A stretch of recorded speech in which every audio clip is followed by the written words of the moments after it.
Mario. Antonio. To the Opie and Anthony Show. Never before has one radio show been so extreme.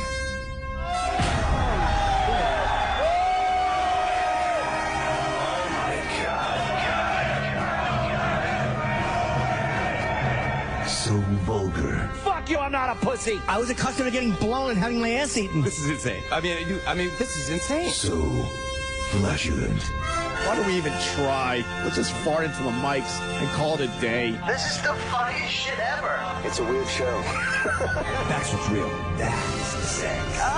Tune in with no expectations. Quite simply, the greatest show in the history of broadcasting. Here we are, the Opie and Anthony Show. Another 4 hours of love. You guys having a good time or what?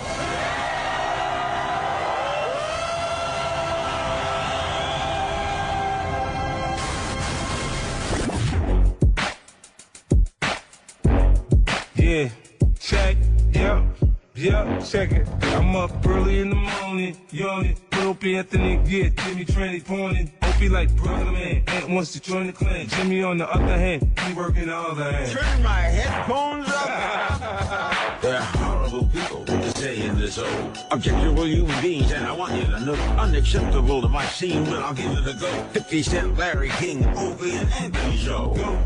I know you're feeling the flow, but Opie's mother hucking Jim's trying to get blown. And we come to play around and we still in the show. I know you never heard nothing like this before. How important is the board? Bored you'll never be, and don't worry about getting shot when you're with Anthony. Oh yeah, on the edge of your chair. Cause you really want to hear Opie, Anthony, and Jimmy. Just keep it right here. It's the Opie and Anthony Show. Yeah, the Opie and Anthony Show. Yeah, check it. It's the Opie and Anthony Show. Yeah. It's the Opie and Anthony Show. Yeah, 50, yeah. Now Mike Tyson up in this bitch. It's the Opie and Anthony Show. Enough of this palaver. Let's get this show on the road.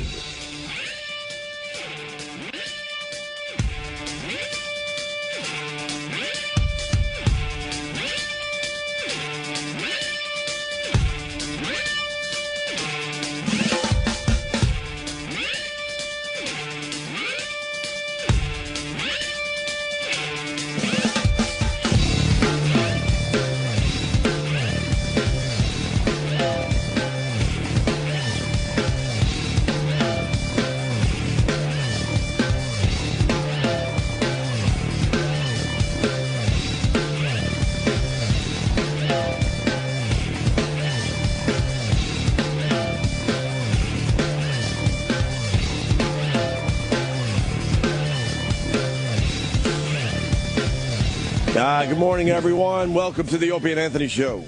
I just imagine people listening to the music coming up, and they're like, wow, it's a little longer than usual, and wondering, we're probably talking about curing cancer and stuff here in the studio. No, we're just talking about Instagram and The Vine Killer. Vine Killer. Fuck Vine. Fuck it in its asshole. Whoa! I finally got on Vine because I'm behind with this Samsung phone. Yeah. And, I made a bunch of videos, and some never even made it up there for whatever reason. I can't upload it. And then a couple that I did upload, there's no sound. And then everyone was helping me out, like, trying to fix that shit. And then Instagram pops up the video thing yesterday. I'm like, goodbye. See you, Vine. Pretty cool. You saw the little update.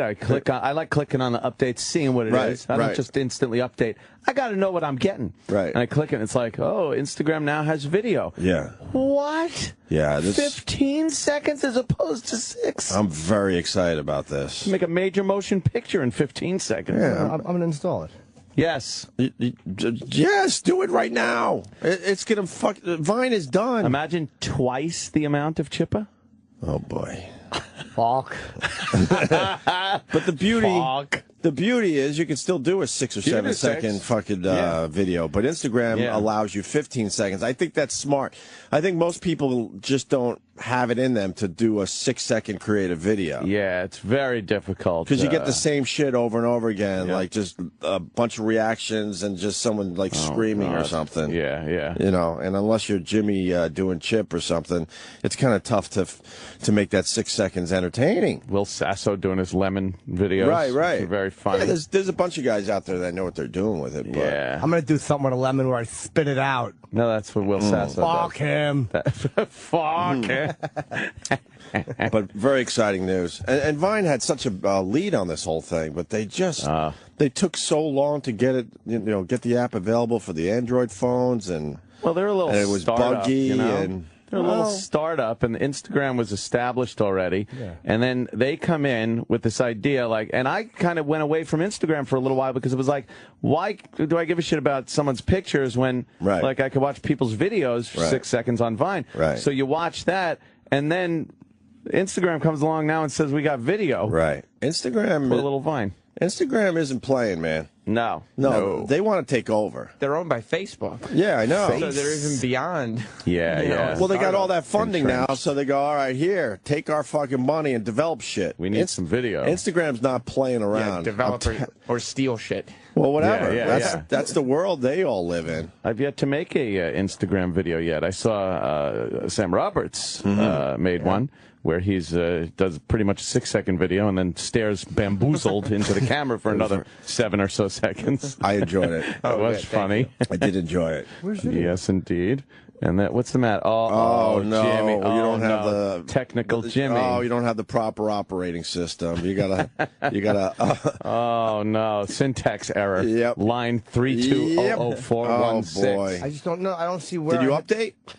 I'm the update kid. No, you're not. I think you did you hit the camera and everything, like ready to do it, and then it'll give you the option. Look. Oh, I don't know. Hit the camera. Where's the camera? I haven't done this. It'll give you the And option. Look at that. There it is. There's a motion picture icon. Fucking motion picture. I don't know how to edit yet. I haven't really fooled around. And what? And Jimmy, hit this.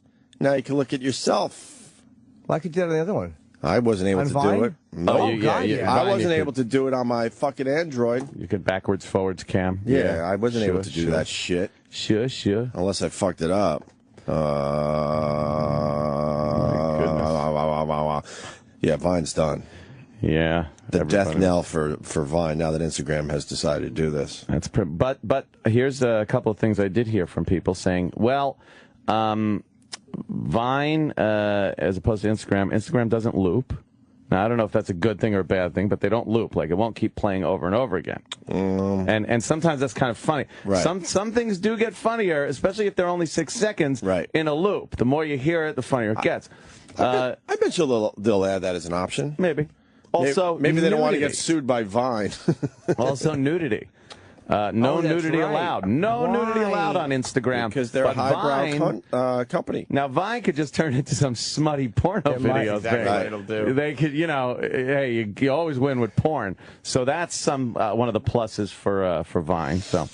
I got a shitload of followers on Instagram overnight just because they added video. Why? Why are people all of a sudden following me? They're going, I want to see Greg OPUs in fucking 15 seconds. 15-second sunsets. Exactly. Nice. 15-second sunset. Nice.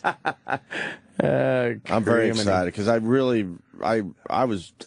I was excited about Vine, but it just didn't work on my fucking phone. And I had to stop making videos. Yeah. Because I'd make shit and then they wouldn't upload, or like I said, or wouldn't have sound. And Instagram, I'm telling you, they're with Facebook and they're not playing. They want to fucking make a move here. I like these little technology things we get. Something happens and everybody's all excited about it. It's wonderful times we're living in, bros. I was talking to my buddy Buzzy. We went to the Yankees game last night. We're old friends. We've been friends. What's he, a Muppet?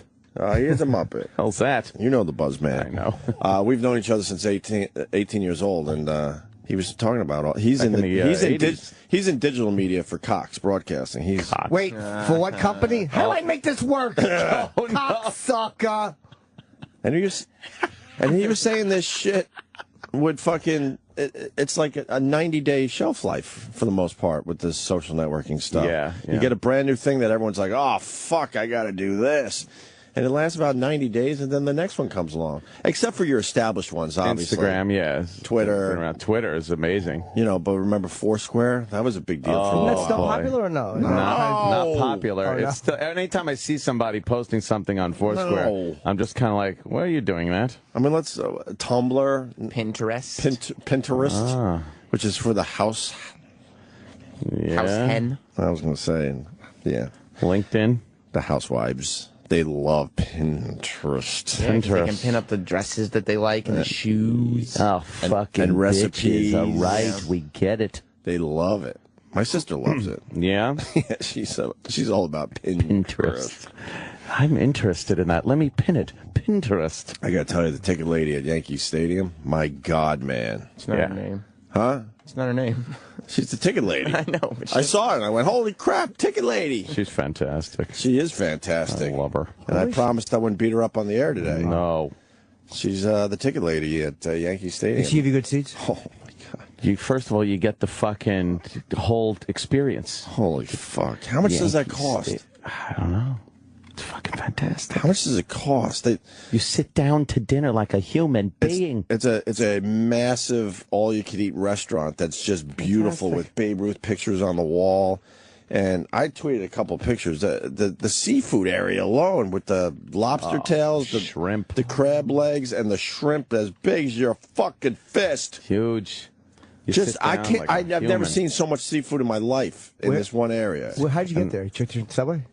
No, I drove because You did? yeah, ticket lady took care of some fine parking. Yeah, for the I like taking the upstairs subway though. pals.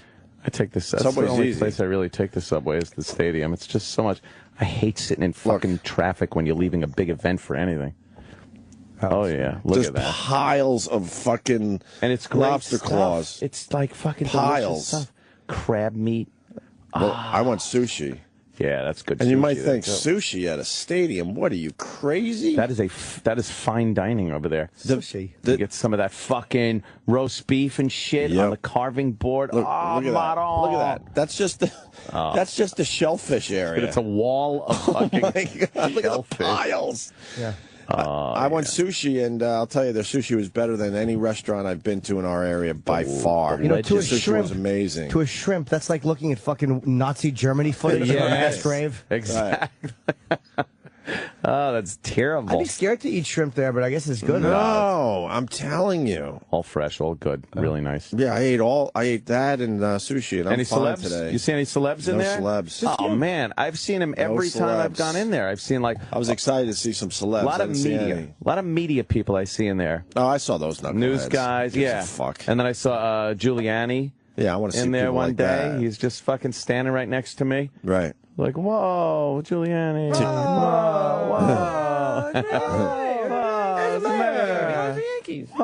Ticket lady rules. Yeah. I love Who ticket lady. they play? I don't know. I don't know. The seats are so good. You're just sitting there so You don't happy, even and you're care. socializing. You and don't even I'm not. care. I'm not a Yankees fan. I'm barely a Mets fan at this point. Did Jeter play? But are you No. a mixed 98.5 fan? It was the Rays. I know who they played. Yeah. I left in the 8th inning though. Who won? I don't even give a fuck.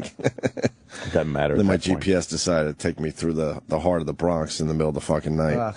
Holy shit! I was a little scared. Yeah. Yeah, I'm not unreasonable, Anthony. My views might be slightly different than yours, but I'm also not a fucking idiot. I hear you. You know, because they wanted to get me on that Cross Bronx Expressway. I'm like, no. Oh boy. So I started going south, figuring my GPS would fucking, set me up nice in a better way back to, Manhattan. Sure. I was on some side streets. It was fucking scary. Yeah. Oh, yeah. Yeah. You don't want to see Kennedy Fried Chicken ever.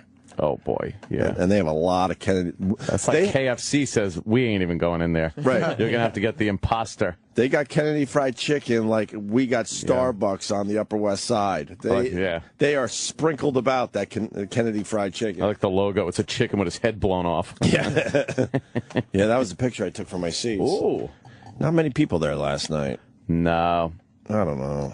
162 games, and I don't know. Baseball's in a slump right now, by the way. They really are. And isn't half the Yankees, aren't all the good players injured? Yeah. There's a lot of injuries, and also just baseball in general is in this big kind of slump. No one really cares. I guess Ron and Fez were talking about it yesterday. Ronnie had some really good points about how people don't really care about teams anymore.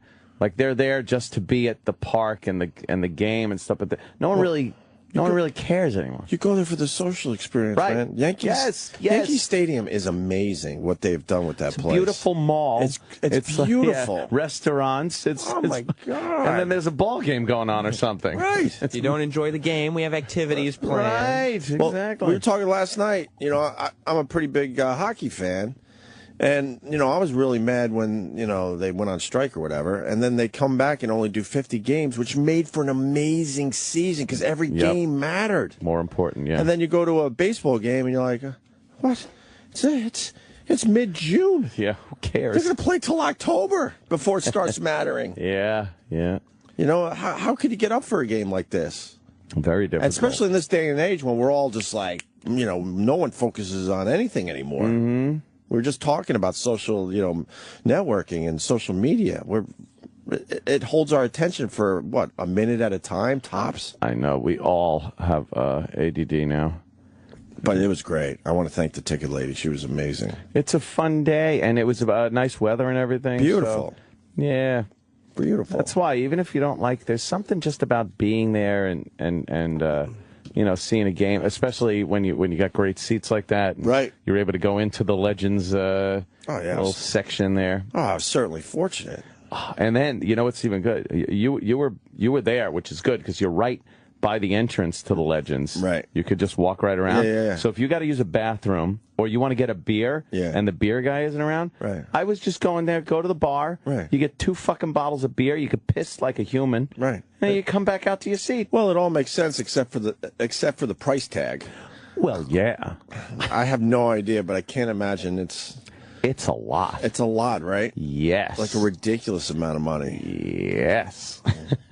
I guess I'll be billed or something. I don't know. Oh, sure. I don't know how it works with the ticket lady. Sure. I don't know how it works. Wait, well, how much for the food, though? You pay for it there, right? No. So all you pay for are your alcoholic beverages, even your sodas and stuff like that, all free. So you go, it's not free, it's included in the price of the ticket. Right. And then you go in there, you do this buffet, you could stay in there all fucking day if you want and eat. I could bring a gal there and say, let's go to the ball game, hun. Oh, they would be so impressed. We have a friend, Freddie, you know Freddie as well, who I've known since I was 18. Uncle Freddie. He is all about, like, teaching us how you eat at an all-you-could-eat place. Oh, Jesus. He's like, first of all, let's not touch the bread, fellas. Don't fill up on that Don't shit. fill up on the bread. Right. And then he's like, you know, in these all-you-can-eat places, you go right to the seafood, the most expensive stuff, blow off everything else. And then during the game, he just disappears because he needs another plate of food. So he goes downstairs. He's one of these guys that yeah. loves to eat.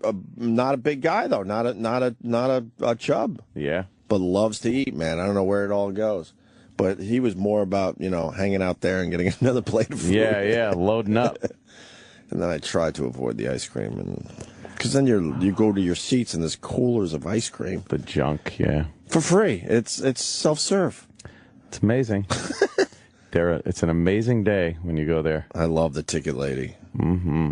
Yeah, I gotta get my ass to some games. It's just been so shitty out. I forgot her name, but I just call her the ticket lady. I don't want to say her name. I don't think she likes when her name is splashed out there. Ooh, It's Becky Sue. Becky Exactly. Sue. Becky Sue, the ticket lovely broad. Becky Sue. Good old Becky Sue. Oh, and then on this just matters, I guess, locally. Then I'm on the West Side Highway, and I see a little commotion up ahead. Something obviously just happened, and there's a cab like stopped in the right lane, and we get around and to watch a guy pulling a motorcycle off a dude who's just laying there, not moving. Ow. Would love to know what happened in that situation. You got a little nailed. It didn't look huh? good. I don't know. Yeah, obviously. I don't know if he caused it or hit something else, whatever, but it looked horrible. I know people love their motorcycles and stuff, but wow, just not for me. No. It's to the people. I've said it before. People will make left turns right in front of my giant SUV because they didn't see it. Wow. It's like, never mind a fucking motorcycle. Crazy. So yeah, I like having a little steel around me. Yeah, the guy was just laying there motionless on his back. I hope he's all right. I don't even know who it is, but Jesus.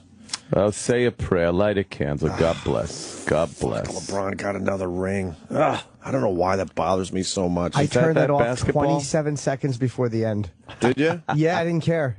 I wasn't being a dick. No, I had other business to attend to. Mm-hmm.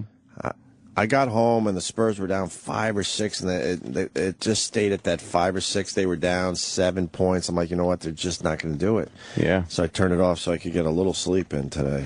Now, you say you're pissed that he got another ring and stuff, but truth of the matter is, you win 2 like that, doesn't it kind of justify the guy? Yeah, of course. Yeah, okay. Yeah, no, of course. you can't take it away from him. Yeah.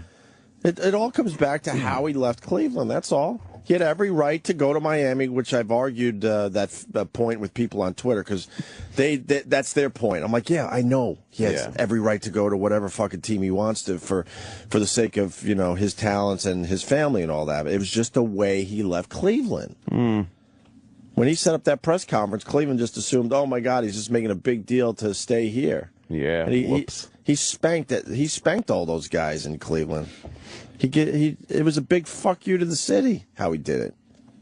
Whatever. But of course it validates him. He's got 2 championship rings now and 2 MVP awards. Mm-hmm. But he's got to get up to 5 or 6 before they start comparing him to the great one. You need a Jordan. dynasty, huh? Need a little dynasty. It's sort of a dynasty. Yeah. 2 and 3 years, 2 in a row, But, I mean, it was tough for him this time around. We'll see. Good for him. Whatever. Fuck. I went to a dentist there yesterday. I saw you after tweeting. the show. Went there, had my wisdom tooth yanked. Not because it was like bad or anything. They'd grown in fine, and I have the other 3, and they grew in all nice and everything. But this one, for some reason, just fucking self-destructed while I was chewing on a burger and looking at Jimmy Norton. And so I went and, God damn, those fucking wisdom tooth roots. I think I felt some tugging on my retina. Oh, my God. Holy shit. There is something that goes on when you are having a tooth pulled like that where you have to disembody yourself from what's happening to you. Oh, my God. You have to fucking not think about what is going on. The sounds, the fucking feelings, the movements of the dentist. You can't fucking think about it, or you'll lose your fucking mind. You didn't have gas or anything? What did they give you? What I did a little. I farted twice. And Take us out, pig. No. Jesus. Chip, Wow. So blatant. Oh, my. Yeah, they shoot you up with the Novocaine. I like the local anesthesia. I'm not fucking, one what I for would take, yeah. give me the gas or fucking, if you ask, they'll even fucking put an IV in you and you'll be out, totally out. But I'm just like, really? Yeah. A dentist? Yes, for That's it's not. scary. It's an oral surgeon. Oh, yeah. They So- an anesthesiologist? Yeah, they got the whole deal. If you're like, I cannot do this under local, you could get a general and they'll fucking, put an IV in, you'll sit there and even the chair that you're in, it's got that the flat board armrest with the Velcro strap. So Wow. Oh yeah. Some people can't take They'll it. propofol your I don't ass? know what it is. Probably. The Michael Jackson juice? Yeah, because like I said, some people, if you can't put your mind in another place when that shit's going on, it's literally like you're painlessly being tortured. Sounds odd, God. like torture needs the pain, but the mental aspect of the sounds and what's happening, you're hearing shit snapping in your fucking head. He's like, you might hear some crunching. And then there's these metal instruments. Your mouth is open so wide, and the corner of your mouth is being pulled back. Like, that hurt more than... He Novocaine's your tooth, but it doesn't Novocaine the corner, the little webbing in the corner of your mouth. Right. And there's metal pulling on it. Like, back. It's like, all right, that's fucking uncomfortable. And then he's making these clanging and screwing in noises and stuff. And then you hear this... and then it went... and snapped like a bone breaking. And then he's drilling. I guess he's got to drill a hole up into the roots. And then he takes this self-tapping screw thing, screws it into the root. And then you feel him like Like, you know when you get a corkscrew and the cork is a little tight? Right. And you're pulling, but you can't just yank it. Right. You got to do that slow, steady or the pressure. or the cork will fall apart. Right. He's doing that to the roots in my teeth. It was, so you got to sit there and kind of be like, all right, this is happening, but I'm not feeling it, so it doesn't matter. Holy fuck. Your face isn't swollen. No. Does it hurt? Yeah, I have some fucking I have some fucking drugs that's in my some vitamin V, some Vicodin. Vitamin V. A little Vicodin. I took one of those last night with a little glass of wine. It was nice. Are you supposed to do that? Nice. Yeah, it's on the bottle. It says take with glass of wine. That's a good combination. And then drive. I've never had Vicodin. I have. Is it good? I wouldn't say it's not all that good. It's all right. A lot of people get addicted to it. I might take one, as a matter of fact. It does hurt. Like, I feel it. Are you going to be all loopy? My throat hurts, too. It's like I'm sure. The right half of my throat when I swallow hurts, and then the side of my mouth, like where he was fucking tugging. And so wait, is this the tooth that fell apart, so they're not fixing it? They got rid of it? No, they yanked it. Gotcha. It was a wisdom tooth. It was split right up the middle. Oh, my God. Yeah. Yeah. And then he said, the root was so long, it went up into your sinuses. He goes, so now there's like a hole that's got to close up between your sinuses and the hole in your fucking gum now. Did they show you the tooth? No, it was in pieces. But I would love to see the root of a tooth like that. So he says so he goes, so now, and you know how much I love to blow my fucking nose. He goes, you can't blow your nose. So here's some Afrin. So shove some Afrin in your fucking nose. For how every long? so often. A couple of days. Is that because the blood is trying to clot? No, the pressure of blowing will blow some fucking air and snot and shit down through my tooth. Jesus. I guess. Through the hole until the hole closes up. I'm wondering, because you can't smoke either. That's how you dry sock it. Well, they don't like that, any kind of suction. Right. So using a straw or smoking isn't good for the opening there. It kind of pulls things out. Yeah, that's when you dry sock it. Which I think on the bottom is worse because it's harder for the blood to I guess coagulate or whatever happens to happen on the bottom. I think that is your top or bottom one out? It's top. I think it's a little easier to heal. Top passenger side. Yeah. Bam. I think those are easier. Yeah. It's Jesus Christ. It's not a fun thing. And then that whole, make sure you chew on the side. I'm like, I'm not even going to bother eating. Right. This is a hassle. Can we make today Vicodin and Donut Day? Vicodin and Donut Day. You know, Sam Roberts, I know you don't like me. Oh, sweetie. Criminy. Don't check your Twitters. Oh, look at that. Dry socket. No. That's what I call my wife. Very funny. Jersey Mike. Yeah, that's sexist. Bravo. Online feed is down. Don't check your Twitter. People are really mad. What happened? Again, it's down? People have been calling, we know. How did... Yumpin' Yehoshaphat. The guys here I know bring the message and try to get... It's not this building. Yeah. Don't they farm that out to another company? Or however they do it? I like to think that there's a lot of people using it and it's crashing it. That's how it makes me feel better. Because it seems like ours is one of the only ones that crashes. But it shouldn't they have fixed or that is already? the whole app I think the whole app crashing? is not working today. My Vicodin. No, that's the penicillin. They gave me penicillin. Right. So, because there it is. All right. You're taking one now? Yeah, let's take a little Vicodin.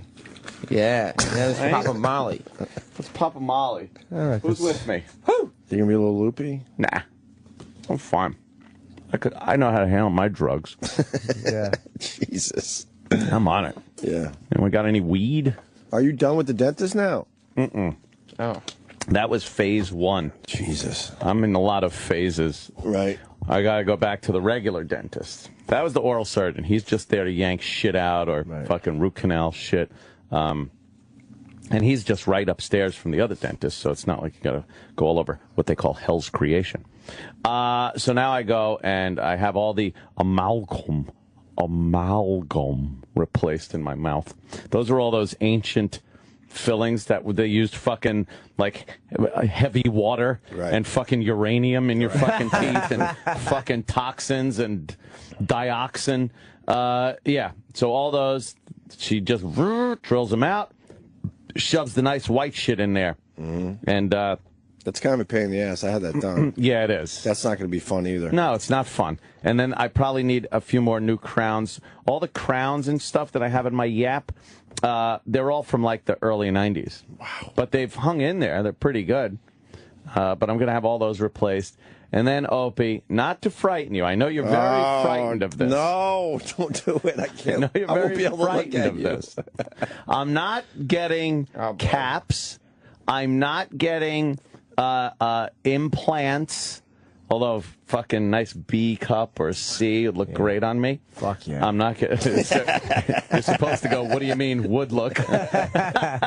But I'm thinking. I'm considering. False teeth. No! Oh, boy. Veneers. These things are ultra thin things that they go over the front of your teeth. They adhere. They're permanent. They go over the fronts. So they match the line of your teeth and everything, and it just covers up, any irregularities, staining, so things like that. So you're going to come in here with really white teeth one day? No, because they also make it the natural color of healthy, nice teeth. No, get picket fence white. You want that? Get 1950s movie star white. Oh, God, no. Yes. We see those celebrities when they come in. They look ridiculous. The best. It looks good if you're on TV or whatever, but when you're walking around, you look like an idiot. I'll be like to my dentist, could I have the Nimoy, please? I want the Nimoy. You're going to have hair plugs and dentures? Oh, Jesus. Wow. Sam. They're not plugs, first of all. Wow. These are individual follicles placed artistically in the natural direction your hair grows. And I've had them for years now. Okay? And they're not dentures. These are laminins. They're right over the front. Beautiful. People that have them, you wouldn't even know they have them. So How long will this take, this whole process? Oh, my God, probably 22 years. Oh, see, that's a little shorter than I thought. I thought like a year per tooth. No, I would think with everything that need be done, it's probably going to take a few months, to complete everything. Because I probably, with the caps and stuff and everything else in there, the mechanics of it before the I think a lot of people are surprised that you need this much work done in your mouth. Well, it's not crazy. You had the means to take care of your teeth all these years. You know what? You're all in.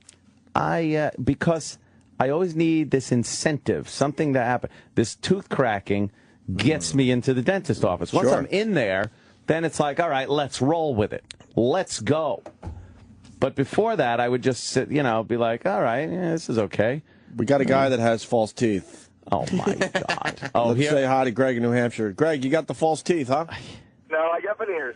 Yeah, the false teeth. Right, the dentures. The dentures. They're not dentures. What can Anthony expect with dentures, Greg? All right, hold on. This is either, no, they're very cool, or blah, blah, blah, or this will be horror story guy. Yeah. But then it'll, no matter what it is, it'll be followed up by the call that says, that guy that called about veneers, he's full of shit. That doesn't happen. It isn't the case. Don't you worry. One of the next two phone calls will be on your side. Exactly. And the other one will be completely against it. Right. Exactly. Greg, go ahead.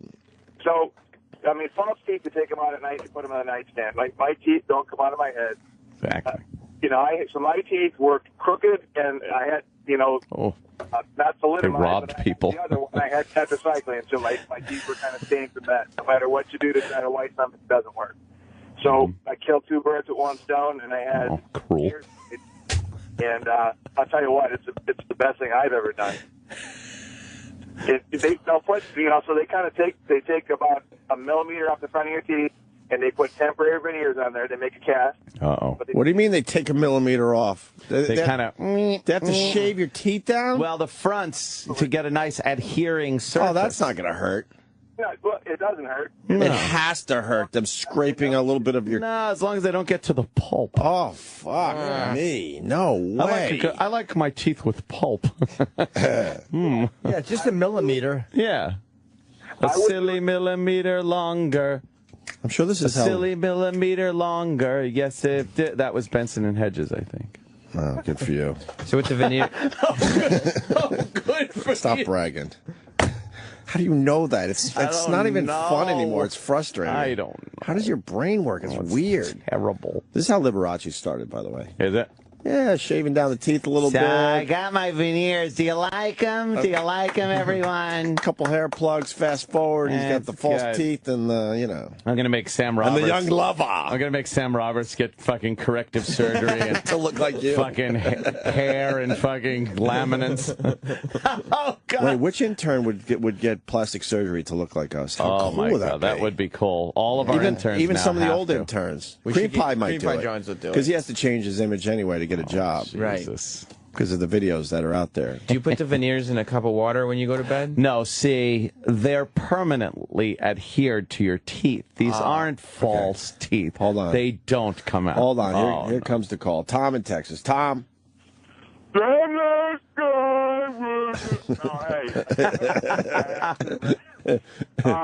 And when you're doing the veneers, my mom used to be a dental assistant, so when I was a kid, it was every last little experiment on her teeth and everything. But on the veneers on your front teeth, the problem with that is that since it's a biting surface, they have to actually wrap the veneer back around the back of your tooth. Otherwise, if it's just on the front, right, eventually it'll pop that thing off. Right.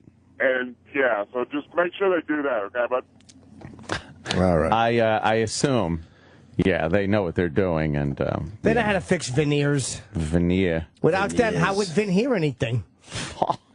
Yeah, what happened with the Ricky Gervais yesterday? Fucking Instagram that. Yeah, You're wasting good stuff. What happened to Ricky Gervais yesterday? Oh my God! And why are people giving us shit because we left at 10 o'clock? You guys fucking blew Gervais off again?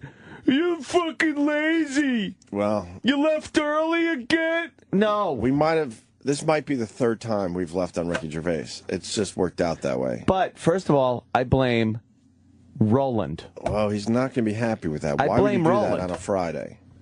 Because Roland never told Ricky that this show fucking ends at 10. Why wouldn't he tell people that? Because then they would be like, oh, I don't want to do another show. I want the Opie and Anthony show. And then they might not come on, or he doesn't want to seem like he's getting a second-rate show. No offense. None taken. All right. But he wasn't told. So the past couple of times when either me or you or both of us have not been here during his interview for him. Mostly for him. Yeah, because he It's shows mostly up happened for him. Because he only books after 10. This is, I think, the third time we weren't here. But yeah, I think what happens is he goes, yeah, I'll come at 10. And then Roland goes, okay, yeah, sounds good. Okay, good. That's good. Man. That's good, Lee. Roland's going to be Well, this is the fact. pissed. What are we going to do? Why is he going to get mad at the fact of the matter?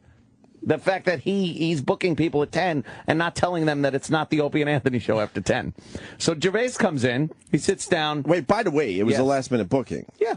And I have to just defend myself. I went and got an MRI yesterday on this stupid shoulder that's killing me. And I was absolutely, and I even said to Jimmy, I'm like, I'm fucking staying. I want to see the other day. And then the only opportunity I would get after this tooth thing cracked on me was to go into yesterday at 11. So I had to get Ricky the fuck also outta knew here. he also knew he could have come in today too. Like Yes. Roland said, he almost switched to today. Well, we should get the facts out there because then we felt bad yesterday. Of course. And Roland goes, well, would you guys stay late tomorrow, meaning today, Friday? I'm like, yes, of course, but I can't blow off this MRI. Yeah. I've been dealing with a horrible shoulder for about 6 months. Finally decided to do something about it. Yeah. I go, yeah, we'll stay late Friday then. It'll work out for everybody. But then Ricky decided, no, I got to do Thursday. Yeah. So he comes in, and believe me, he is in the complete competent hands of Jim Norton and Sam Roberts. I listened to the interview. It was great. I got into the whole thing of freedom of speech and censorship and how comedians have these rules now that they have to adhere to that other people don't. It was a fascinating interview. It was very good. Very well done. But early on the interview, it was just, let's bash Opie and Anthony for not being here on their own show. But he really, honestly, he wasn't angry. I know. Oh, okay, I could tell. Oh, really? Yeah. Now, you should read your Twitter feed because people didn't. Right. A lot of people didn't pick up on the vibe that he wasn't actually angry. Unbelievably That's what amazes stupid me. people. Well, they're dopes. Couldn't figure it out. Thank you. Say Did you it. hear the laugh Please he say gave it. when Anthony called in? That wasn't a fake laugh. Yeah. It was. People were writing, "Whoa, Ricky's Gervais is giving you two a pissed." beating," and they meant it too. Morons. Dopes. Morons. They're just idiots. dopes. And the fact that most people on the internet are fucking morons was also a topic of conversation Yes, yesterday. exactly. I heard that too. So Ricky's talking about how, why do we get paid what we get paid when we're not even here? Well, we don't even question show up that. for I question that many times. We don't stay for our own show. It was like Ricky was going off. It was hilarious. So I'm driving home. And Jim and I defended you guys. Oh, yeah. You son of a bitch didn't stick up for us? We did. They were agreeing with Ricky. Oh, we couldn't have agreed faster and harder. Wow. Selling us out horribly. These two threw us under the bus. Oh, yeah, believe me. We didn't throw you under the bus, but I would say Sam grabbed your hands and I held your feet while the bus passed over you. Over and over again. Yes. Can you back up a few more the times, Ricky please? Gervais Express, the local. It was funny. So I'm driving home and I'm listening. And I'm just like, no, I can't. Look, it's funny and all, but I want to set this record straight. Yeah. So I call up, I get on the phone, and I tell Ricky, by the way, our show ended. You're on another show. We didn't leave early. We didn't fucking blow you off. You're booking your time here when our show is over. And then I kind of put an example to him. I'm like, you don't get an invitation to go on The Tonight Show with Jay Leno and tell Jay he's got to stay late to do the show because you're coming an hour after he fucking, But you did it in a Ricky Gervais British accent. Of course I did. Where's this clip? I want to hear it. I had to. We have this clip? Hang on, I'm looking for it. What are you doing? Hang on, I'm looking for it. He rock. Well, he was there for an hour, and so that's a Ricky lot to go had, through. Ricky he was laughing. I understood, and it was all in fun. The guy's fucking great. Yeah. He's and believe me, no offense to you two, but I'm certain he could sit here with a cinder block and a gardening tool and still be as fascinating. No, why would we be upset about that? No offense. No offense. But wow. two retards. Absolutely. Wow. And did. Yes, exactly. Ricky's just fucking Wow, great. they did our jobs yesterday, and that's what you're... That's, I know. Wow. I know. That's the thanks they get. That's the thanks they wow. get. Wow. He gave a really good. I think he's my favorite guest. I mean, absolutely. He He's can talk great. about anything. Yeah, he's honest. And I knew you would enjoy talking about that because on Twitter he's really. Again, for a guy who's being talked about to host the Oscars, right? He's fairly. He's pretty fearless. He kind of says whatever he wants, and has real opinions on things. He has real opinions, whether they're whatever they are. And his take on it is the fact that, like, hey, if I'm being honest, they can't really do anything to me. Yeah. Like, and sometimes that gets dangerous, because you could think your honesty is just being honest. Meanwhile, you're offending people. He had sorry to interrupt you. He had the best line I've heard in our free speech. I wish I'd come up with the line. Oh, yeah. It was collateral damage. Offense, yes, is the collateral damage of free speech. Yes. I thought, what a fucking great way to phrase that. And Very it is. nice. Sure, some people are going to get hit with some shrapnel when I should have you that tattooed, the first letters of each one of those tattooed on me with a period at the end. I hope it spells douche. Wow. We got the phone call. All right, good. Oh, okay. Let's go to the phone call that Anthony just described. Yeah. Uh-oh. E-Rock comment? Oh. We have a phone call. Oh, really? Anthony. Anthony's on the phone. Is it really? Yeah. Anthony, welcome to the show, the Opie and Anthony Show. Hi, very nice to speak to you. Ricky Gervais. Hi, boss. Have you on the program today? I'm driving and I'm listening to this. And Ricky doesn't seem to understand. First of all, we've been there for our show. Oh. You book yourself to our show after our show's over. Oh, really? I would love to see you do that. Like, hello, Jay Leno. Yeah, that's not making until like midnight. So maybe. No. So what are your hours then? So I'll stay a little later. I'll come on your show then. But you'll be a fucking undedicated wanker if you're not there when I show up. So what's your actual hours then of your show? 6 to 10. So I always come on at the end of your show. So I always just think you've left. Oh, that's amazing. Oh, I feel that I owe you an apology. fucking yourself after our show's over. Oh, hello, Jimmy Kimmel. Yeah, what time's your show over? I'll drop on by. Oh, that's amazing. Oh, so I should... What time should I... So I should get her at 9 next time then, should I? That'd be perfect. For Joe, Ricky, 9 would be great. And I didn't mean those things at all, boss. I mean, I'm hoping the tooth is fixed and you're healthy and right as Dodgers for this after. Oh, Christ almighty, you guys are... You got me laughing my balls up. All right, have fun, Ricky. I'll see you next time. See you later. Maybe I'll stay after school and I'll get to see you. See you about 9:45 next time. We'll have a good time. Cheers, right, bye. See you. All right. That's great. That's it? Yeah, That's yeah. funny. He and then they That's went really into, funny. and then you guys got on Roland a little bit, which was nice. I like the fact they're like, well, the fact is Roland doesn't tell these people that the show ends at 10. You're putting Roland in a bad mood. Hey, this is what it is. If Roland wants to get in a bad mood, I'm sorry. I love Roland. He knows that. But this is what it is. And I'm not getting on Roland. It's just what he's done. How could Ricky Gervais not know the hours of the Opie and Anthony show when he's booking himself at 10 or saying he could come in at 10 and doesn't know the show is over at 10? Who is supposed to relay that to Ricky Gervais? Hi, I want to come on at 10. Hello, I'd like to come on at 10. And you're told, okay. Instead of, well, the show ends at 10, but we do have Jim Norton could stay, and we have Sam Roberts for the Opie and Anthony after show. And we've stayed. Yeah, we've stayed plenty of times past 10 for guests. Or if you come in at 9 or 9:30, the guys will be there, but the show ends at 10. How does he not know that? Someone didn't tell him. Who's supposed to tell him? Roland. That's all I'm saying. Oh, boy. It's not a bad thing against Roland. Logically, it makes sense, but Opie's right on this one. Is he? Is Roland going to be mad at me? Yeah, he's not going to be happy. Because he digests that much differently. Yeah, in his he's mind, going to take that very How is he going to personally. take it in his mind? It's just how Roland works, man. After hearing this, yeah, he believes now that the president of this company is going to listen to that and going to think that Roland is terrible at his job. You've cost him every promotion he'll ever get.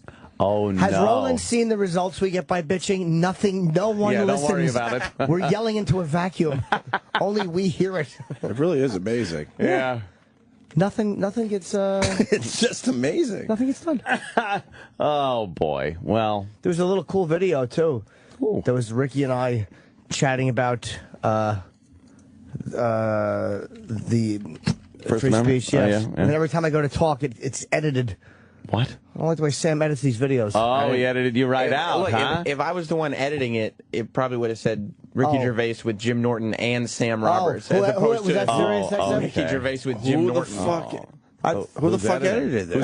I understand they were just featuring Ricky. All But it's in the like, I editing. see my mouth get ready to move, and then it just kind of fades into more Ricky. I'm like, what am I, what am I, just 2 ears? Well, I mean, the video's doing very well, 2,500 views. The listeners want to know how they could get that feature on the radio.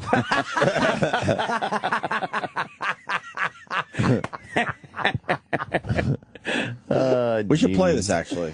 Go backwards.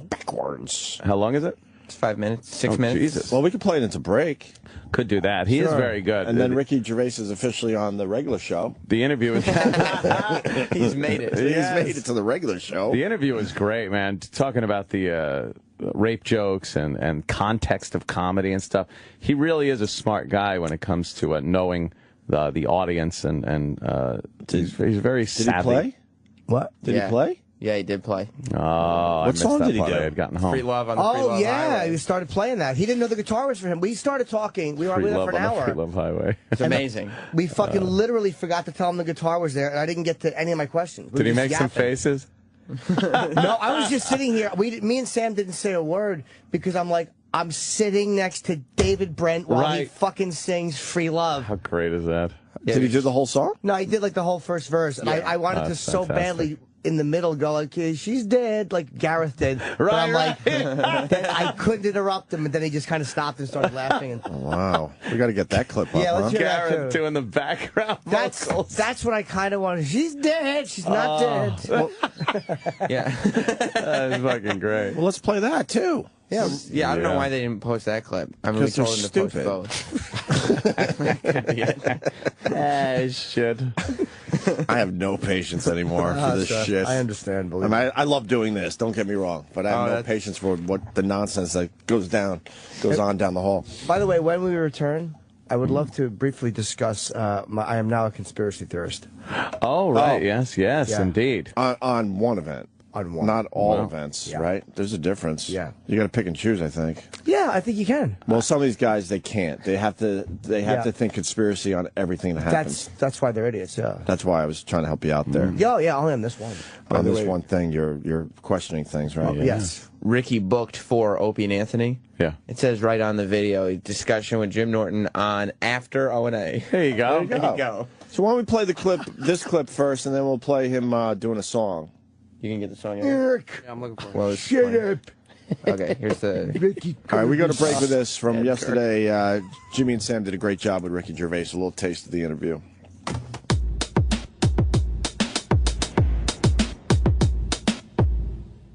You're great on Twitter, man. I love the fact that as famous as you are and as big as your career is, it's like you don't worry about saying the wrong thing, and you don't. I love that you. As long as you're honest, you can't be held accountable, really. In that Tosh, what's his name? The Daniel Tosh.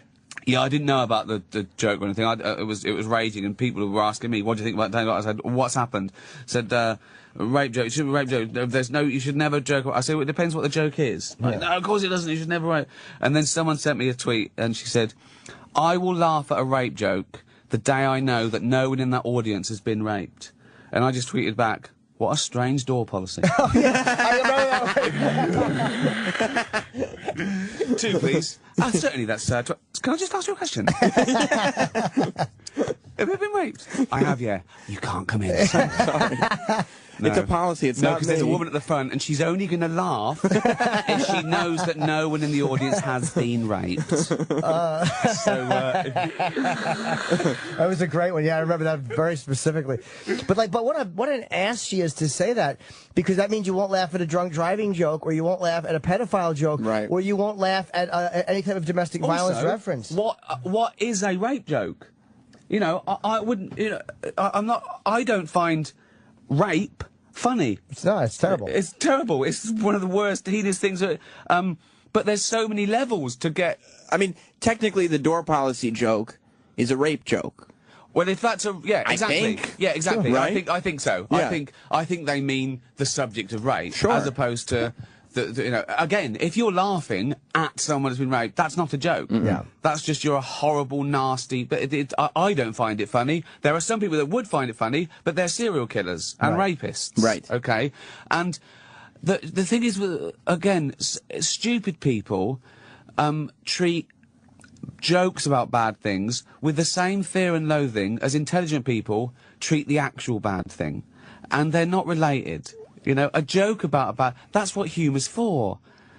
To get us over bad things. That's exactly what, evolutionarily speaking, a humour is. So it gets us over bad shit. If you can't joke about bad shit, there's no point joking about good shit. Yeah, because it's already happening. We don't need it. It's already going to get. Everyone likes a balloon. Who gives a shit? It's like laughter is this drug that cures bad shit. Is a drug here. It cures good shit. I don't want that. I like good shit. Yeah, I want something that cures bad shit. Well, laughter's the best medicine. Thank you very much. Yeah. There's a real self-centeredness that comes with it, and a self-importance about what I feel is appropriate, and what you feel is appropriate is not. Well, and I'm the arbiter of that. Well, they don't like a comedian having this superpower of freedom of speech and exercising it so well. Right. They can't stand it. Yesterday, someone tweeted me, "There is a cure for cancer. It is called praying." And I sent back, "Your application for chief of oncology at this hospital has not been successful," right? Sure. Okay.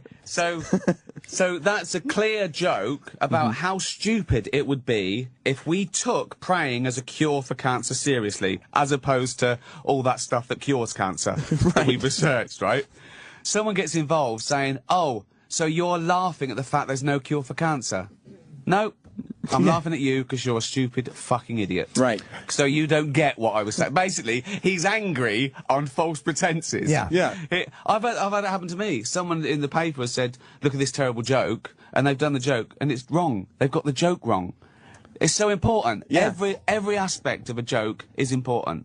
The syntax, the semantics, the rhyming, sometimes even some of the visual aid that comes with it. Taken out of context, it's the better the joke, the more fragile it is. Some people are genuinely angry and they don't know why everyone doesn't find the same things wrong as they do. Yeah. Then they just want a retweet. Then they just don't like you. Then they just want to say something because no one listens to them. Yeah. Ever. That's often an excuse to be heard. An Absolutely. excuse to be heard. They're frustrated that they're not heard like we are, that they haven't got that platform. I did a show, Madison Square Garden, okay? So a lot of people, I did jokes about race, the Holocaust, Anne Frank jokes. Oh, no. Paedophile jokes, everything. I got a letter from a society saying, "Oh, we loved your show. We found it. We were very disappointed at the joke about Anne Frank." Right? And I said, "But you understood the satire behind the famine joke, the paedophile joke, the racist joke. You understood that because it wasn't your thing. Right. But you can't get over your thing." You think, well, why is, you know, I'm the same with some things. I don't like certain jokes about certain things because I can't get over them emotionally. You know, I don't, but I've got to keep that quiet. I've just got to, you know, you've got to take the rough with the smooth, you know. And you can understand on that intellectual level that if their intent here, and here was not malicious, here it probably wasn't malicious either. Yeah. You know? Yeah. Just because you don't like that being brought up doesn't mean that this guy was trying to hurt your feelings. No, exactly, and that's what it feels like. That's what offence feels like. Offence feels that, why is he having a go at me? And you've got to step back from that and go, well, he's not having a go at me. He doesn't even know you. Yeah.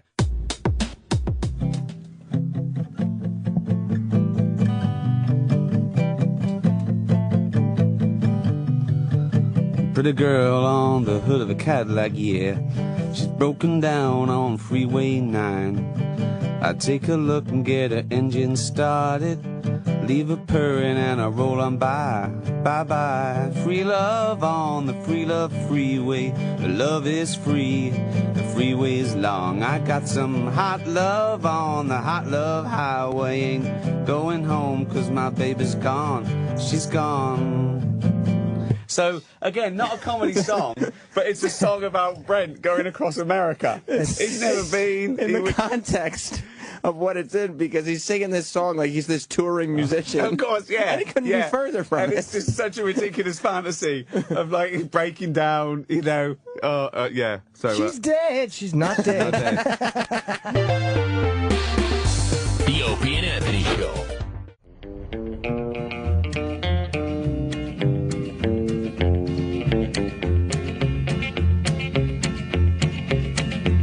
Everybody knows where you go when the sun goes down. Yay. Not this again.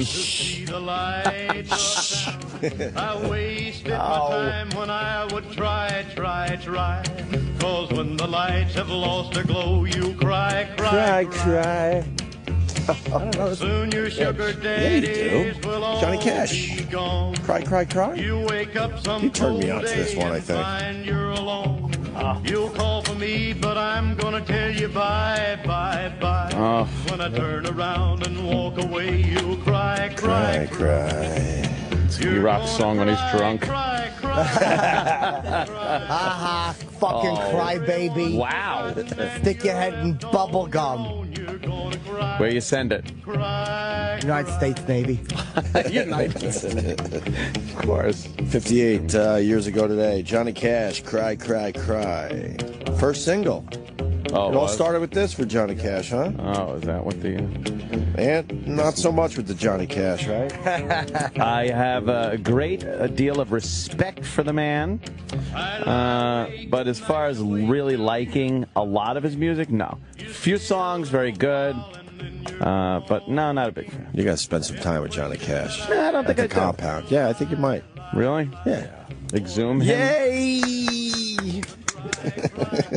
Good morning, Jackie. How are you today? What? Great. You look lovely. What is going on? What, Huh? Sam? say you're going yay when the food comes in. He's saying good morning, good morning, Jackie. With his little Kumia voice. Oh, you don't like fucking Shy Anthony? Hi. When Anthony kind of curls it on himself. Hi, Jackie. What, Sam? I'm a little tired. I love cute, cuddly Anthony. Yeah. But I don't understand Sam's observation here. I'm a little tired. I only got like 4 hours sleep because I kind of did it up a little bit last night at the Yankees game, and now I'm happy that my oatmeal's here. Yeah, but whenever any other intern would walk in, you'd be, oh, who are you? Or you point and just point where they should put it. No acknowledgement. Getting annoyed when they even come into the room. Who are you? That's the truth of the matter. Is I would just get annoyed when they walked in the room. Right, and you'd ignore them because you didn't know their names. Well, now here comes the wiggle. Wiggle, wiggle, wiggle, wiggle, wiggle, wiggle. We do have the cutest interns. I'll put them up against any interns. Fucking, really? Even against Liam's interns? Oh. Yeah, Liam gets really good interns. Fucking Liam. Yeah. I think he goes to Ford Modeling and just snatches them on the way out. Hey, you have great tits. You want to work with me? Wow, Remember really? the curly hair, blonde hair girl? That was that Liam's. one of his? Yes. All right, look. Liam's got something going on. Yeah. Yeah, and they don't exactly hire brainiacs. Yesterday, Liam's intern was waiting with us somewhere, and she said that she didn't get starstruck, so don't worry, but she got a picture with that guy from The Office who she can't remember his name. Oh, no, really?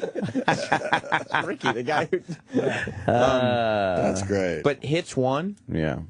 I don't know what they did.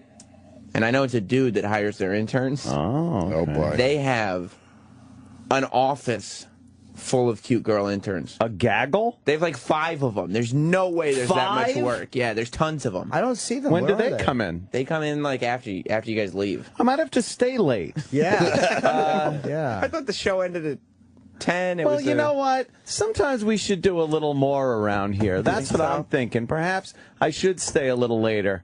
Yeah, do a little show I prep. like your attitude. But I do like that we've joined like the it. ranks. It's like Yeah. Liam's interns, Hits One interns. Those are always the cute interns. Yeah. Now O&A has joined those ranks. Yeah.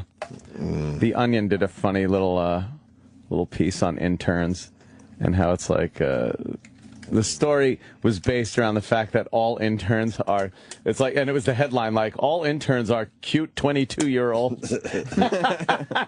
Yeah, it's pretty fucking funny. I want to do a cartoon for the interns. You know who would do a really funny cartoon for the interns? Doonesbury.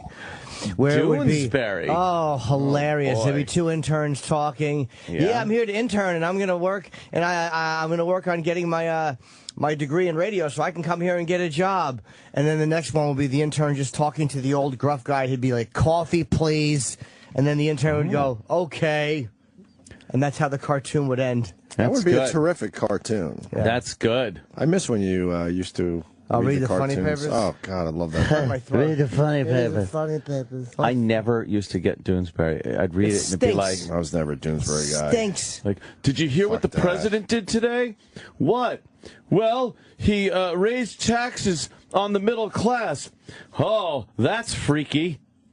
And that would be it. And I'm like, Where's the joke? I don't It's get terrible. it. It's fucking Where's terrible. the twist? Where Yes, anything, nothing please. was stupid. Cry, cry, cry. All right, listen. Yeah. Anyway, Jimmy, you said you want to talk about something? Yes. A conspiracy thing? Oh, right. Yeah, I have a. I've watched this Flight 800 documentary, and I know all the people on Twitter are hitting me up going, the official explanation. I know. I used to do a bit on the official explanation. I believed it.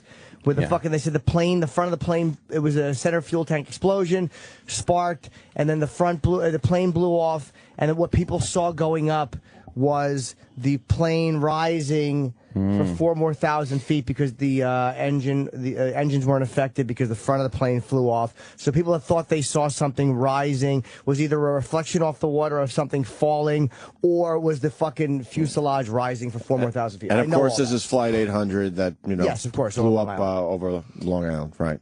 But I know eyewitness accounts can be 17 flawed. years ago, by the way. I know. It's Wow. fucking, I cannot believe it's that long, 96. But I know eyewitness accounts can be wrong.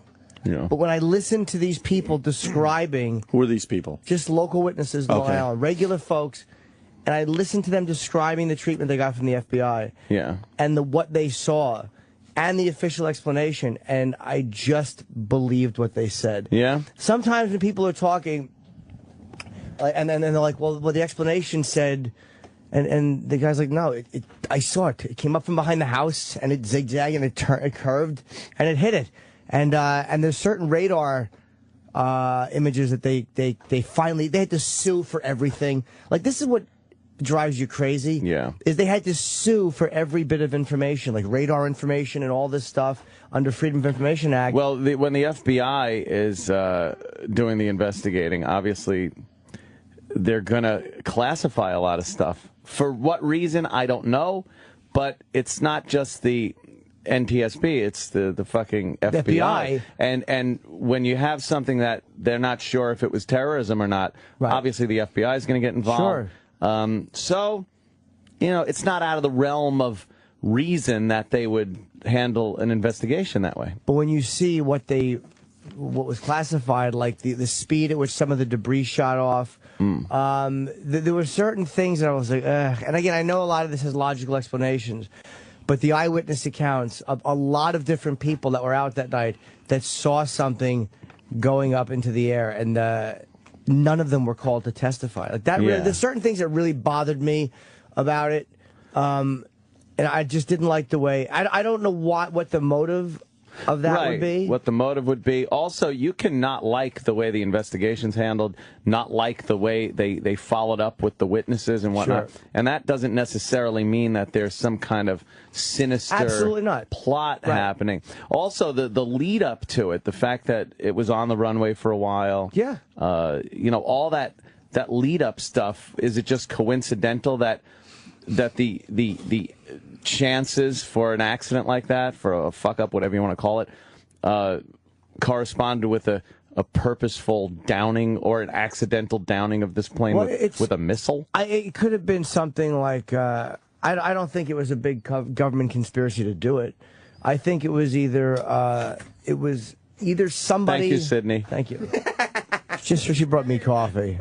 Sydney! Sid! How do you know their names?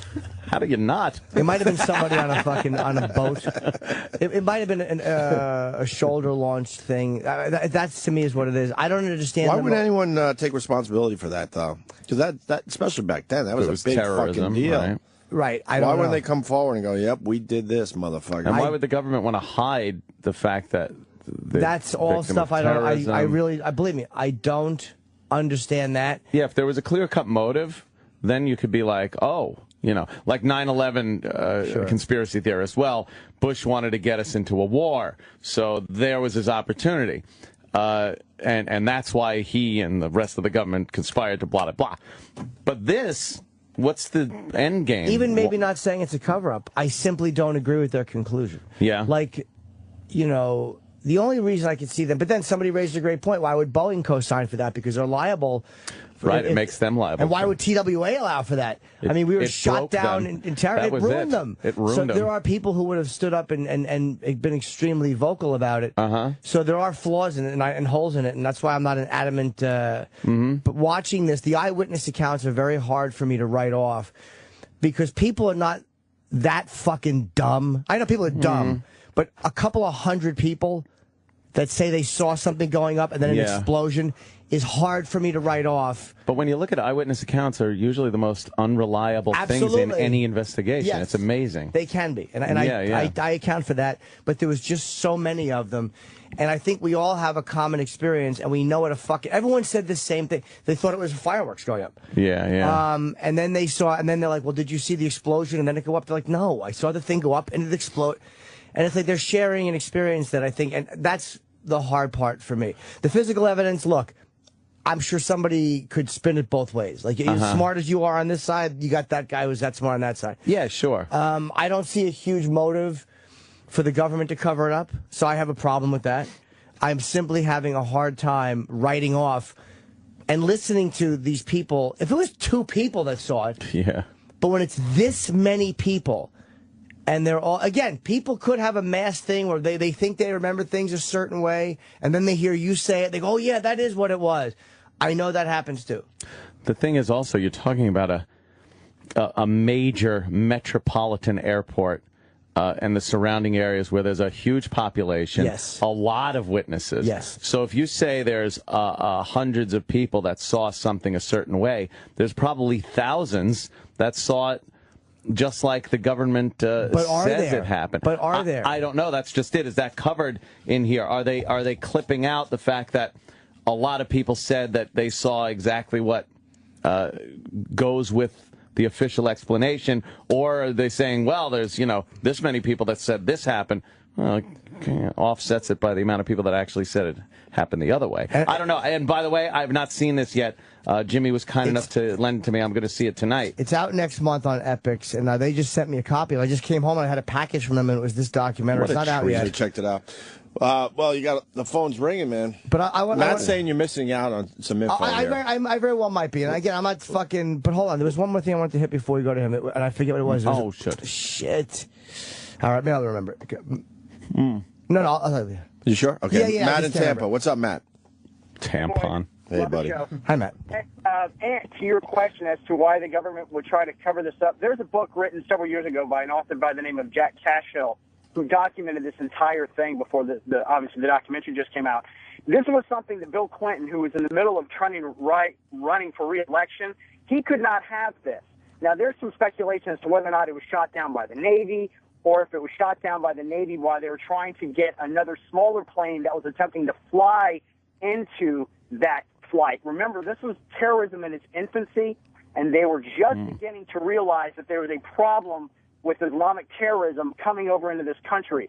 That's where I'm not sure the documentary, the book, really ever are able to establish what shot it down, if it was a terrorist, shoulder-fired missile, or something from the Navy done by accident, but this was not. It was not anything where it was a mid-tank fuel explosion. That has been refuted by many experts, and those eyewitnesses you're talking about, Jimmy, there are over 200 of them, and if you read Jack Cashill's book, they document how the FBI intimidated, completely ignored what they said, changed what they said. Well, I'll just to jump in for a second. This documentary, one thing I did like about it is it doesn't even get into, well, Clinton or this and that. It doesn't get into any of that. It really does stick mostly with eyewitness accounts. And then you're watching these, again, and I know people are boobs, but when you're watching regular citizens and they're all saying the same thing, they're like, the FBI came, and I told them what I'm telling you, and the guy said, no, you didn't see that. And I was like, and when enough people say that,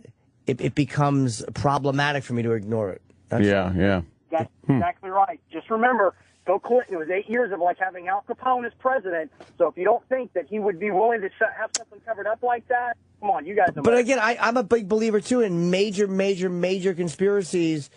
It's hard to pull off because, there's just too many people involved. But when you hear the people that are talking on this, they're former, the guys from the NTSB. They're not just a bunch of crackpot teens who spliced together news videos and went, what does that mean? He winked. Loose change. It's not that shit. It's not loose changey? No, to me, these are much more legitimate, knowledgeable people they were investigators. There were people who were investigators on this that have a major problem with it, and I give them a tremendous amount of credit because they're not saying that this whole thing was orchestrated. They're just criticizing the way the investigation and the evidence was handled. And they were saying that they had it color-coded because of where the pieces fell.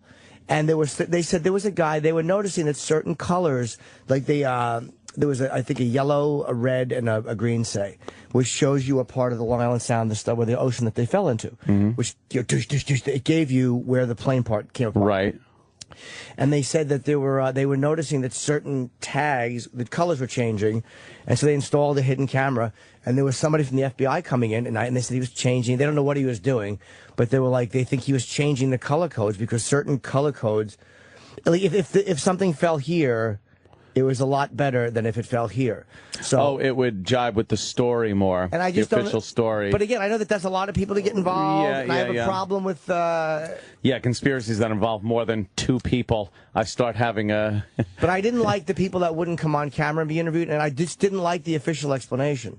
I understand, I believed it when it came out, but when they showed the CIA animation, they're like, why did the CIA get involved? Why? This was an NTSB issue. If it wasn't terrorism, why is the CIA involved? I mean, and then the guy who made the CIA video wouldn't be. Too many people. I understand why Clinton wouldn't come on the dumb documentary, but that I get. Right. But there were certain people who should have come on and talked about it that wouldn't. Well, a lot of people agreeing with you that they think the plane was blown up. Matt, thank you for that call. Very good. Thank you, buddy. We got Mark in Armont. Mark. Hey, guys. How you doing? Hey, All well, right, I hope Armand doesn't get mad that you're marking him. Go ahead, Marky. I just wanted to make the one point that you were talking about the center fuel tank and the short circuit and why Boeing would sign off on it. Boeing has so many military contracts, and they make billions of dollars off the government. I hate conspiracy theorists in general. I think they're all assholes, but it just... That's a I conspiracy. can almost see, hey, go along with this scenario. Maybe it's not 100% there, but, you know, you're going to make $5 billion on the Raptor contract or the Joint Strike Fighter or the missile system. You know, billions of dollars changing hands between these companies. What dark room did that conversation happen in, and how many people were there, and did they tell their wives? And like, that's what gets me about conspiracies is people can't keep their fucking mouths shut. And I don't know if I never saw this documentary because, again, I cringe every time I think of, like, the Loose Change documentary. Yeah, it's embarrassing. They're so off base, it's insane. But, you know, you just think about it. It's like maybe it's nothing that sinister. They said at one time they had warships in that part of the ocean at the time. There's that whole theory that maybe they accidentally shot down the plane. Or what if it was, let me jump in for one. What if it was, I thought of this. What if it was, and again, I don't know how weapons on ships work. I don't know how that happens. But can one guy or two guys get that done? Rogue? Yeah, but I mean, let's say it was one or two guys on a military ship who were just either fucking, for whatever motive they had to do it, they did it. I don't think it's anything sinister. Don't get me wrong. I mean, let's say they did the investigation. They think that, you know, it was the center fuel tank. Hey, let's make a reasonable conclusion here. You guys sign off on it, and we'll guarantee $10 billion in contracts for the next 5 years. Or if it was an accidental firing of a missile off of one of these ships. I mean, they do battle simulations all the time where they're actually pushing buttons in these control rooms. Who's to say they didn't accidentally fire a missile? Because they fired, I think more than one went up, and there was, I believe, and they were saying that it might have been a thing that exploded right by. It really, whatever it was, it makes you feel so terrible for those fucking poor people. And that was a horrible death that they experienced. Of being in that plane when the entire fuselage broke off. Broke off, dude, and fucking, they weren't. I mean, some of them were killed. They said there was something about the randomness of the of where people who should have been burned by their seats weren't.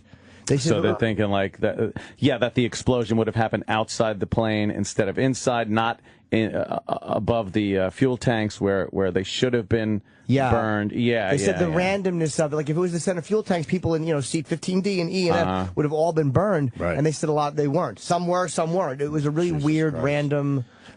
Phil in Georgia. Georgia. Excuse me. Hello. Phil. Hey, last night, I think it was on O'Reilly, they had that guy, the medical examiner, what was his name, Bodner? Michael Bodner. Oh, God, that ghoul. Yeah, Michael Bodner. We've had him on a couple times. Love that fucking vampire. He loves death.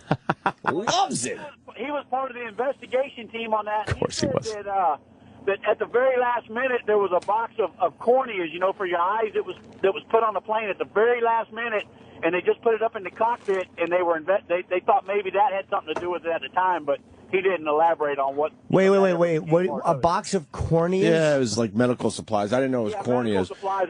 They were going over there, and he said some of the people actually drowned. They didn't die from the explosion. They actually drowned. So. Yeah. Can you imagine? You survived that, and now you're in the water drowning? But do you think they were conscious, though, or is that just the final cause of death? Oh, yeah. How did the impact not kill them? Falling 13,000 feet? Crazy.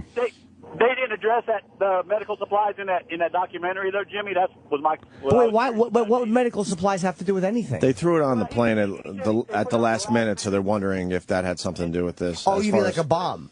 Yeah. Oh. And they threw it in the cockpit? Is that what they usually do? Yeah, not now. They might have. Why? I don't think there'd be room in the cockpit to throw a box of medical supplies in there. But you know what? But they're saying that's exactly what happened. Oh, maybe. So maybe it was a bigger box because it had to be cooled, or maybe it was a big metal box. Like, you can't just put corneas in a shoebox. Right. About some candy corneas. Those you can fucking eat until you shit and blood, Comia. God damn, do I miss Halloween. Chipper, stop eating candy corns. Your farts are frightening the dog. Lamar don't like it. Shit. Jesus. All right, guys. All right, brother. Thank And you then for that. On the heels of all this, I was watching Skyjacked last night on demand, an old 1972 Chuck Heston movie. Oh. Just watching those old movies, no CGI, so every scene of the plane was an actual 707. Sure. With just soot blowing out the engines. You realize how... Remember when you used to see a plane flying and you'd look up and just see 4 distinct black trails of smoke? They really got pretty good with getting the pollution level down on those. But funniest part, he's in the cockpit. They're ready to take off. And he's firing up the old throttles. But before he does, he's lighting a pipe. Right in the cockpit, he lights his pipe while he's on the runway, right before takeoff. He's got a pipe in his mouth. He puts the throttles forward. The stewardesses were all sexy. They're like, hey, honey. The guy had to open the door for the stewardesses, and he's like, hey, girls. Calling them like girls and sweetie. Just harken back to a better time. And then one of the passengers was pregnant. Of course, it's one of those movies. And she goes, could I have a drink? And the stewardess suggested, milk or something like that. She goes, I'll have a Bloody Mary. No kidding. No shit. Wow. Oh, the good old days. Miss it. Let's say hi to Matt. Fetal alcohol syndrome? Yeah. Matt, what's up, buddy? How you doing, guys? All right. I had a similar story to Jimmy. I don't know if you guys remember Flight 587. It went down about 2 months after 9/11. Yeah, over Queens. Yeah, Of course. Off to the Dominican Republic, right? Yeah. Yeah, It was going to the Dominican Republic, but yeah. right between me and my family. Like, it was 2 blocks from me, 2 blocks from my family. Okay, yeah, American Airlines. My mother watched the whole thing. FBI interviewed her. She saw a fireball in the sky. I've heard this from numerous people. FBI, with the guy I went to high school with, the FBI guy, came interview her. As soon as she said that, he closed his book and said, all right, thank you very much. And that was it. Never heard from him. Well, and that one's been really fucking confirmed that was a fucking the horizontal stabilizer, the vertical stabilizer came off, just snapped off because the guy was working the fucking rudder too hard. I guess the policy back then was if you got caught in the jet wash of something and you couldn't really stabilize your plane, you just kicked the rudder over one side real hard, and the whole thing was made of carbon fiber, ripped it right off the plane.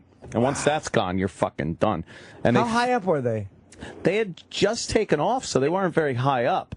We were at a bay from JFK. Yeah. But they found the vertical stabilizer in the water with all the bolts just ripped out. It was very obvious what happened to that plane. And even then, though, you'll see people like, there was a fireball, there was an explosion, this happened. When you have these catastrophic failures in planes, sometimes you're going to get something that looks like an explosion could or be a smoke fire. or smoldering. It could, there's a lot of instruments, hydraulic fluid, friction. There's a lot of reasons that something can look like it's on fire or exploding when really it's nothing that sinister. Well, the documentary's got legs, so people are talking about it. I liked it very much, and again, Matt. I wouldn't. I would want to hear somebody refute it point by point, and there may be somebody who could do that. I'm not married to it. It was compelling. Because I know how I feel about conspiracy theories, and I'm very doubtful of them normally. I'm like, shut up. But these were reputable people being interviewed, and they all knew what they were talking about. And that what's hard when you hear, I don't care how, ex-NTSB people, they understand how an investigation should be conducted. Sure. They understand what evidence means and what these things mean on a plane. And they were the ones talking in this documentary, and the other people, the ones who were testifying, before whatever, weren't coming on and talking. And they did get one guy on who I think believed the official explanation. They were asking why certain tests weren't conducted, or, and he had really no reason for it. So again, that could just be selective editing. Who knows? Now, but watch it. you believed in like a second gunman theory for many years. For many years. Sure. and then now you absolutely just think it was Oswald. So, yes.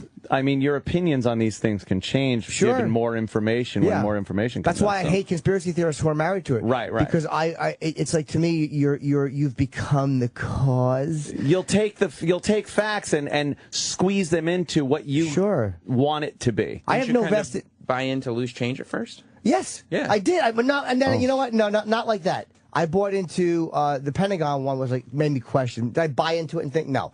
But the Pentagon one I thought was interesting. I'm going to start talking about it on the air, and that's why we get all these conspiracy theories. Right. And then once you talk to them, you were like, "This is nonsense. These guys are assholes." And then when I heard other people refute it, I'm like, I just believe that guy. And with the Kennedy stuff, the more I read about it, and the more technology. Like when they could really zoom in. There's something called Black Dog Man in the JFK photos in the grassy knoll. But there's some computer stuff they did now. They said he would have been 2.5 feet tall. And I see how the conspiracy theorists reach for stuff. Yeah. And that's not the way I try to examine stuff. I try to be logical, and they're just simply not logical. And they have that little white spill. No, you just don't. All right, you lost me, shit dick. That's the part where their stories really come apart. When you get an explanation from them, and it's so outrageous, and the actual answer is so simple, you gotta default to the simplest explanation sometimes. And they never say, oh yeah, that's true. Yeah. Never did these guys say that, because their agenda is the conspiracy, and that's what drives me, because my agenda is not. If someone had a really great answer for all these eyewitness testimonies, said, no, here's exactly what that was, I would at least listen to it open-minded. You got questions. I have questions. I'm just saying, we don't really know what happened. You know who else has questions? No, I don't. I see. Let's go to John in AR. John in AR. Hi, sure. What's up, buddy? Hey, good morning, guys. Hey, What's John. going on? Hey, I don't know the flight number right now. I just heard you guys talking about the one that went down after 9/11 over New York. Yes. I'm kind of a conspiracy guy, a little bit, not too much, but I've heard the one, and it sounds kind of plausible, that the one that blew up was technically, they were saying it was the first shoe bomber. And I thought of that too, yeah, maybe. They've been the second bomber. So I don't know if you guys have heard that and what you thought about that. So that was what I thought when they said a fireball. I'm like, I wonder, looking back on it after Richard Reed was arrested on that flight from Paris, I'm like, I wonder if that was a shoe bomber. Like, did that do it? And they just, who the fuck knows? Maybe 800 was a shoe bomber, but I guess when they you found no look evidence at of that. like the flight data recorders and stuff, not even just the voice recorders, Right. It shows the position of all those instruments. And if there's a plane and he's flying into a jet wash, which he did, and he's trying to correct, and all that's going on, and coincidentally enough, it's at the same time some guy wants to blow the plane up. You got to take all the facts and put them together. You can't take the facts and try to mash them into what you want it to be. So, I mean, that's a prime example of how some conspiracy theories can just be ridiculous. But I don't believe the whole fucking jet wash thing. Why don't they just do that on the ground?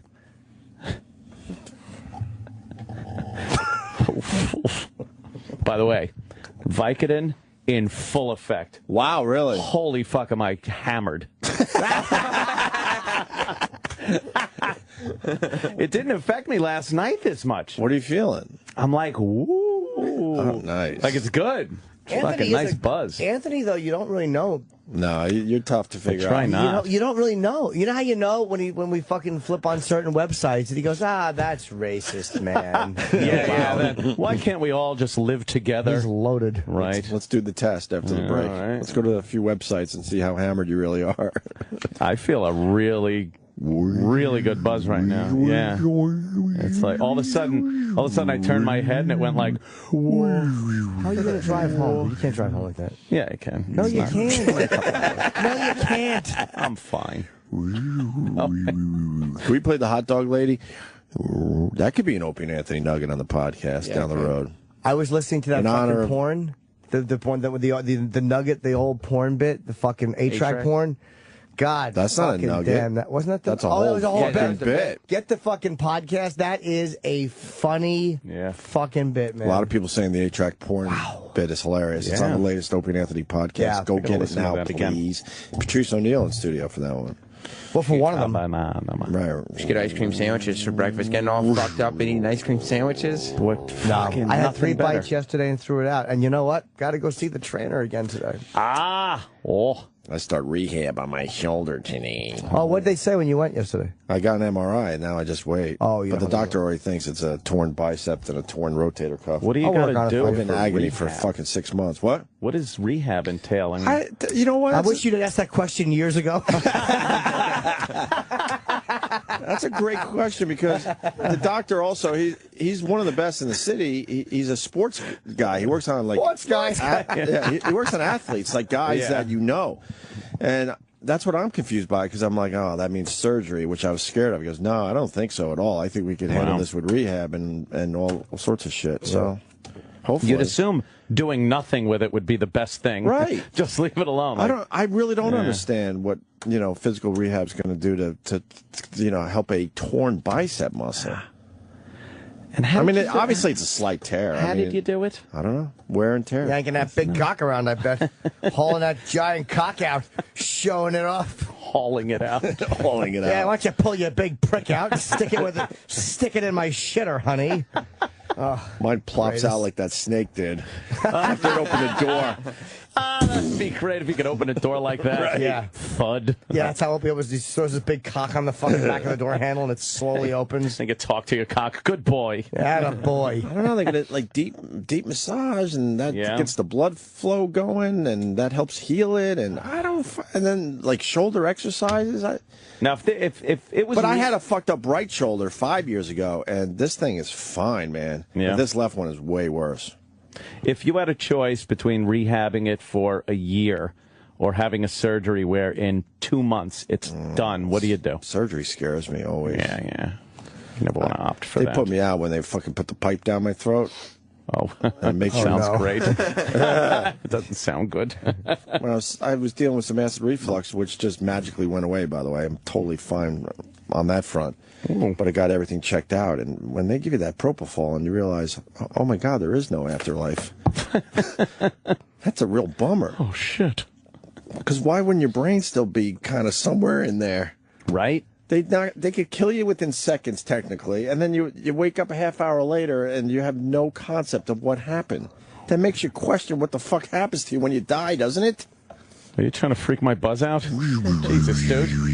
You're a real bummer. Well, explain that one. Don't be a bummer. Explain propofol. Well, that's what happens when Prop is clumsy. Oh, shit. See, this guy had 6 rotator surgeries. No. Oh, he's just spinning in circles. It's going to be a long day. Yes.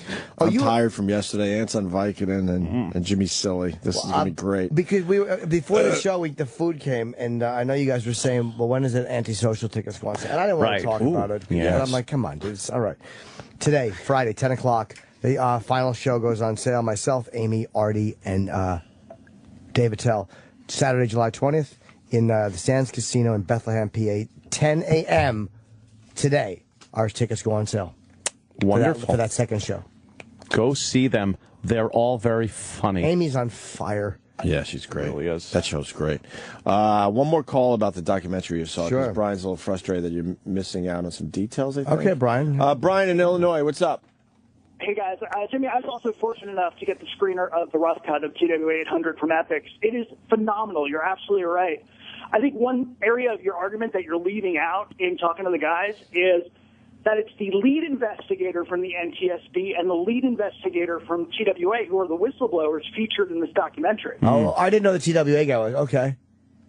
And, Jimmy, I don't know if you remember the part where the bald gentleman who looks like he's right out of Poltergeist is talking.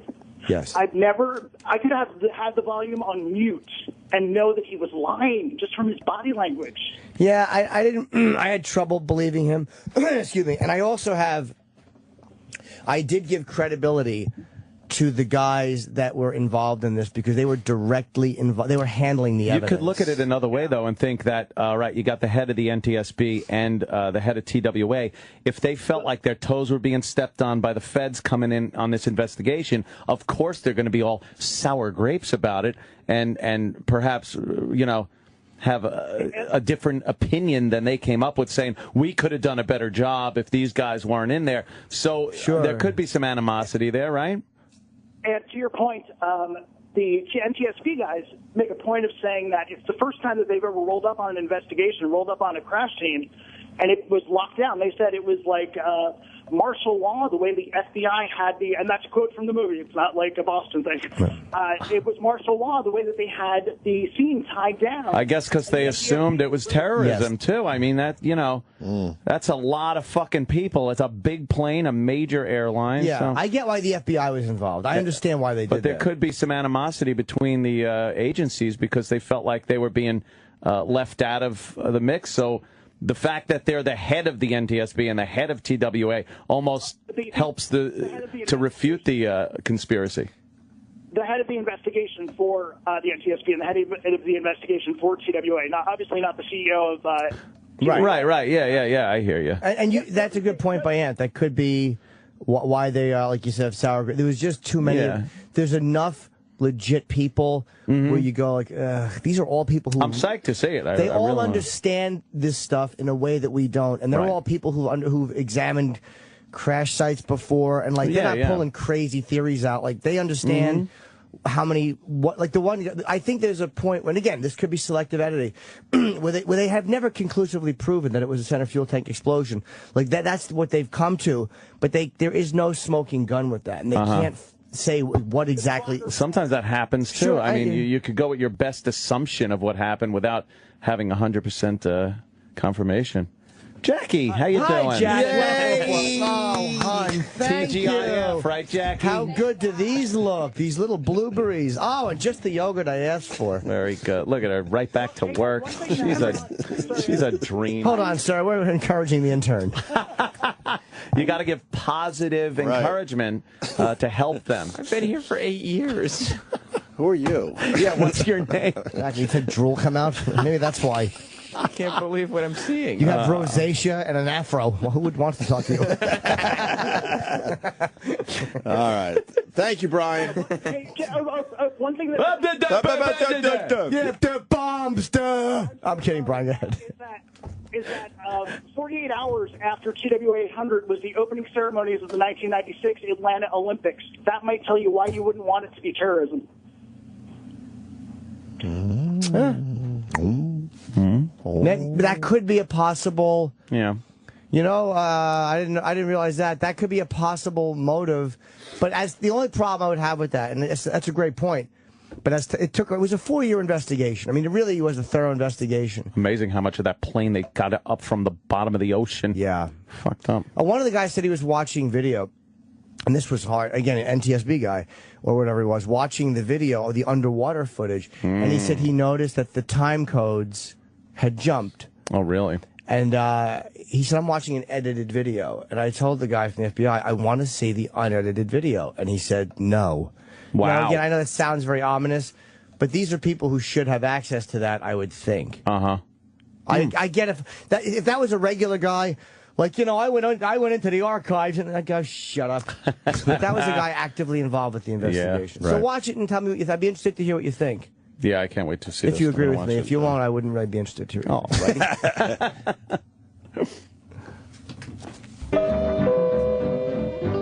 I first dropped acid when I was 18.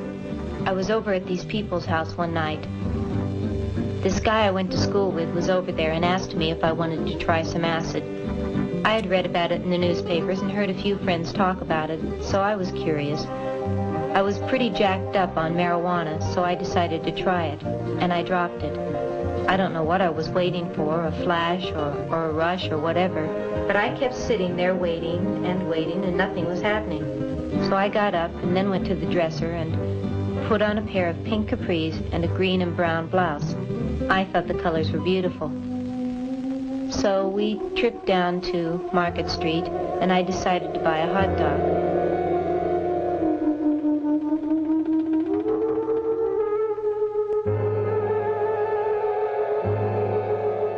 I was very hungry, and I had put mustard and ketchup and relish in the usual, and I put the hot dog up to my mouth, and somebody started screaming.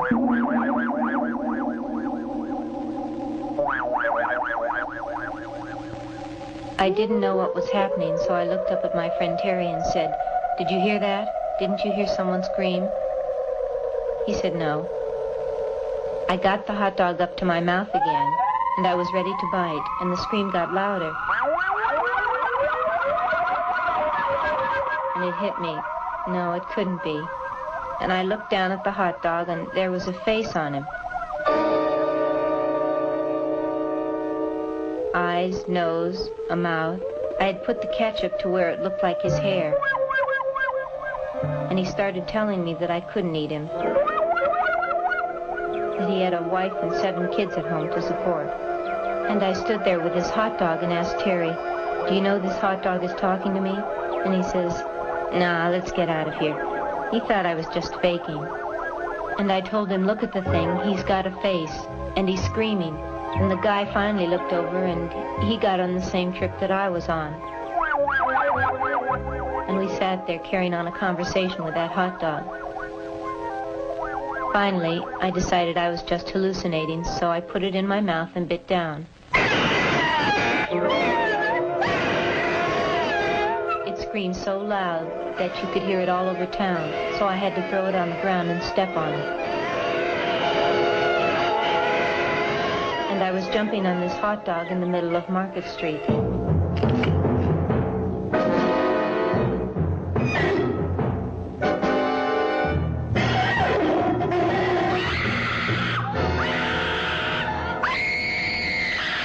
I realized that I had murdered it.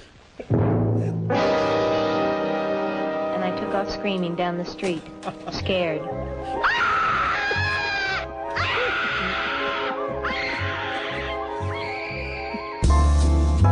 The Opie and Anthony Show.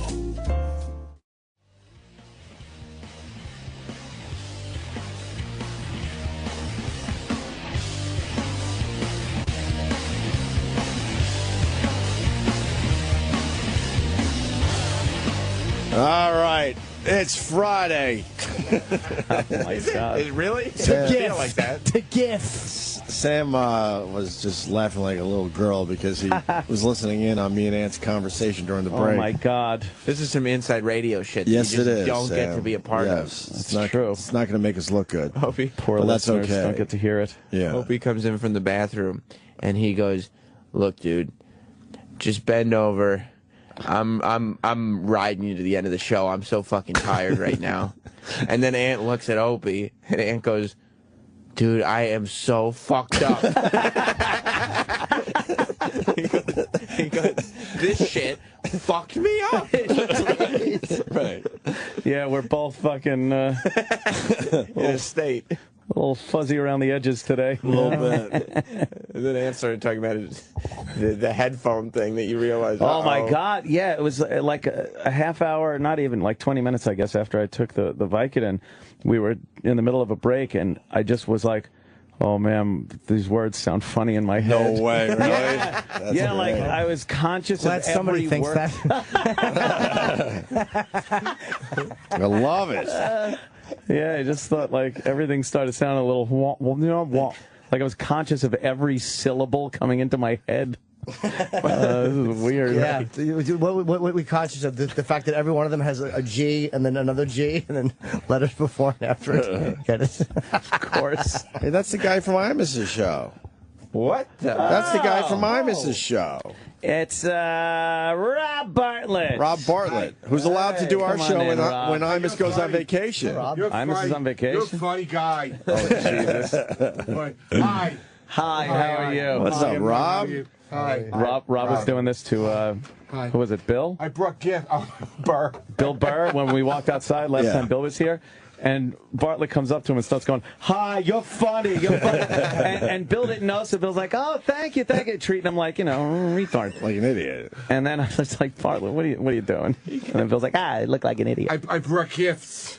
I brought for the kids. What's wrong with you? Oh, Rob, what did Bring gifts I when can't you reach go over. I visit. gotta. Hey, threw a little gifts. And thank you. Little Jimmy, I got a. Oh, it's Kiss the it's Demon. Kiss. Yeah. It's a wacky hobbler bobblehead. And for Anthony, I got that's An great. Obama doll. an Obama bobblehead. Bobblehead. I'm a big fan of the show. Oh, thank you. And for E-Rock, Oh, it's 2 big boxes of donuts. Oh, boy. hi. Oh, those snacks. Snacks. Yeah, I understand you probably need some snacks at this point. Snacks. Look at that. He's fucking zoned it. That's good. You're regifting. These are regifts. Huh? I can't let this slide. This is a regift. No. You grab stuff from Mimus's office. No, it isn't really. I swear. We must help the middle class. I like this. A Yankees thing. This is a Yankees Little sock thing. monkey. A sock monkey. The daughter. Thank you. Bobblehead. What the hell's that thing called? I'll be throwing this away. A sock monkey. Oh. There's too many things you could choke on this thing. Thanks, Rob. You forgot how You it want is all to those have a small little pieces. kid. Small pieces. Small pieces. Donuts. Who wants donuts? Well, we all want donuts now, don't we? What kind did you get? It's donut and Vicodin. I got these Donut and Vicodin. Donuts and Vicodin. That's the cornerstone of shit. every nutritious Me breakfast. and Anthony are going to jump on your back, and you're going to ride us to 10 o'clock there, right, Rob Bartlett. I'm waiting to go. This is so weird looking at my... I went to the... Wait, you're on TV and you're here. What the fuck? It's existential.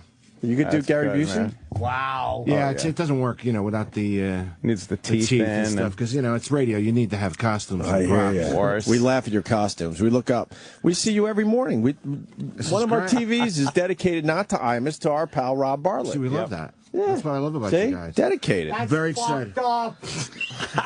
Chip, I think he's making an Instagram, video? Yeah. Yeah. That's great, Chip. Thanks. Fucked up. He's recording Rob on the TV and then here right next to him in real life, and it's fucking up Chip. Yes. He doesn't know how to deal with it. Very excited. I just bought stock in Vine. Good luck. Good luck with that. Vine is That's good. fucked. I heard you this morning. I hope, anyway, because I hate Vine. You don't I like tried. Vine? No, it didn't work well for my stupid phone. It was made for the iPhone, right? Worked fine for the iPhone. Yeah. Yeah. Now, though, Still Instagram, holding. I mean, why have more apps than you need? How many apps do you really use, percentage-wise? How many apps on your phone do you actually use compared to how many you have? For me, it's got to be probably 5%, if that. Oh, easy. All the rest are just there for me to flip through to try to find the ones I use. I just uninstall now. Do you? Yeah, I just uninstalled to clean it up a little bit. Can you do that from your phone, or you got to do it from the computer? Oh, I could do it from my phone. Yeah, you can do it from your phone. You can do it from your Very phone, but then easy. if you doesn't it puts it like back on. Yeah, it puts it back on if you do something. How do you take it off your phone? No, I I don't just know. got to uninstall. It's You got easy. You got to touch your icon and hold it down. Right. And then you'll get X's near it. Right, and they all next kind to of 'em. wobble. And they wobble. They go. Yeah, but how do you get rid of it? You Hit click the X and it goes then away. it says delete, and you say yes, and then you're done. Where have you been, Jimmy? Jimmy, how hard is Not it? just the icon. You got to uninstall the whole fucking thing. It's done. No, but that's the whole thing. It's not like a computer program. Look, watch this. Watch Jimmy. that. You hold it down, and they all go like that.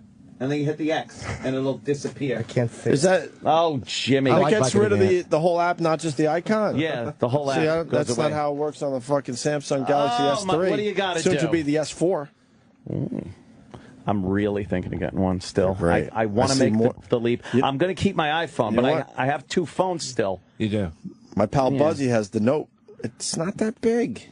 Stop. It's a little It's bigger. not that It's getting to big. the point now where it's like, I even tried it. I tried putting it in all my pockets. I was like, you Yeah. know what? I can handle this. What kind of pockets you sporting? Big ones. Giant cargo pants Big pockets. fucking pockets. Yeah, Is you that a get some big Samsung in your pocket? That's Yeah. right. Yeah, motherfucker. Oh, the Legend seats, Yeah, $1,400. Get out of town. The cheapest one is $700. that's one ticket. I believe so. Nice. You getting charged, or it's I don't know. celebrity We know discount? We know this ticket lady. Yeah. It makes Sam laugh. I don't know why, but she's like a fan of the show. It so- kind of so puts she her in takes- this thing where all she is a ticket lady. Well, she kind of is. Yeah, I would want to be called my a God. ticket lady. You're fucking it up again. No, and I'll tell you why she kind of is. She's a whore. I'm putting it on Jesus. I'm putting it on her this time, and I'll tell you why. Because I didn't want her just to be the ticket lady anymore. I said, look, there's three tickets. Obviously, you do things in pairs. So why don't you be our fourth? Why don't you sit down all nice and we'll socialize and we'll have some nice food, and then you take in a little of the game, even though you get to go to whatever game you want, and we'll socialize a little bit. Sure. She's like, nah, I got work to do and I gotta get home. Now he's So making. now she's the ticket now lady he's doing again. a voice. like that. She now sounds he's doing a voice. No, I'm pretty good at voices. That's a Obscure horrible- ones. I mean, that was a good one. Enjoy That's the a very good impression. enjoy the bleachers, Opie. Well, That's but what you're going to be. But I wanted her to be more than the ticket lady. She What is am I- more than the ticket lady. She's not, because she blew off Billy my Joel sing a invitation song to join about her? us. She's a human being. She's got feelings. You guys go enjoy. She's got a life and a soul. Hey, man, I can't wait to see the Grand Canyon guy. You think he's going to fall? Oh, more than a woman to me, okay. You know, it's funny. I wouldn't know what the heck to do with a parachute because that's one thing. I've trained my whole life to stay up in the sky, not to come out of the sky. So I've never skydived, I've never base jumped, never even trained for that. The only thing that I can relate to that is I bungee jumped from about 230 feet once, and the entire time I was just visualizing what my great-grandfather was going through when he fell off the wire and lost his life. So I was like, never again. That's why we should point out, I mean, you have lost family members. Carl Orlando, your great-grandfather. You also have an uncle who's paralyzed. But he died doing one of these stunts. That's correct. Is that in the back of your mind? It is. You know, everything I do to pay tribute to my great-grandfather, and there's a lot of reasons why he did. All right, that's boring. I mean, how do you practice with something like that? Yeah.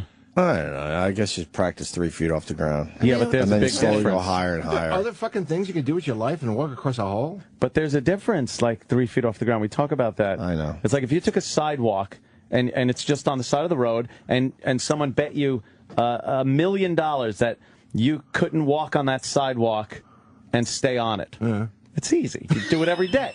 But put that over the Grand Canyon, you'd be petrified. You'd be crawling out of your mind and feeling like, you know, at any moment. So how do you practice 3 feet up and then you put it over the Grand Canyon? How about a bicycle? Oh, that would be really You could scary. bicycle down a sidewalk like it's nothing. You don't even think about it. You could even get right to the edge But and now not do go it off across onto the Grand grass. Canyon. Yeah. Fuck.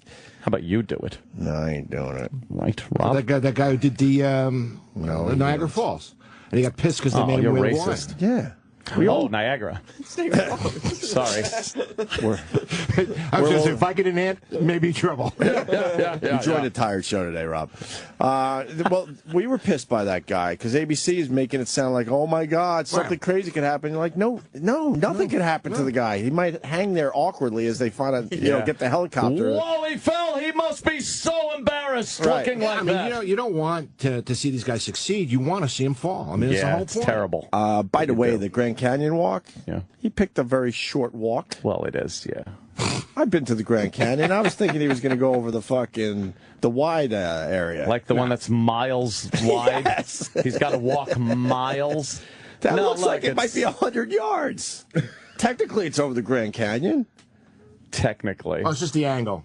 It's really much longer. Is he it? doing it now? Oh, boy. No, he's not doing it now. When's he doing it? Prime time. This weekend. I'm not Sam sure Roberts? if it's Saturday or Sunday. That's right. See? It's synonymous now. Yeah. That's right. Oh, wow. You branded yourself. No safety harness though. He's going. Fucking No. they made him wear it last time. What pussies. Well, this is gonna be on the Discovery Channel. They don't play. They're like, fuck this, no safety fucking harness. So what's going on with this bus tour now? Bus tour. All systems go? Because last time you guys were involved with a bus, there were issues, weren't there? A few. I remember somebody spending a little time in Stir. Oh, yeah. Stir. It's Stir. I love that old lingo. Cigarettes. Jimmy was a trooper, man. Yeah, Hey, is took one for the team. what's his name? Is Warner Wolf a nice guy? Warner Wolf is one of the nicest Okay, guys. because I see him every day. We see him in the gym, and he never says, like, I've seen him. Yeah, and I've met him before, and I've done Imus's show once, and I've never, like, maybe he just doesn't remember me, but I'm afraid to say hi to him because he doesn't seem happy. No, he's like a weird dude in that he doesn't like to touch people. He's one of the germaphobe kind of guys. Good. and- Warner! Arms open. Yeah, there you are, sweaty Jimmy going. So That obviously, that don't take explains his little Jewish sandwich and soda he brings to the gym every it. day. Brings the half a tuna sandwich in it. I said Jew sandwich. What makes His a little- Jewish his little- sandwich? Two Jewish people between bread. Fucking delicious. You'll know it when you see it. The Jewish guy with his sandwich. It's like the old man packing lunch. Yeah, but he brings his own lunch to the gym. He's not is my Jewish, is point. he? No. I don't know. Yeah, he is. His wife's not. But he is. Okay. Yeah, But he's one of those guys that got bar mitzvah late in life, like when he was an adult. Oh, really? Oh, Yeah. no. But he's a great guy. Okay, He is- I'm happy to hear that, because I'll say hi to him now. Yeah. We see him every day. But you Imagine just he's scare him, real Jimmy. nasty. It's nothing personal. You just scare him. No, but I just want to bother him. He's one of the reasons I got into this shit. Really? Yeah, man. Warner Wolf was great when we were growing up. Holy fuck. like And now he's on Imus's show. That's He's cool. a funny motherfucker, too, But man. you guys- He really... Yeah? Ugh. Really? Does he tell racist jokes? No, but he's, he's got a very skewed view of, of the world, the way he approaches Of black? things. No, Jesus. Come on. Unbelievable. How's Tony Powell? Great. Good, I like know- Tony, man. I know Tony for years. Yeah, from stand-up. Yeah, we did a gig upstate. It was in Cooperstown. It was an outdoor thing. It was like an outdoor Woodstock kind of a deal. It was Robert Klein, me, and Tony. And, you know, people were camping out, and it was this huge deal, thousands of people. Wait, Woodstock 94? No, it was kind of like set up like it was a Woodstock event. It was an outdoor comedy thing. Sorry. So it was Klein, Powell, and me. And so they, of course, they said, you know, we're going to put you up. It's like a bed and breakfast that night, you know, where Booker was. So we do this to do the show, you know, fine. It's really late. Tony's got his girlfriend, me. The three of us go to this bed and breakfast. Then we go to this house in the middle of the woods of fucking Cooperstown, and you know, knock on the door and there's nothing, and knock on the door and nothing, and here.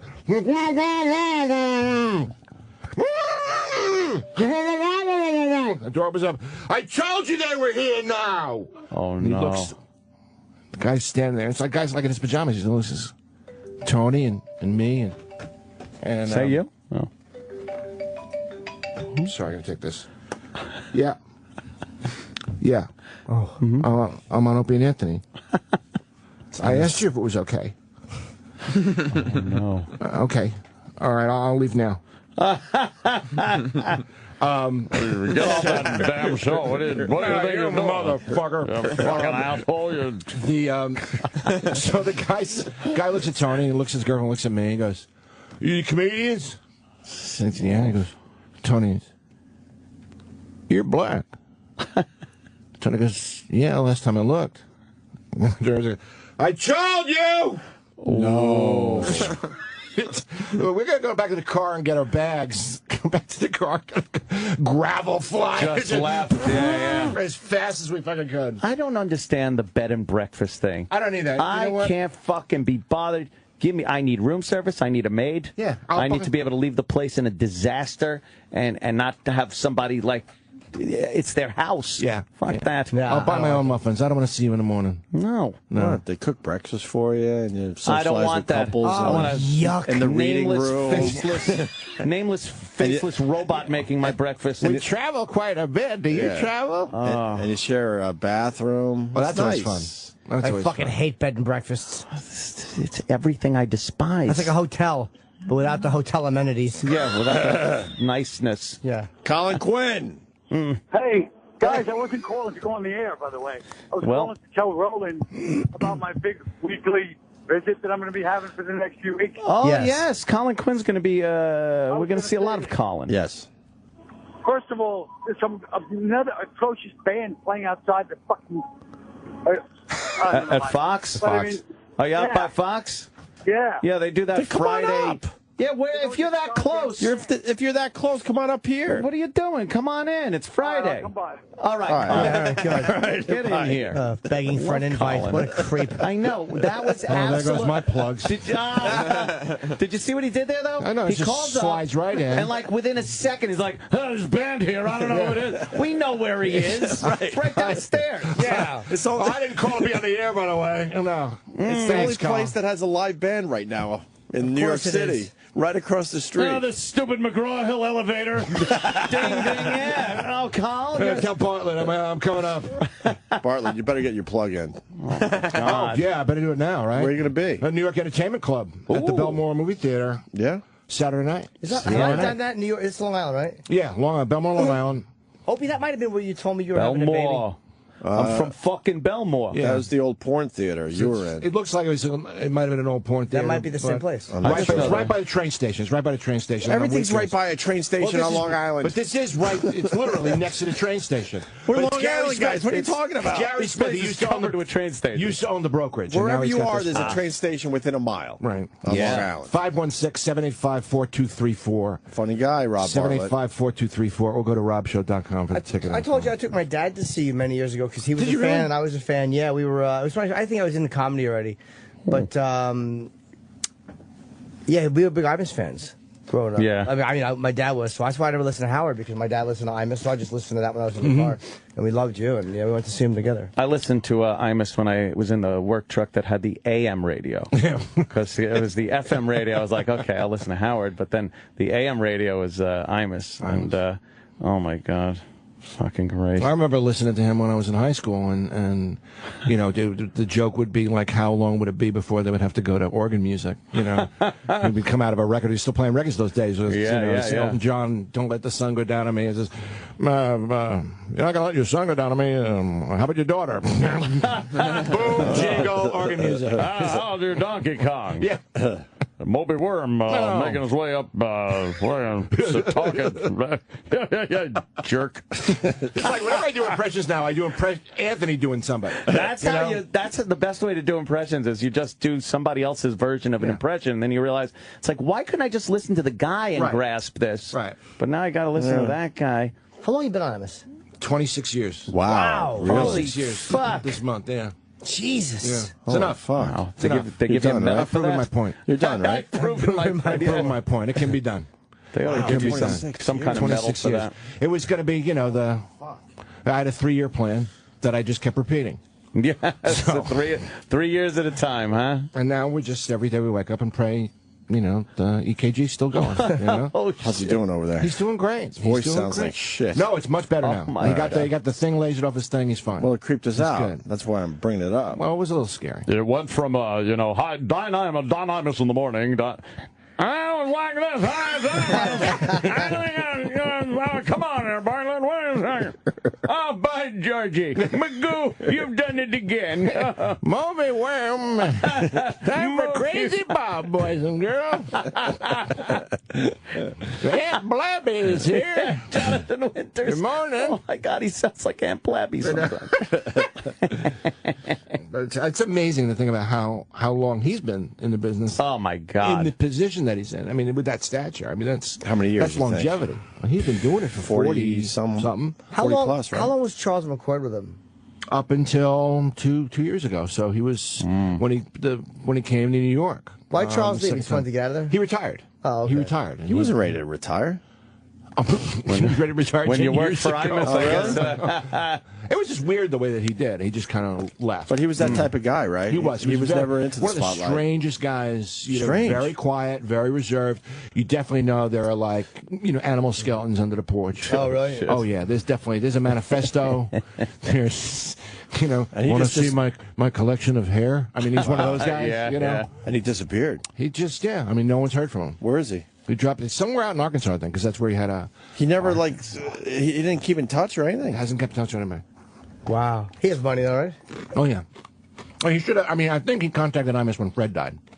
But aside from that, no one's heard from him. Fred really was just that funny on the phone? Fred was... God damn, was he good on the phone? God, he was amazing. Yeah. One of the genuine... Well, you know what it is? It's all about perspective. His point of view was unlike anything. I mean, he'd phone in and start a conversation with...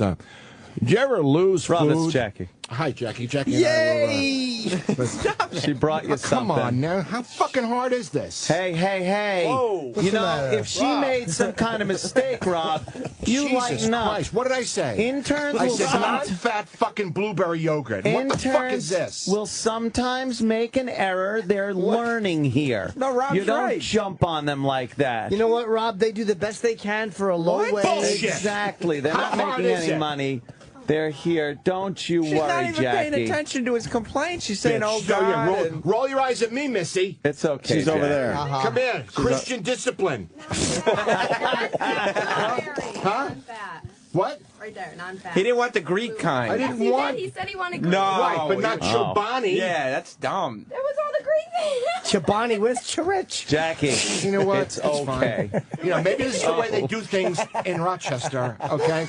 But you're in the big fucking town now, Yeah, you're in a Big Apple. bitch. Oh, my God. How hard is it? I mean, God damn it, it's my fucking breakfast. He's right. Oh. I can't believe Rob Bartlett's got to sit here and eat Shut Chobani. the fuck up. Who asked you? You're right. That is It's true. okay, Jackie. It's okay. That's Don't even. cool. You did great again.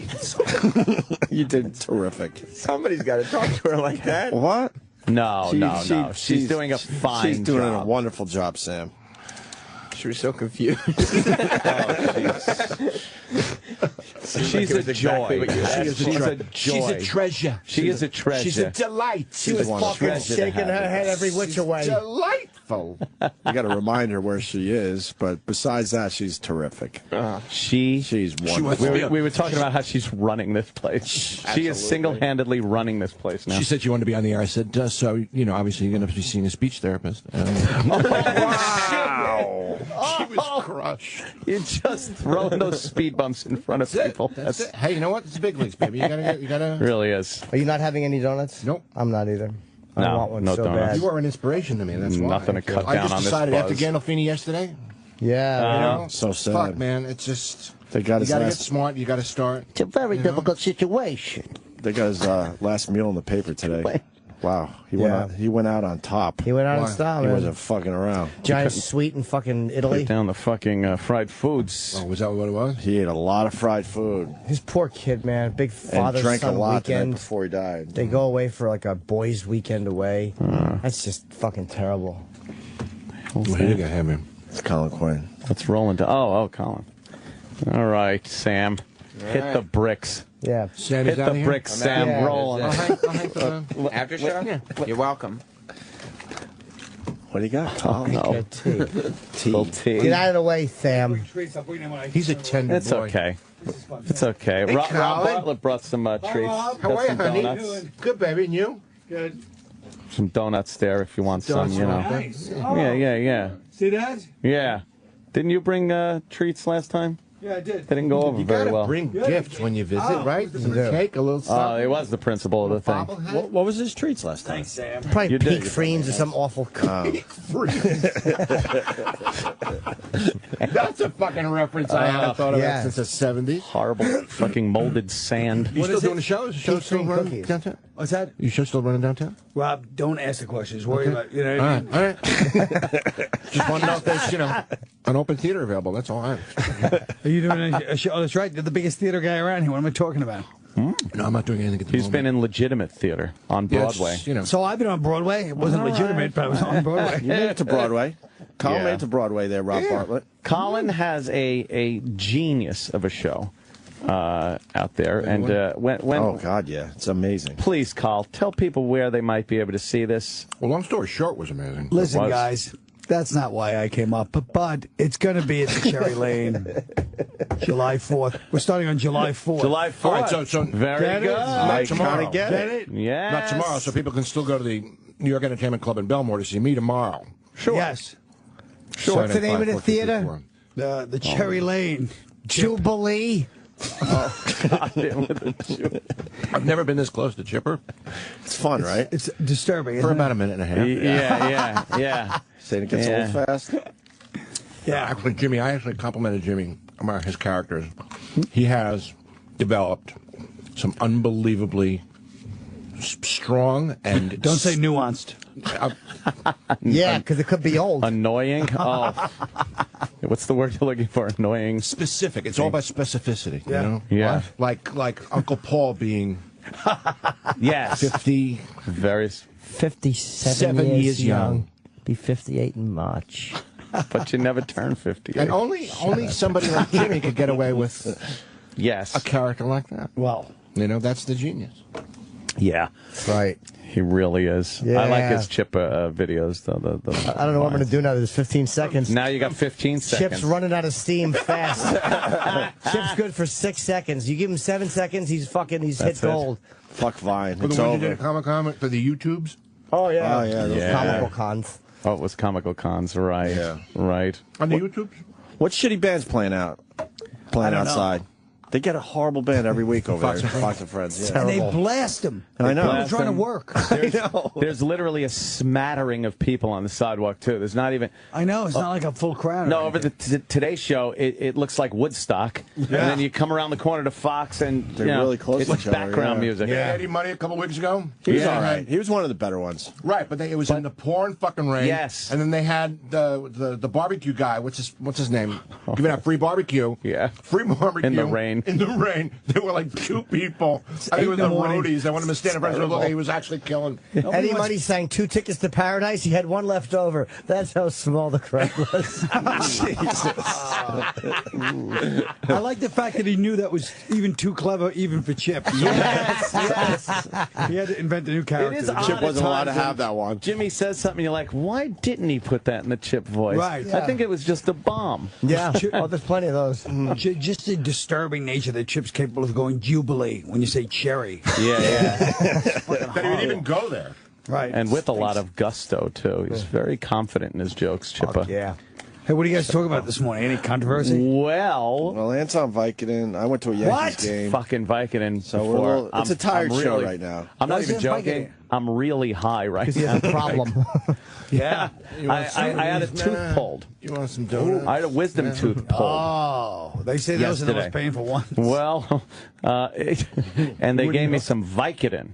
For the pain. For the day before you got it pulled yesterday. But I did. Yeah, exactly. No, I first thing I do is pour them in my hand, and I go, 1, 2, 3. Fuck. Where can I get more? No, I took one yesterday at home. I had a couple of glasses of wine with it. It was nice. Yeah, that's normal. Well, it says right on the thing. Yeah, it says right on the Take with wine. Yeah. Right if you don't have any wine, drive, get some. Drive heavy machinery, get some. And I didn't really feel it, so I figured for the pain, because this morning it was very uncomfortable. I got to talk. I got to fucking, Smart. So I figured I'd pop one. Yeah, smart. And then like 20 minutes after I took it, everyone's words started to sound a little weird in the headphones, and I was very conscious of my hands.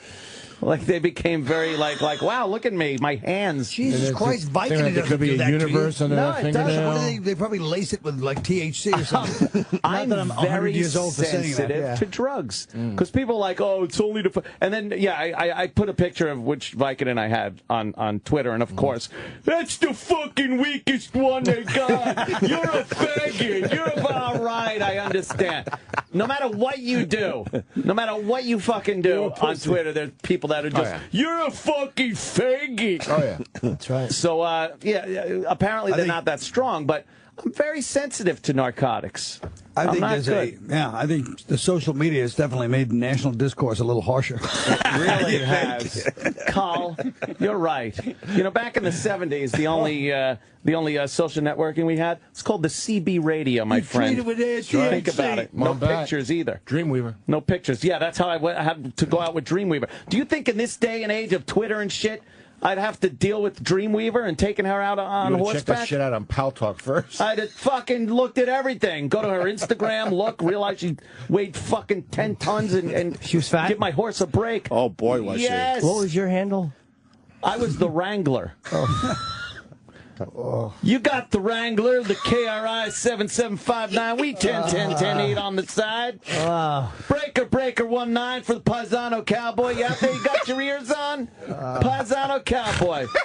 Got your ears on? That's his pops. That was my dad. That was pops. And then I'd watch my dad try to fucking talk about driving and texting dangerous. He'd be with the CB fucking mouthpiece in one hand with that curly Q phone cord, and then he's trying to he's got a beer in the other hand. And trying to light a cigarette. He's got he's smoking a cigarette. He's got a 3-speed on the column, and he's trying to swing a U-turn. It's like fucking the thing's wrapping around. It was a disaster. And there I was just weeping in the passenger seat, thinking we were going to go over the cliff on the Ortega Highway after visiting Jimmy Jackson, of course. Colin loves Jimmy Jackson stories. But the CB, oh my God, that was our only social network. If you wanted to get a date with somebody, if you didn't want to go face to face, you went CB and right. That fucking Dreamweaver girl. How do you call yourself Dreamweaver? I went to the Zoo Sex Club when I was 19, 20. The Zoo Sex Club? Yep. I had sex with a girl right there. I've never met her before. Stop it. I swear to God. These places weren't real. Yeah, they were. These How'd are you real find places. out about that? Where was that? I was a bartender. Oh. I don't know. It was around here somewhere. It was the city, though? Okay. Yeah, they were all like on like 10th Avenue and 34th Street. I went to Plato. I actually didn't get laid at Plato's Retreat one time. Wow. Why? Because my friend and me went there. It was like at the end of the, the run. Okay, yeah. Yeah.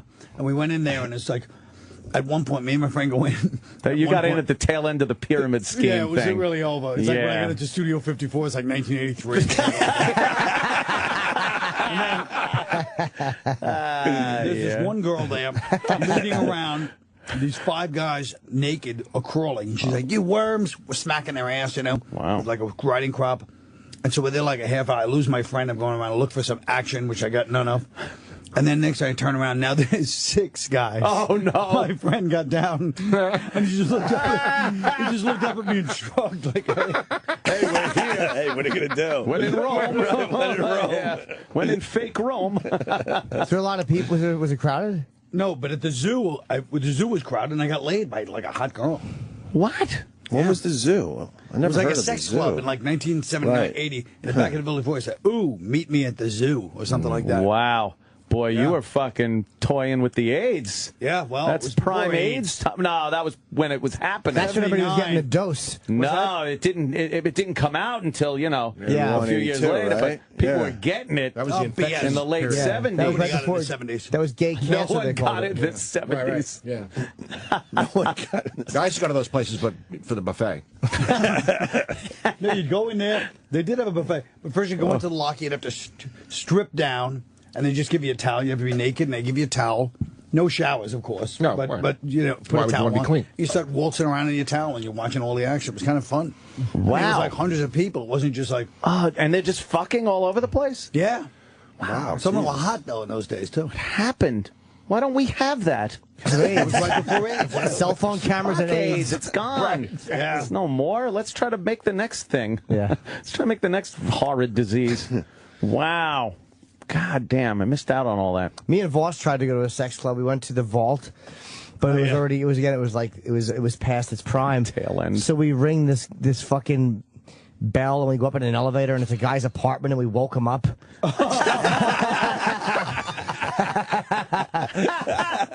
What a horrible night. It wasn't good. Yeah. And we went into another My sex. humblest apologies. Sorry. You're gonna try your door. Could you jerk me off since I'm here? And then we went into this other place, but I think it was like a gay bathhouse, so we walked out. We went in there for like a minute, and it was like all guys, and we left. We left 2 hours later. We get the hell Yeah, out. we just checked the place out for a couple hours. Just to make sure. Yeah, A couple of phone exactly. numbers and split. Yeah, you put your tongue through a hole in the wall. No, it was just creepy. Wow. It was creepy. I heard about There used to those be a lot of places. places like that. Yeah. I know. There huh? was one I used to, when I rode down, I was lost, and I went down to the Meatpacking District one night looking for help from an officer. And I saw, what was this? What was this sex club down there? It was on, it's right in the heart of where that fucking, it's right by where comics used to be. It's, there was like a, Oh, the meatpacking district. Yeah. yes, there was a sex club, the Red Door or whatever it was. That was the Vault was there. No, but there was another place too. There was another. I used to Red see the Door ads for the sounds Vault familiar, but- in the back of the Village Voice. I mean the Screw. Where I would look at Screw. Right. And then Screw was the only way to. Yeah, because you know that the picture's periodicals fake. you two are perusing. Yeah, like that's not her cock. I used to go to after hours. It wasn't a sex club, but it was a club. Yeah, I forget what that place was called. I'll know it as soon as I hear it. The strap. It was some obvious, unmistakable. Yeah, it's never. It's like the fucking manhole. Yeah. And the mine the mine shaft. shaft. The White Swallow. The mine That was shaft. Boston places, right? Boston at the. They I probably went to advertise places on that their weren't show. necessarily sex clubs. There was a place called, I think it was called the Rain Tower or something. But it was like after hours club. When I was bartender, I'd go out every night after hours. And I went to this one place, and I tried to get into this. Like, I thought somebody stole my money off the bar. Like, I'm sitting at like everybody's there, like, doing coke. I'm sitting there like it's like an old man's bar, putting my money on the bar and drinking. Yeah. Asshole. Boilermaker. And then idiot. I get into it with one of the bouncers, and he's like, I start getting into it with whoever stole my money. The bouncers go like that. I bitch slap one of the bouncers and run. The doors, these exit doors. A slap and run. Slap and run. I mean, a real slap like that can really hurt. And I run to the doors, and they'll. And I swear to God, I had to go home with no money, no shirt, beat up, no shoes, walking, crying, just in my black bartender waiter pants, walking on 26th Street and like 9th Avenue for like 12 blocks, crying my eyes out at like 7 in the morning, on like a morning like today. Did they beat you up, the bouncers? They beat the shit out of me. How old were you? Probably 20. Oh, how did you feel when you went to? There's nothing worse than trying. Like, all beat up. How many of them beat you up? What's that? 1 or 2? 3. I mean, they lit me up. What happened when you hit that door and it didn't open? I still had my shoes and shirt on at the time. I was just like so happy, like you know, like I fought the guy away. I had my money, you know, and fucking hit the door, and then it was like chained in. It was like a different. Shit. It was a side door. It wasn't the main door. And then you felt him grab you? No, I felt like a blow to the back of my neck or something. Oh, like, wow, man. That's another blow to my kidney, and I was just like, crying, walking home. Beat the shit. Yeah, I was bleeding. You know, someone must have just been driving and seen you and been like, "Oh, look at that poor fuck." Everybody. There were people going to work in the morning. It was like 1981. You know, women still started wearing those sneakers to work with their nice corporate outfits and the shoes in the bag. I'm just walking. The second you realize the door's locked, it's like it's the audible asshole pucker. You know, it's kind of. Yeah. What a nightmare. Hey, look who's You here. should have done MMA on him. Ladies and gentlemen, Jason Statham. Jason Statham is coming in. Guys, I'm going over to Fox anyway. What? Are you? What? Yeah. What's going on over there? This was a quick visit? Look, he goes, I thought you're staying here. You're like in casino. What? You weren't here? Yeah, I'm over here now. I'm over here now. Sorry. Where are you going? Your story from the Moth was a fucking pisser. The Hell Gig. De Niro's birthday With party. De Niro? Oh, God. Where You you ever tell the going? story? No. Oh, yeah, when he did De Niro's party. birthday party? Yeah. Oh, God. Great. Yeah. One of those, one of those moments, Carl, my man. friend. Take it easy. See you, Always Carl. good to see you. Carl, what's the plug again? Stop up a hit and run from Colin Plug Quinn. is the Policeman's Night at the Mine Shaft. Thursday, Friday, Saturday. You get in free if you're wearing boots. There's the plug. July 4th, is Colin's show. It's called Unconstitutional. Starts at starts at the Cherry Theater. Cherry Jubilee. Lane? Or just Cherry Lane Theater, yes. Cherry Lane Theater, right. Take Unconstitutional. a We've seat. all seen it. It's a brilliant fucking there, sure. one-man show by Colin Quinn. And now we say hi to Jason Statham. You want a donut? We got donuts. Oh, my God. No, I'm all right. You don't eat donuts, right? He's not a donut guy. You can tell. No, you could tell. Jason Statham's not a donut guy. Gotta be in shape. They're all right. They're all right. Gotta be in shape. Yeah. And that's Rob Bartlett, a very funny man to your Rob? left. All right, man. Just so you know everyone in the Big room fan. there, Jason. Jason's all over my fucking my on demand. Oh, yeah? What was that, Parker? Yeah, Parker, yeah. Parker, That was the last time we Any saw good? you. No yeah, good? yeah, no, I like it, man. Your fucking movies are great. Come on. Action-packed. Fucking fun. You know what you're getting with the Jason Statham Yes. movie, man. I love that, man. Fuck. Great. What do you got coming out now? It's a film called Redemption. Redemption. Yeah, it was called Hummingbird in the UK, but they renamed it. Yeah, good idea. Yeah, Smart they move. renamed thing. it because they thought Hummingbird was a little bit twee. Yeah. What was the motive for Hummingbird? Like, what does it mean? The significance of it? Hummingbird is a generic term for a military drone. Oh. That basically the story's about an ex-soldier that is basically one of these drones pays witness to something bad that he does, and basically his conscience gets the better of him and he can't live with himself, and he takes to the streets and starts living as a homeless person.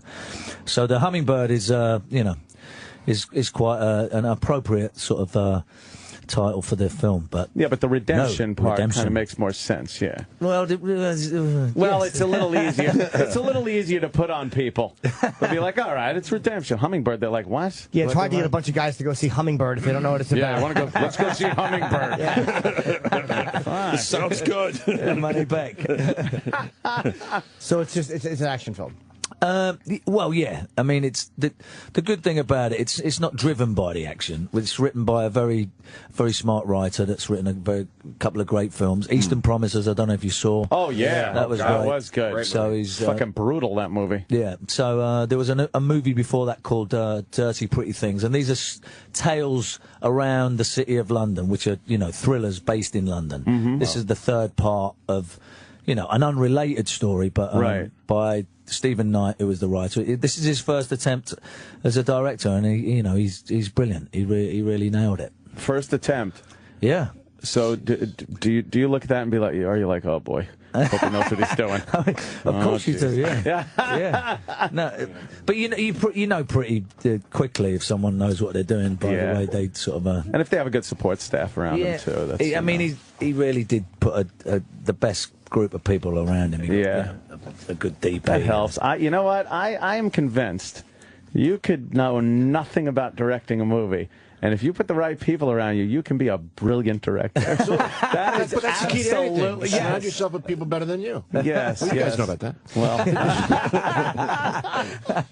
yeah. That's some gunplay in this one. Not a lot. Not a lot of gunplay? No, nothing really. He just he starts working for a group of people. He starts off, washing dishes. He basically starts to rehabilitate himself. He's a homeless chap on the streets, and he starts to rehabilitate himself. He gets off the booze, gets off the drugs, and starts to wash dishes in Chinatown. And then all of a sudden starts working for this Chinese boss and starts throwing a bit of muscle around and earning some money, basically to keep his daughter, to put away for his daughter. It's a strange daughter that he doesn't see anymore. Good-hearted guy. Yeah, okay. good-hearted guy, and that's the start of a change for the good. But then he finds out that when he's sober, that he's a bit of a nuisance, and he starts to, he has to sort of throw himself to the wayside again because he becomes too dangerous. How does the movie end? I can tell you're really fucking interested. So we're going to get somebody like that one day. Somebody's going to slip and We just try get away. that. We try that every time. How does it end? Right, I should have come up with a different movie, shouldn't I? So it's a musical? It should have been. It's not a musical, no. Your films have grossed over $1 billion? Huh? Your films have grossed over $1 billion, man. I didn't see much of that billion, I can tell you. Damn them. You were misinformed. Someone got rich, not me. Over $1 billion. Yeah, wow. We haven't paid for this and that yet. We got to recoup this stamps. and that. Yeah. Stamps. What are you going to do? Yeah, there's a lot of expenses that go through. Any word on Expendables? Yeah, I'm going to go and do Expendables Part 3. We're going to we're going to go and shoot in Bulgaria. And we start Bulgaria, huh? In the middle of August. We start, Sly That's a fun and everybody. franchise, right? Yeah, you can't say no to that. It's, Please, yeah. Is that going to complete the trilogy? Yes. Are the same guys in it? Or is there anybody new in it that wasn't in the last one? I don't. Listen, they're bandying around a lot of names, and I'm not sure who they're going to say yes to and who wants to come to do the job. But there's talk of Wesley Snipes and Jackie Chan and Mila Jovovich, the people that I'm sure with the reaction the first two got, that people kind of want to get on board that one. It's fun. They're fun movies to watch. They're great. You just turn up and go, give us the gun, and it's you can eject the mind for a small moment. Yeah, I know. I love people that watch that and go, "You can't do that." Exactly. Doesn't make sense. It's, look at how he's driving that thing. You can't drive like Where's the logic? Yeah. Don't worry about it. Sit back and enjoy it. Dummy. What was your favorite film you ever made? That's a great question. I think the movies I did for Guy Ritchie would, Snatch and Lock, Stock, because they were a long time ago, and they sort of gave me a job. They gave me a career. Yeah. Snatch is still great. It's one of those movies you just could watch a million fucking times. Do you really eat spinach and rice? No. Once again, someone reports screwed up say he keeps in shape on set by eating a diet of spinach and rice. Where does that come from? What turd said that? I don't know. He probably ate it once because there was nothing else left or something, and then that becomes the thing. There's so much stupid crap that gets written about this thing. What's the stupidest thing you've probably that? Oh wow! All right, we made Wikipedia. Nice, love it. Exactly. That's a dumb thing to have written about you. I know, but I just ask it like it's a fucking really Barbara Walters moment. Spinach and rice. Somebody cries. I really am an asshole.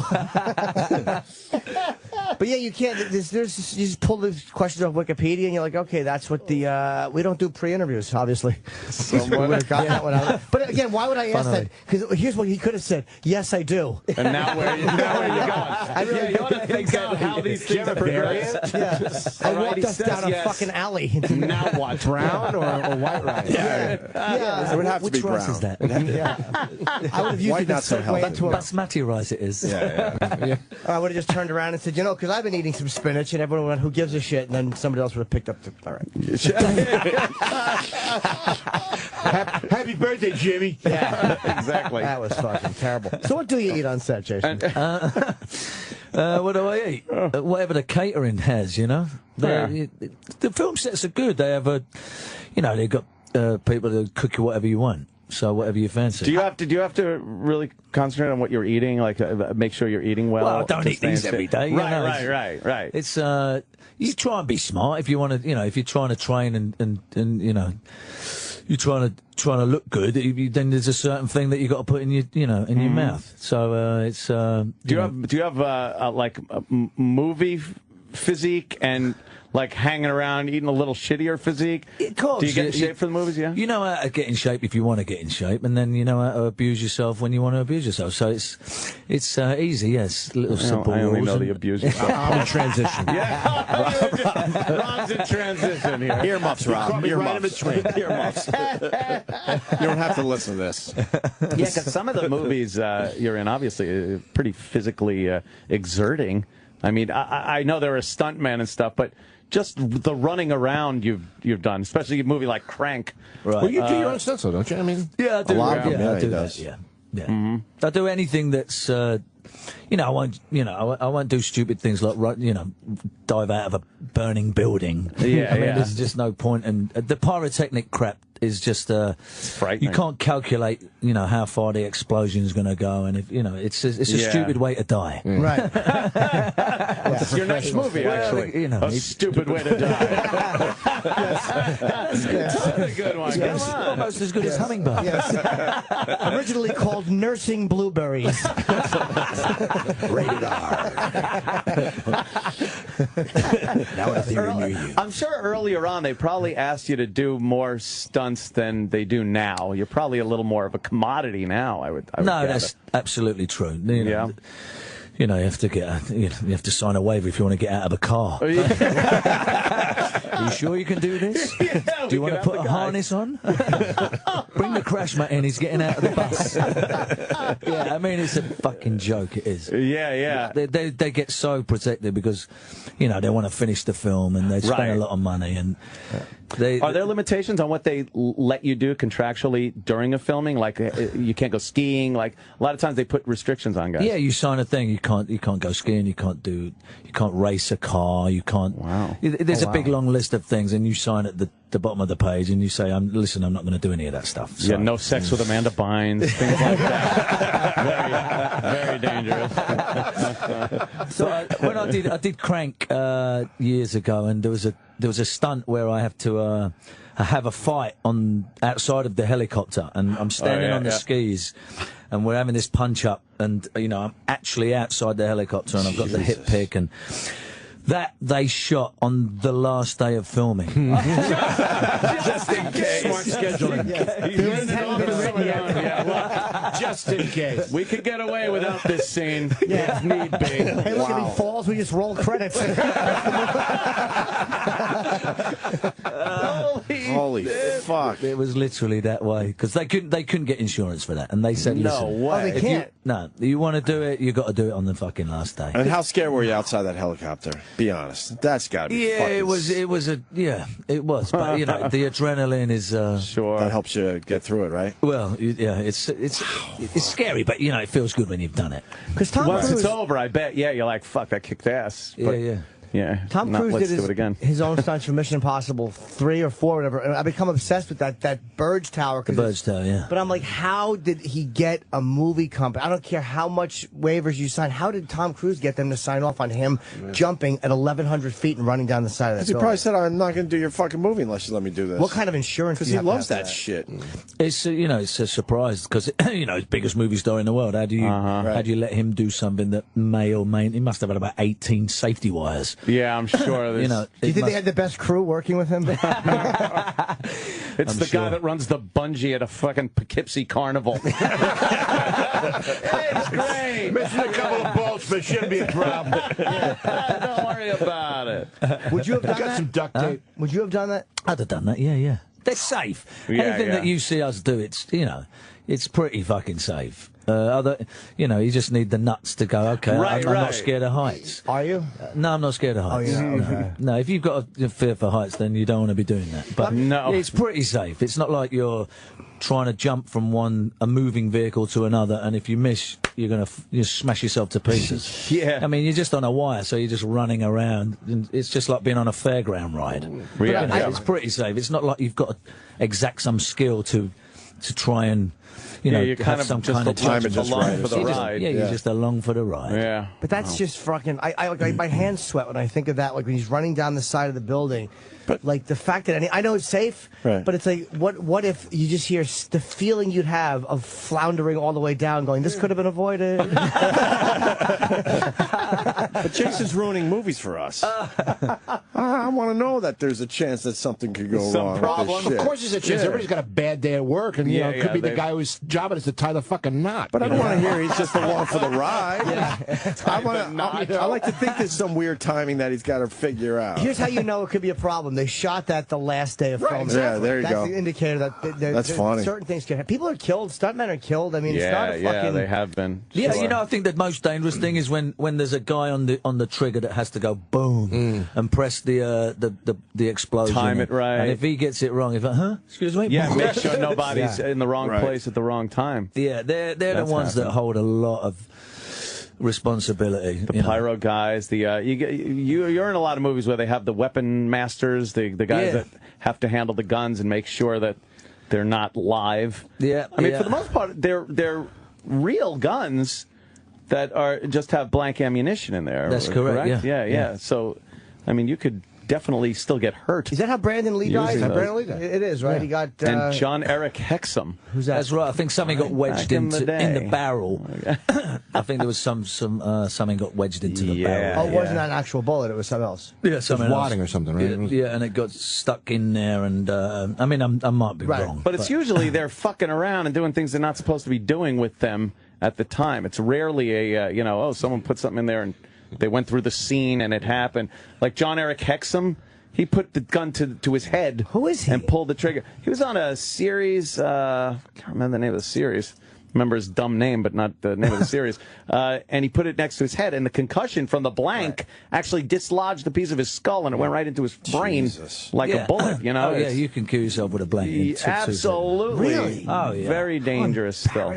They have limits. We're shooting blanks all the time, but you've got to be. There's the distance. The safe distance is a big thing. They're always it's too close. You can't. Don't point it as edge. So if I'm pointing the gun at you, it's got to be like that. Yeah, like, they'll look at usually you, but film it's it in over a way there. where it looks never, like Why do they have why not just use it like where the fucking inside of the gun is filled with something like lead? It's one solid piece, not a real gun. Because you got to get the muzzle flash. You got to get right. Okay. Exactly. It looks the better. action of the weapon too. Yeah. realistic, The action has to go. They have a plugged gun. They do have a plugged barrel. So if you want to do short, and then they do they put the flash in post, but it's more expensive. CGI, But did I just sound like I know nothing about guns or the movie business? Why not use a fake one, mister?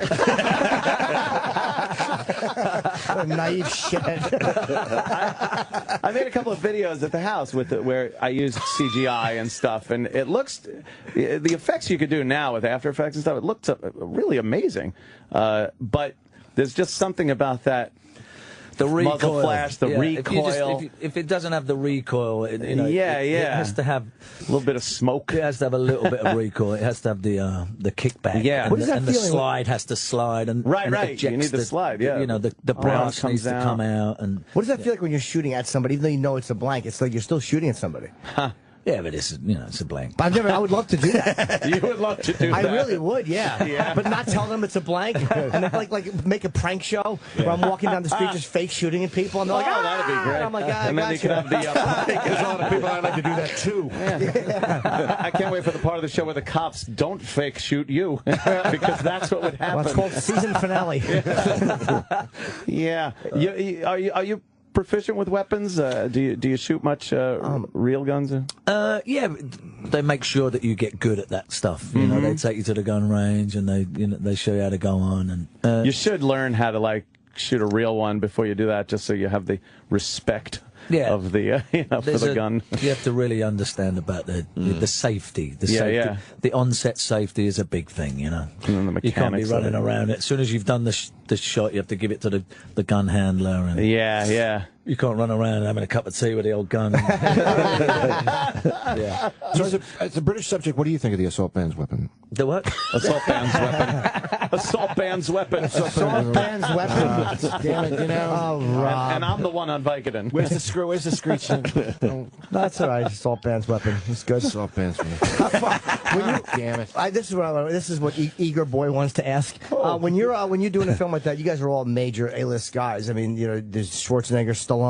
Is there a difference in the size of the trailer, or is it like everyone gets the same? Because I hear Will Smith has a fucking tractor trailer that opens up and like basically has a house. They wouldn't let him. House. They wouldn't let him a racquetball with court. a roof deck. Yeah, like a two-level thing. But they won't let him park it on a lot of the streets in New York. Right. They made him move it. It was so ridiculously big and over the top. Yeah. And you know Arnold's on that level, and so is Stallone, and I'm sure you're on that level. But when you're doing one, do you guys all get that, or do they just fucking kind of size it down? Like, look. It depends. You know, it depends who you are. I mean, there is a standard thing that most people get, and if someone wants to, you know, be flash, then they want to, you know, they've got their own thing going. Then, you know, the big movie stars get that. But who's got the best one you've ever been in? You know, I haven't been in any of those big ones. Really? You know, it's funny when you go and make a movie back in England. You go, is that the Portaloo? They go, no, it's your fucking trailer. There's a little honey wagon. Yeah, it's nothing like Hollywood back over there. No. I did a movie called Furry Vengeance. Obviously you've seen it. Yes, it's about talking animals. You know, it's a great moment. And me and Patrice were in these honey wagons, and it was so small. There's no bathroom, so I just pissed in the sink all day. Yes, I'm just got to take a lot of leaks. What? Yeah. So what? I'm just a new series I'm starting called Hollywood Glory. That's the opening story. But you'd piss in the sink if you had a bathroom anyway. Oh, absolutely. It was actually in the common area, just showing everybody who was boss. But you do hear stories about people measuring the trailer, and you know, right? They have I think that one's one's 6 inches longer than that. You know, it's some stupid story like that. That's got to cause resentment. Without any names, because I know you don't want to do that. But was there anybody with a little more ego on those sets, the set of Expendables, than other people? Not any Expendables, no. I think everyone sort of keeps an even keel. You know, Sly's the sort of the head honcho, and everybody respects him. So I think everyone sort of behaves themselves. Yeah. I know it doesn't sound that way. But, but I guess because guys who are that, like, Schwarzenegger doesn't need to prove who he is. Stallone doesn't need to prove who he is. I mean, that's true. Yeah, there's almost like a mutual respect because they're all the biggest stars in the world. So everyone sort of keeps their heads on, you know, because if someone started to get out of line, they just stand out, you know. Yeah, you've had to have been on some sets, though, where you're like, oh, that guy's a fucking asshole. Quite a few, yeah. Have you ever thought that people might think you were that guy? Of course. More often than not. You never want to think that. God damn. Not Jason. You look at Charlie Sheen now, and I don't know if he had that girl fired or whatever. There's something going on in anger management. Yeah. And I'm just like, I don't know what happened. Because I like Charlie Sheen. I've never met him, but I like his work, and I want to believe he's a good dude, but he's just... I'm starting to think he's the problem. He might be, man. I'm starting to think. He might be. He might have some issues there. But I'm like, what a lousy work environment to have that conflict. That's his co-star. Yeah. She's now out of the series. Is she out or is she going to be out? I thought I I think read they that fired yesterday. her. Yeah. He wanted her out or something. Yeah, they had That's problems some and that pull, was though. it. That's having some pull if you could do that. It's a scumbaggy move, but you know, Well, it depends on what she did too. Yeah. Yeah. Yeah. She got the yogurt wrong. Wouldn't fuck him. Well, goodbye. Perhaps that's Goodbye. Perhaps that's what's going on. Jason's movie, by the way, is called Redemption. It's in Yes. theaters June 28th, which is today is it's a week from today. Cool. It'll be. Do you panic about opening weekends and stuff like that? Like, do you really? Do you watch that? Like, do you really care about what's happening, or do you just kind of? Sure cares. Well, I mean, you care, but I mean, how fuck it. much do you follow it? You get told what it is. I mean, obviously, you've got to have an idea of whether the movie's any good or not, and whether people want to see that kind of film. And of course, it makes a big difference because if they consistently don't make any money, that's your career's over. So that's the end of that.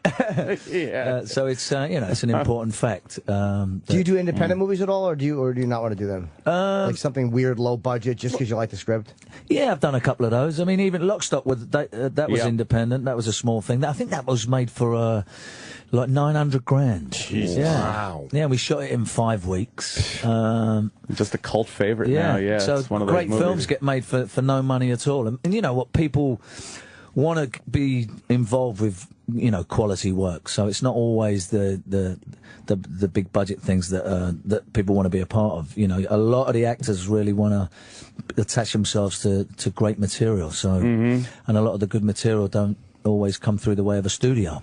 It's good to have that balance of, I artistically, I have my integrity, and holy shit, I got to pay the mortgage. Yeah. You know, those type of things. I think, who put it best? Goddamn, Michael Madsen. Yeah, Madsen was Madsen put out a list. He That's actually had a hilarious. list of movies, and he explained put why he did a them. reason why he did it. It's like child support, rent due, and then he's like, "Oh, I really liked doing this one," But most of them were just like, "Oh yeah, that one, the water heater blew up." It's just fucking great. He's very honest. We miss him. Guy. I think Michael Caine he said that one was the house in Tuscany. That one was Yeah. It's amazing how many British actors. Somebody pointed out to me how many British actors are playing like American superhero. Like you look at fucking like The Dark Knight. It was like they were all British. British actors are killing us. I mean, it was in Batman, the Joker, obviously Michael Caine, and I think somebody else on that was Spider-Man's a Brit. Is he really? Superman's a Brit. Yeah. Fucking those Brits get everywhere. I know, right? Yeah, that is true. It's because British actors are trained. They actually are trained to act. America is 90% of the time it's just you. That's right. The lead of The Walking Dead is British. Andrew Lincoln and fucking the guys from The Wire. British actors. A lot of guys in The Wire. Are there any American British. actors going over there, and then British people going, "We didn't know he was American"? That's the way it is here. No, because there's not a lot of great stuff. We don't make any. All we have is James Bond, and that's it. That's and pretty much it. The others are period dramas with everyone's wearing tights and and wigs. So the appeal's not quite the same. Be a superhero or put these tights on for 10 weeks.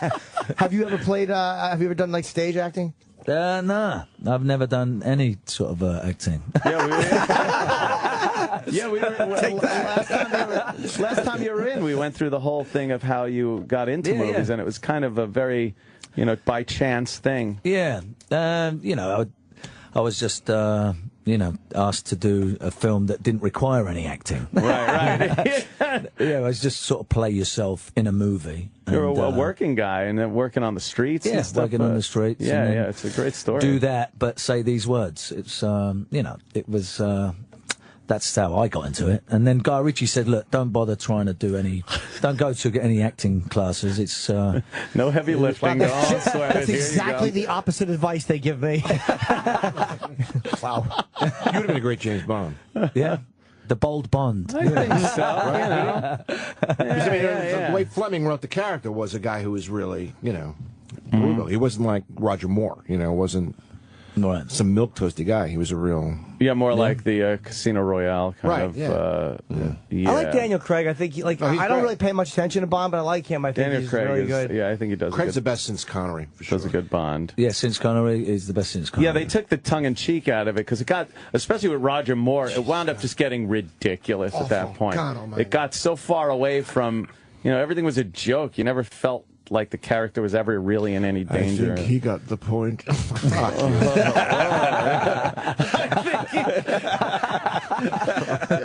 Terrible, right? Oh, God, it's make your skin crawl. Just shoot the fuck and be done with it. God almighty.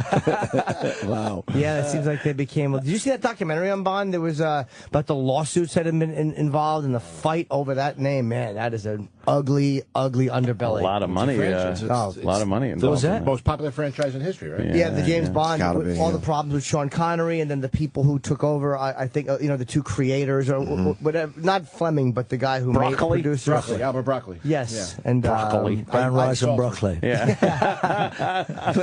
I can't believe that fucking home run question I had. I should have saved that for the end. Gotta wrap with that one. You know, not to hit you with a curveball here, but chamomile tea. Comment. If you would have spit on me, nobody would have questioned it. You could still do it if you want. But then, there was a whole a bunch of lawsuits. And what was the movie that got made twice? There was one Bond that got made. Thunderball. Oh, right. Okay. Well, it was Never Say Never Again because it was originally written as a screenplay. Fleming wrote Thunderball as a screenplay. So you know your Bond shit. I'm big on the bone. Nice. Have you seen them all? I've seen them all. Some of them twice. Which is your favorite? Goldfinger. Goldfinger, Dr. No. Good one. Yeah. You know, all the Connerys really are great. Do you hate And the Roger Craig, Moores or you don't? I hate them. Okay. I hate them with a passion. Do you really? I really do. We had him in here. Did you? Did you guys get him over there on Ives? No. Rob wouldn't have it. No. I put my foot down. He was cool. Connery or nothing.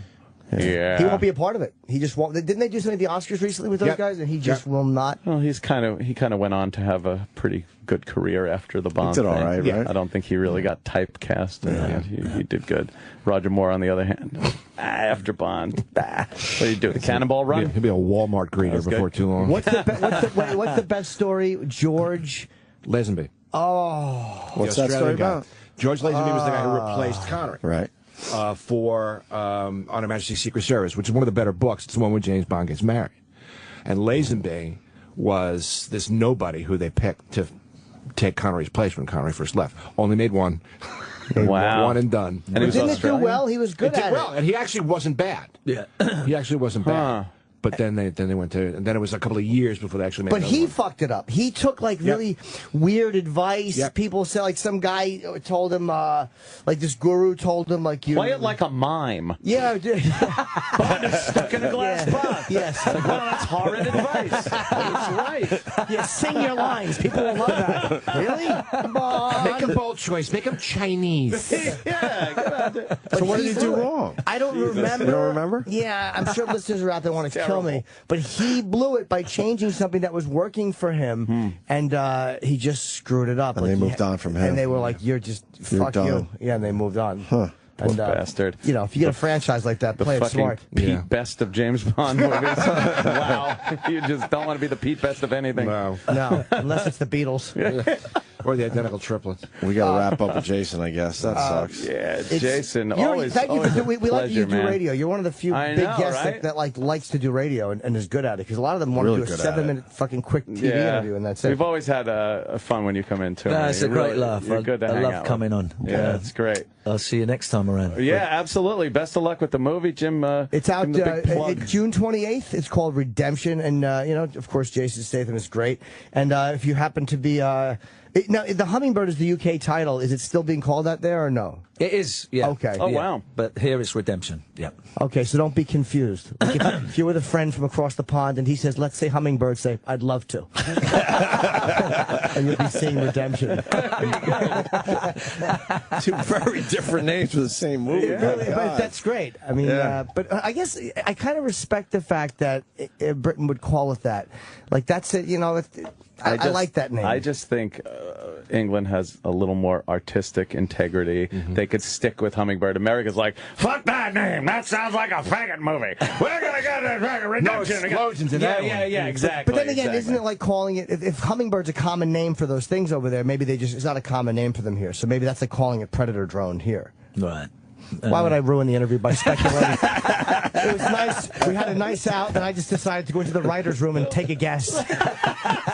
Douche. It's great. It's always great when you meet somebody who, an actor whose work you admire, whatever, because you always make up your mind in your head what kind of a person they are off screen, and 9 times out of 10 you're always disappointed because they tend to be a fucking asshole. So it's great to actually, you're exactly who we hoped you would be. Jason, Rob. Thank you. Hug it out. Hug it out.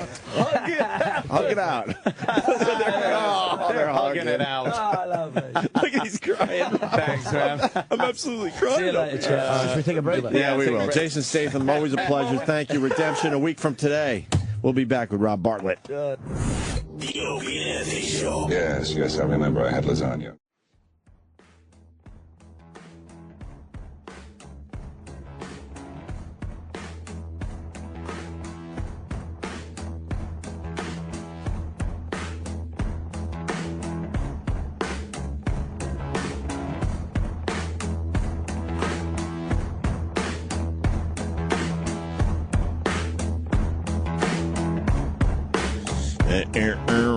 We're all very excited about Instagram adding video. Oh, boy. And we're all getting a lot of followers today. I think Sam figured out a whole bunch of people are signing up for Instagram today because they finally have video. I think so. Yeah. I'm Opie Radio on Instagram. What are you, Ant?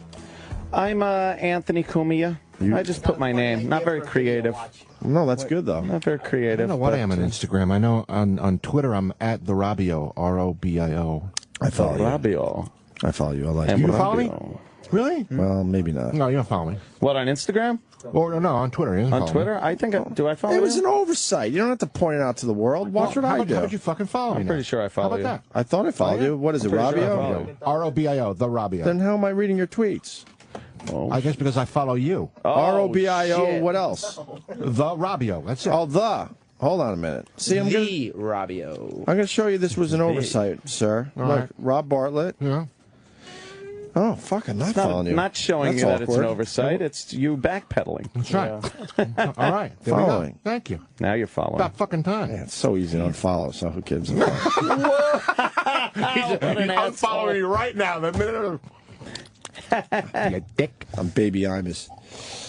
That's true. Baby Imus with the dick shit. Baby Imus.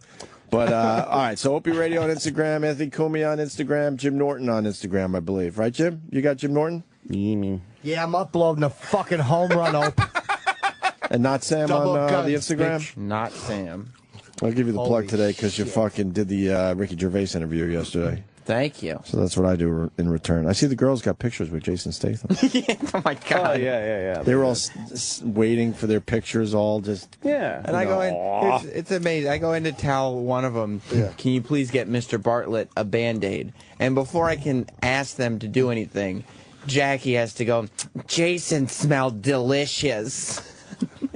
What is happening here? I don't know, man. Whatever They're they. excited. What do you mean? What's happening? Whatever they want, I guess. Yes, that's the answer. They're excited about a guest that comes in. You're What, are you going bumming to hold that everyone out, against Sam. them? You're a Come bummer. on, Sam. Yeah, Don't be a Sam. fuddy-duddy. Buzzkill. Morale around here is Yeah. great, and you're the one that's got to stomp Morale's it been out. fantastic. It's beautiful. Aunt goes, "Oh, I think the girls want pictures, Jason." Well, I didn't want anybody leaving out. disappointed. Like the Right. thing that nobody. Disappointed?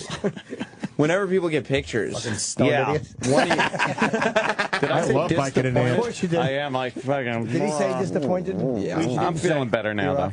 Ban guns assault or whatever the fuck I did. Yeah. Why? That was a great question. Great question. If I phrased it right. Assault bans guns. Yeah, or a pepper. It What is did a he say? gun I'm ban trying to remember. assault. Yeah.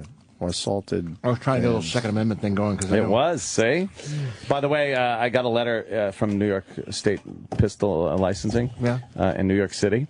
And apparently, they got this thing where you got to have a magazine with 10 rounds or less. But you can only put 7 rounds in the magazine. So you leave 3 out? Yeah. Just like the bad guys will do. No, they won't. Exactly. Literal, Jim. But so I got this thing, and it says now, and this is something that no one knew about. You need, when you re-up your permit, you need to be able to present to them what happened to your magazines that were over 10 rounds. So if they know that you have this pistol, let's say, that holds 16 rounds, and it's on your license, they'll be like, well, what did you do with the 16-round mag? And we also want proof that you bought a compliant magazine. What? I know! What? So I'm sitting there. Candy Crush. Well, what? What happened? What level you? But they are going to use this to screw over the people because when it comes time to re-up your license, a lot of people don't pay attention to every little rule and regulation and law that comes out. They should, but a lot of people don't. And they're going to use that against people. They're going to be like, now you've got to produce documentation that shows us what you did with your illegal magazine. And then when you can't, they'll be like, well, then you can't have a license. And this is everyone that says, they're not coming for your guns. No one ever thought they were going to start kicking doors in and taking your guns, although, that's not out of the realm of possibility. But they do it in this way. They do it they change the laws, make you have to do something, hope that a bunch of people either don't do it or aren't informed enough to know about the laws to do it, and then they don't give you your fucking license. Yeah, but if you go to Chicago, you can get plenty of guns without any of that stuff. You don't need any papers, nothing. Chicago is the safest city because you're not allowed to carry a gun in Chicago. That's why there's never any shootings on the street and everybody's fine. See, I know. It works out. See? I saw a documentary that said otherwise. Oh, and by the way, the mayor's fucking mayors for safety gun control shit in Boston, they were having a little get-together, and they were reading off the names of the people that have been victims of gun violence and deaths, and they actually read off the name of the fucking terrorist guy that was fucking shot. And that's not a joke. That had to be an oversight. They fucking read it off as a guy who was a victim of... Who wrote? Was that you that wrote he ought to be put in there as a victim of distracted driving? No. Oh, that's kind of funny. Oh, no, I His did brother say that. ran No, him I over. did. I did. You didn't. Oh, Chippa. But, how could it be an oversight, though? You'd think right down to the point where you see the paper and you read the name. Even if you have to stop halfway through. Right. Don't finish the name. You know what the name is. Who put And the it's name up on the in list, Boston. though? You know they what? probably just did they probably just took names Give of people us the killed by names guns. of everyone killed by guns in the city of Boston. And it's like, okay, here it is. Wow. And they read it off as a victim. He was a victim. Shit it. Wow. But this is what's going on in this country. And now, like I said, we get this fucking paperwork. Stuntbrain just sent a copy to me. He was like, did you get this? And I'm like, yeah, I got that too. But it's things like this. They change the laws hoping that legal gun owners will screw up, and that's how they come for your guns. They want to trip you up. They want to trip you up, and it shouldn't be. You shouldn't have a right given to you by the Constitution that they're able to trip you up on and take that right away. But what does this have to do with spinach and rice? Well, apparently Jason Statham only eats that. Right. From breakfast, lunch, and then dinner, and even his snacks. She's just coming in with a thing. Thank you, Jackie. Thank you, Jackie. I didn't even give you anything. Wonderful. Someone's a little helper. You know what? She came in here and gave Jim Norton something, but she didn't distract the show That's doing right. it. And She that's why I'm absolutely thanking did. her. No, she didn't. She was a major. No. She's a walking distraction. All she does is distract. So is that little Sydney. You're a bummer. So is that little Sydney. That little fucking Sydney distracting everybody. I got a note during the break. Sal wants to come in here and defend the spinach and rice thing with Jason Statham. It's so exciting. Because he put the one sheet together. Yeah, I put it together. I just want I don't know why that mic's not working. But maybe it. 7. Maybe it has a sensor on it for fucking shit that's interesting and not, and it shuts off. I'm just saying that It just this would be off I then. wasn't pulling this shit off Wikipedia. Jimmy's just looking at me like, yeah. You guys have like a policy, like your a hiring policy. Not really. Basically, if you intern, This is short bus over here. Yeah. basically if you intern for us, we hire you. Yeah, Pretty that's much. how it goes. That's pretty much it. Yeah. Yes, Sal. All right, come on. Oh yeah, so no, I found numerous articles online saying about that spinach and rice thing. So it's not like I just fabricated Oh, it. good. It was online. The guy said no. Yes. So Barry Abraham the other day said that was like a private video that was uploaded to Vivid. Well, We kind of blew that one. are you saying we blew that Jason interview Statham badly? took a dick in his ass? Why don't you tell I'm him saying that? that he lied. What? What? Oh, really? Jason Statham lied. You think yeah. Jason Statham really does eat spinach and rice? Yeah. for every meal. Well, not every meal. It's saying that there are spies. But he held back because you would look like a wimp saying that. In front of us. You look like a guy who has a diet plan or some nutritional When he trains. thing that he does. It's like a badass. Imagine if you were strong enough to only eat spinach and rice. So then if it was so bad, why wouldn't you just admit to it then? Because he doesn't Because do he it. doesn't do it. That's what he said. Articles online are saying that he even has an assistant to go out to the cooking area on set to order his rice and spinach so he doesn't have to look at any of the other food that's there. My internet sources are telling me. Look, I'm just trying to defend my one sheet. Where he was getting the info from. And in the past, Fair I enough. fucked it up, I'll admit. So No, it's fair enough. Fuck it. Who cares? Thank you, guys. Right. It's true. I mean, news.com.au. Oh, that .au is never good. Look, the Mail Online. That's a UK Mail Online? Yeah. Is that your site? M-A-L-E? Yeah, you fucking suck dicks. Oh, Jesus. Where is this anger coming from? Chip is I thought very Chip was such a nice, quiet. What does this have to do with Rob Bartlett's plug? Thank you very much. Holy shit. Rob's awesome. That's right. The New York Entertainment Club tomorrow night at the Belmore Theater on Long Island. 785-4234. Ooh, I got a question. What? Will there be some song and dance? You know what? No, there's not going to be song and dance. I'm actually doing A little soft shoe? some new material for a change. So Oh, Rob Bartlett. You know what it is? Nice. I got lazy and was doing the same shit for years and years and years and years, and we shot a special. How can you a say couple you're months lazy? ago. You do a morning show and then you do Broadway. You didn't have time to work on stand-up for a while there. Something's got to suffer, but now I'm bringing the pain. And you keep your energy up Bringing with the pain, Hubba nice. Bubba and sauerkraut, I hear, is your Hubba Bubba diet. and sauerkraut. Or that's what Sal said. And I have a nice jerk before I go on stage. Nice You get in the jerk. dressing room and you give yourself a nice little tug. It makes the mind clear, and you can be funny. That tires That's me good. out. Clear the mind. Yeah, it removes my killer instinct. Yeah, I need Clear a nap the after that mind. shit. It dulls my senses. Does it? Would Yeah, you once just jerk off? Fucking Anthony on Viking is evil. I He's know, evil. right? It really does bring out the anger. I'm in not me. even making eye contact with him for the last hour. He's evil. But Fuck he's this. surprisingly thoughtful. on top of I all. try. Rob's last special was very funny. I saw it. Rob Oh, so Bartlett you were is there. a very funny there. guy. It's the only reason he's here.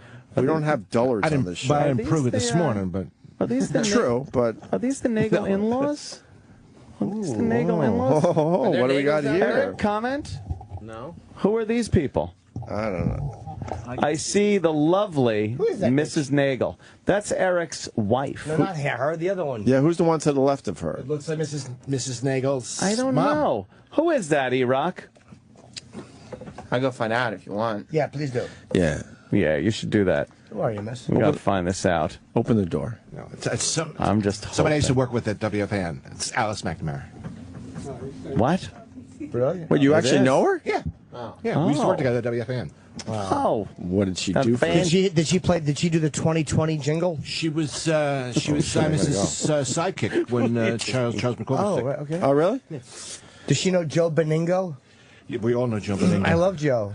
Joe Beningo, I hate the way he spells his name with a G then N. Benigno. but that's the way it's supposed to be How spelled. do you say Oh, it? Benigno. Benigno. Benigno. Is he Spanish? I don't think he's Italian. I think Joe That Benigno. sounds- Oh, Benigno. Benigno. Oh, Benigno. Sounds Italian. Me here, you there, schmoozing. Steve Summers. Steve Insufferable Summers. show. Oh, you got the Metropolitans. Really? Did they? Addie Scazzeri on the other side of the glass. The mausoleum. The mausoleum here at Chase. It fucking bores me. I like Joe Beningo. Joe's great. We like Joe. I liked The Steve fourth Summers. quarter's a disaster. Just yells. What is it? I'm not at liberty to talk about what's happening. Not at I liberty. know. Yeah. They caught him the other day, right? Didn't they? Who? Francesa? Didn't they catch him in something? Like Did- Francesa? Where'd they catch I him don't in? know. I don't know. What did he do this time? It's not just he went on record for something, or just no, when he broke some story. That was you guys were talking about on he's such Boomer. When he was that the thing we It was who played? He goes. Who was that? Oh, now I don't know. Someone I got don't fired, remember. right? Or I don't know. Whatever it was. When he broke in and said, Yeah. "Oh, I want to My announce sources. my sources." Is he a nice guy, Francesa? Yeah, I mean, everybody's nice when they want to be. Well, that's true. You know what I mean? That is a horrible compliment. It really is. That was the worst. Half-assed, wasn't it? Was that good? Shitty non-statement. That was the worst way to cover your ass. Is that? Oh, ever. please, are you kidding me? I'm the biggest pussy on the fucking planet. I don't want anybody to hate me. Someone called me a pussy. I said, yeah, I am what I eat, and I did this. Fucking flick my tongue right towards that cunt. Double guns. Yeah. Fuck yeah. Double guns, Bartlett. Give a fuck. I'm going to get out of here. I got rehab today. Oh, shoulder rehab starts today. No. Mm-hmm. Thank you for getting that, Sammy. I'm taking too many punches to my shoulder. I got to take care of the That's situation. because you do too good of a job. People, yeah, good job. That's right. You got attaboyitis. Who's on the hotline? Holla! Who's this? It's Joe. It's Anthony's brother. What's going on? Hi, Joe. Oh, Joe, what's up, buddy? Oh, Joe. Yeah, Joe, you got a plug for something. Yeah, I do. Where are you going to be? Pocket Kings. Hold on. No, I'm kidding. We got we're playing at Gillette Stadium this. Jesus. What? Holy fuck. Yeah. It's a benefit for the victims of the bombing, the families. Yes. The marathon bombing up in Boston. It's Foxborough, Massachusetts, Gillette Stadium. We're going on at 7:00, and we have a very special guest sitting in with us. None other than Larry Mullen of U2. Whoa! Oh, wow. Mullen Jr. Yeah, he's going to be playing drums for a couple of songs. You're kidding. No, he said. Holy fuck. That's cool. That's pretty goddamn cool. Are you freaking out? No, not at all. Joe doesn't care anymore. We're good. He'll like us. Holy Wow. shit, that's awesome. That's hilarious. He's going to be like, what the fuck? I could just play. I could just come on in and start playing. I know all this shit. Pretty much. I can do that, son. He's probably wearing a camera so he can sue you. Cease and desist. He's there to serve you with a C&D. There's going to be video and pro photographers all over the place. What is a bunch of SWAT guys, the guys that actually caught up with the scumbag that dropped the bomb at the marathon. These guys are friends with Larry. He's been friends with them since childhood. They're Irish guys. Oh, wow. Yeah, Irish cops. Of course they are. Yeah. Go figure that one out. Wow. But yeah, basically it's a That's really awesme. It's a nice charity kind of thing. Oh, very cool, man. That'll be fun. Yeah, so we'll be there this weekend. Cool. We're going to the range tomorrow, right? Yeah. Pew pew. Yeah, we're going out to Calverton tomorrow. I'm going to be down in where am I going to be tonight? I'm in Maryland. I'm in Maryland tonight. Maryland. But I'm driving back home midnight till about 5 a.m. and then we go out at 9 o'clock out to Calverton. Yeah, let's have some fun, blast some shit. Are you bringing the? You're going to bring the Barrett? Bring the Barrett, 50 cal. We're going to be blasting some fucking rounds, sending some lead down range, slinging lead there. Waddly-doodly. I haven't shot that thing yet. Yes, sir. I got the pump, the 12 gauge that I haven't fired yet. Yeah, bring some slugs. I'll also bring the Eagle. Got some double arc buckshot. Nitro. Nitro Express. Bring that. I got the the Benelli semi-automatic 12 gauge. Boom, boom, boom. We're going to be fucking blasting shit. It's going to be great. Yeah. Nice. Yeah, RJ's coming. I think Uncle Tony's going to come too. Oh, cool. Nice. Yeah. That's awesome. Have fun up there, So we're going to have man. a whole bunch of video and audio up on notyou2.com. Fuck yeah. Of us playing with Larry fucking Mullen Jr. Jesus, that's Very amazing. cool. Good for you, Joe. So other All lines right. playing too. Have fun, all right, man. All right, gentlemen. Thanks a lot for the plug. I'll talk to you soon. See you tomorrow. Yeah, buddy. Have a great show, man. That's awesome. Should ask who else is going to be I guess on you it. two definitely knows the band now. I guess so. I bet their drummer's happy. Yeah, right?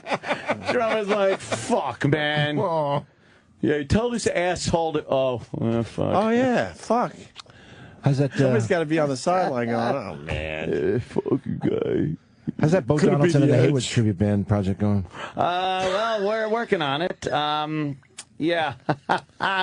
Yeah, some artists just never get tribute They bands. never get do tribute they? bands. It's a shame. Yeah. Starland Vocal Band. Tribute. Just play Afternoon Delight over and over and over. Yeah. The Bo Donaldson and him was just a Billy Don't Be a Hero for 45 minutes. Rob, bye. Bye, there you go. Oh, Take care. Rob. Love to the fam. Opie. Gotta Have go. a great weekend. You too, Anthony. Stay tuned for the Sam Roberts debacle. It's not going to be a debacle. What? Who's on today? Well, Rob Bartlett, would you like to stay? I would love to. Oh, wow, How do you got like the big that? invite. There's my ride home. I don't know where to go. Nice. 10-10 wins. Now, And of course, the after show. Really fast, a lot of people are talking about the phone call Tony Soprano from the grave we did yesterday with Max Cook. Uh-huh. It's on our Facebook page, right, E-Rock? Yeah, it's I on the Facebook uploaded a little video of it because everyone was talking about it. So it's on the Facebook page. It's on my YouTube channel, Opie Radio. And maybe Sam, if he has time, will play it during the after show. play it a break or maybe now if not. you want. That'll be up to Sam. we got something to do first, Eric. Oh. Yeah. Well, Jim Norton's Jimmy. Anti-Social Comedy Tour. Yes. Saturday, July 20th. First show sold out. Second show goes on sale in 2 minutes. 2. It's at the Sands Casino Resort in Bethlehem, Pennsylvania. Myself, Amy Schumer, Dave Attell, and Artie Lang. Yeah, the first show sold out fairly quickly. Do tell. David Tell. I say that to him every time I see him. Or Amy. I'm like, how come your name's not Amy Sandalshire? Or Amy Bootsma? We laugh. Bet you do. Where's Rob Bartlett going? Had to go make a whiz. Oh, okay. That's How the come his minute name isn't Rob Bart Prevent? What? Yeah, you got to think when you're with me. So it's going to be a great show, and the tickets will be on sale in exactly 2 minutes. So I encourage you to buy them, and I hope you enjoy the show. I'm doing newer material, and Dave Attell always has new material. I'm sure Artie does, and Amy. And I'm just kind of yapping while Anthony fucking wraps up his computer, and I have to go tape with Troy. And, well, I guess I will see you guys. That's gonna. You should leave that in here. Bobblehead is gonna make it to the firing range. No, that's terrible. They even suggest. You would never do that. Never.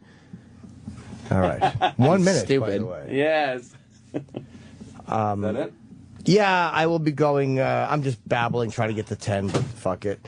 Just buy the tickets if you want. If you don't, then don't. What am I going to tell you? But you're the one missing out. They're all very funny people. Have a good weekend. Go see them. Yeah, or don't. It's up to you. What do I care? Yeah. I'm getting paid. See you guys.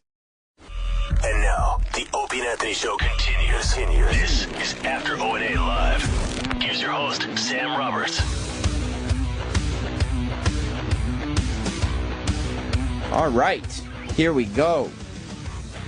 After Opie and Anthony Live with my very special guest, Rob Bartlett. Hi. You got 2 mics in front of you. Yeah, so I'm in stereo. It seems wholly unnecessary. You go back and forth between them. Whatever you want, yeah. If you turn off your right channel, Rob will still be there. That's right. Coming at you. Just chewing It's really good for the radio. I mean, chewing the gum like that. into both microphones. In lieu of me eating these donuts.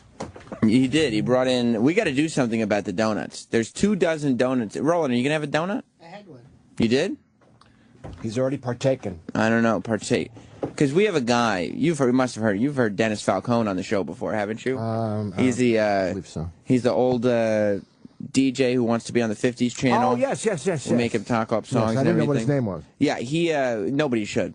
He constantly is just harassing us for free things, and I mean, I guess that's the tradition of radio. Of course, is to just try to get as much free stuff as humanly possible. It's all about swag. But he's already. I guess he listens to the show in his cubicle or whatever, and he's already. I went to the bathroom, and he goes, "Hey Sam, everybody eat up all those donuts yet? Or we have to finish those donuts before he gets his grubby hands." But you know what Eric's done in the past? What? Eric doesn't like Dennis Falcone Why at is all. that? I don't know. Eric, you don't like him, correct? I don't hate him, no. Well, you have walked around. Last time we had some kind of food in here, we had extra treats, and I believe it was you who went from desk to desk offering every employee whatever we had, whether it was cookies or whatever, and you skipped Dennis Falcone's desk on purpose and just made sure that all the cookies were given away. And I threw the box out in his garbage can. That's mean. That's not fair. Nicole wants to come in. Why are you being hesitant? I don't know. I saw a head I didn't know. That's Rob Bartlett. Well, hello, Rob Bartlett. Nicole, how Have are you met Nicole before? No, I have never. This is Nicole from the Morning so Mashup. Nice to meet you. I just saw the back of your head and I got nervous because it was a. It made you hot, didn't it? I have a very hot back of my It head. was very sexy. The front is not so hot. No. The back is The back- wonderful. The back gets me so much. What are all those yummy treats over There's there? 2 dozen donuts that we're trying to eat before Dennis Falcone gets his hands on I them. am not touching them. Come on. No, I have to wear something today that I can't, is exposing the old belly. Are you're purposely putting the 2 mics in front of it's unnecessary. You just want to make sure you're heard. No, you know what it is? It's rock and roll, man. Is that, yeah? These go to 11. Us kids wouldn't understand. No. Rob. Yes, baby. I can't believe you don't know who Rob Bartlett is. No, I'm not surprised. She doesn't I know am. Rob Bartlett. Rob Bartlett. Embarrass me like I'm that. wounded. Yeah, it hurts. You've been in this business for a certain amount of time. You'd Been in like the some business kind of fucking respect. 35 years. She doesn't know who I am. Why It's don't you okay. let me know what's Fine, going no on, problem. dude? He's on the Imus show, Don Imus. Have you heard of Don Imus? Oh, yeah. I've heard of him once or twice. I'm joking. Of course I know him. He's on the He's been on the Okay. Imus show forever. Sorry, I never really listened. He's been all over Broadway. Oh. He's a stand-up comedian. He's mad. He's angry. No, I'm not mad at all. And he's number 2 on the list of worst WWE color commentators. Is it 2? of all I moved time. up? You're number 2. Awesome. You haven't beaten Mike Adamle yet. No. But I saw a Bleacher Report. I was looking up while you were here. Bleacher Report put out the top 10 worst WWE broadcasters of all time. Oh. And Rob Bartlett is number 2. I was really horrible. Why do you love that so much? He doesn't even upset you. No, because it's a badge of honor. Yeah. In Well, the wrestling world, it's a huge deal. Okay. People remember him. He was only on for a few weeks in '93. Yeah. I was one of the first hosts. 93. How Of old were Raw. we? I was 11 in 93. Yeah, 10, 11 years I was old. one of the first hosts of Raw for Yeah. the first 13 weeks, I think it was. And then that was it for And you. that was it. I was done. It was funny in the article. It said that you were brought on because Vince McMahon wanted a quote unquote edgy comedian. Right. So they brought Rob Bartlett. You're in. so edgy, Rob. Yeah. Yeah. Well, no, it was edgy for about 20 seconds, then they realized, no, you can't do that. Well, Rob didn't know anything about wrestling. Oh. It's kind of like Nicole. Nicole gets cast on this United States of Hip Hop show that's on Fuse. Okay. On Tuesday nights at 8:30. And it's her and 2 black guys talking about hip hop. Guess And what? Nicole has no point of reference for it. I'm not black, and I don't listen to hip hop, and I don't know anything about hip hop, but they put me on this damn show. So you're on. She's the Rob Bartlett of because- Fuse. One day, they will rank the worst Fuse broadcasters of all time, and Nicole will be number 2. Thanks, Sam. I noticed on last week's episode you were wearing something that at least displayed your cleavage slightly more. Not a lot more, but slightly more. Was that because of Opie and Anthony's suggestions? That was because of Opie and Anthony's suggestions. Sherrod went down when I was doing wardrobe and said that O&A demanded some tittage, I believe was the actual. Tittage. Yeah, they wanted a little more tittage. So That's industry terminology. Yeah. That's TV terms. We don't want to get technical. Yeah, I don't want to go inside. the stylist told him to F off, and he was like, no, for real. No, we need breasticles. He wanted some breasticles, yeah, and so Sherrod actually was giving the okay on the outfits. Good. Yeah. Good. Yeah. Well, he's a fashion icon himself, Sherrod Small. Right. Are you doing more cleavage this week? This week, no, I have a band across the breasticles, and then like mesh. The rest of the shirt is mesh, so I'm showing a lot of skin, but the breasticles aren't exactly out. How does the husband feel about this? He doesn't give a crap. No. That's He's a like great Sean. question. Here's what I was wondering. Because her husband is like Instagramming pictures from the set, so I know he's there with her. Right. And last week on the show, I watch the show every week. Yeah. And on the show last week, there's some dude who was obviously just on for like the favor thing because he's on a Fuse show. I didn't know who he was, but I guess he's some actor. But he was all over this chick, Nicole. Right.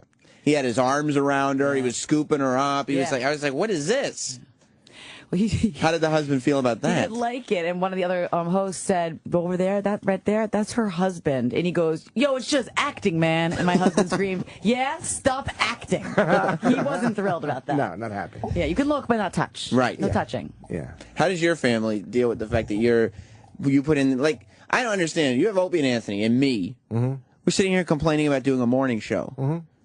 This is pretty much all we do, though. Right. Like, you do long runs with Broadway shows at the same time as doing Imus, and you've been doing Imus for 25 years or however long. Yeah.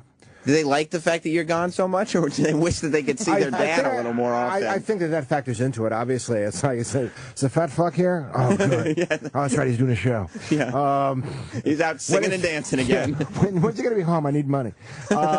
It's one of those things where in this business, as you will learn as you move along in your career, young Sam, now at the nascent stages of what is going to be I know, an enormously successful broadcast career. It's good to hear that from you. Yeah. And, oh, no, absolutely. And you'll learn that in this business, you take the opportunities when they're offered to you because, you know, nothing ever happens, you know, when it's supposed to happen. You know, there's either nothing for months, sometimes years at a time, and then everything happens at once. Yeah. And you have to do it all. Yeah. And you have to do it all. I mean, you can't not, you know, somebody offers you a part to, you know, play Amos Hart on Broadway. You're going to say no? You Right, you take say it, yes. Make your Broadway debut, and then what happens is that leads to Little Shop of Horrors. You say no. But you also don't stop doing the thing that's your bread and butter and the thing that got you into the position where they're actually even considering you for something. See, that's what I would probably do. Like, somebody would probably offer me, like, a horrible, like, I don't know, TV pilot that was obviously not going anywhere. And I'd be like, fuck you, O&A, I'm going to TV. You would. Well, and I just crawl back to the bosses down the hall, like, I don't know if you need anything. Or, or, you know, even if you just need a board op or something. Can I go get some coffee? Yeah. I have to run, but it was really a pleasure Where are to you meet going? Nice to meet I you, have to go Nicole. interview the winner of The Voice. Wah, wah. Nobody even knows who won Is she that here? show. She's here. Oh, I want to take my picture with her. Do you like the show? Or are you All right. joking? I love that. Nicole, bring her in here. Rob wants to meet her, obviously. Yeah, she'd be a great guest for the after show. You come in and do the interview in here. Okay, let me see what I can go That's a work good out. idea. Okay. That's a great idea. All right. She should. I don't think she's going to do it. She doesn't Danielle have- Bradbury. Yes. See, I he know. knows. Wow. I'm a I mean, huge fan. I voted for her. Let me try. All right. She's not going to do it. She's got no balls. She's on the She's morning. 16. She's the winner. 16 years old. Is she actually good? She's unbelievable. What are you doing watching The Voice?